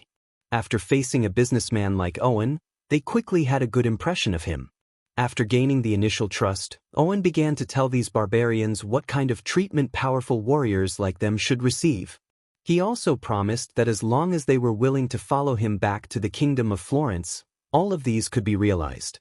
However, to his disappointment, the barbarian mercenaries were not interested in the knighthood or the treatment of nobles that Owen had mentioned. Hence, they directly rejected his recruitment. Owen couldn't accept this at all. Of course, he didn't give up. Instead, he went to contact other barbarians. The result was exactly the same as before. All the barbarians rejected Owen's recruitment. This was unexpected. Damn it, what's going on? Why are those barbarians still unwilling to cooperate with me after I explained things so clearly? Owen said angrily in the tent of the caravan's encampment. The other mercenaries around him looked at each other a few times, but no one answered. Sir, is it because these barbarians don't trust us? One of the people who looked like a merchant said. After all, we just met them. It's normal for those barbarians to be vigilant. Maybe we should take out something to show them our sincerity? That's also a way. Then I'll leave this matter to you. Owen thought for a while and still wasn't willing to give up, so he decided. If Sulen knew what Owen and the others were thinking, he would definitely laugh himself to death. All the barbarians had a loyalty value on the system interface. Now, most of these loyalty values were above 90, and there were even some that were above 100. With such a high loyalty value, it wasn't something that could make them betray. Moreover, the barbarians worshipped the strong. After following Sulen for a while, many of them had become loyal to Sulen. It was basically impossible for them to betray him. You're tuning in to the Passion Pages YouTube channel. We're so grateful for your support, and don't forget to subscribe to join us on this incredible journey through captivating stories. Your generosity through donations truly makes a world of difference, as it's the primary source of revenue that allows me to expand and enhance this channel for you. Thank you from the bottom of my heart for being a part of this adventure.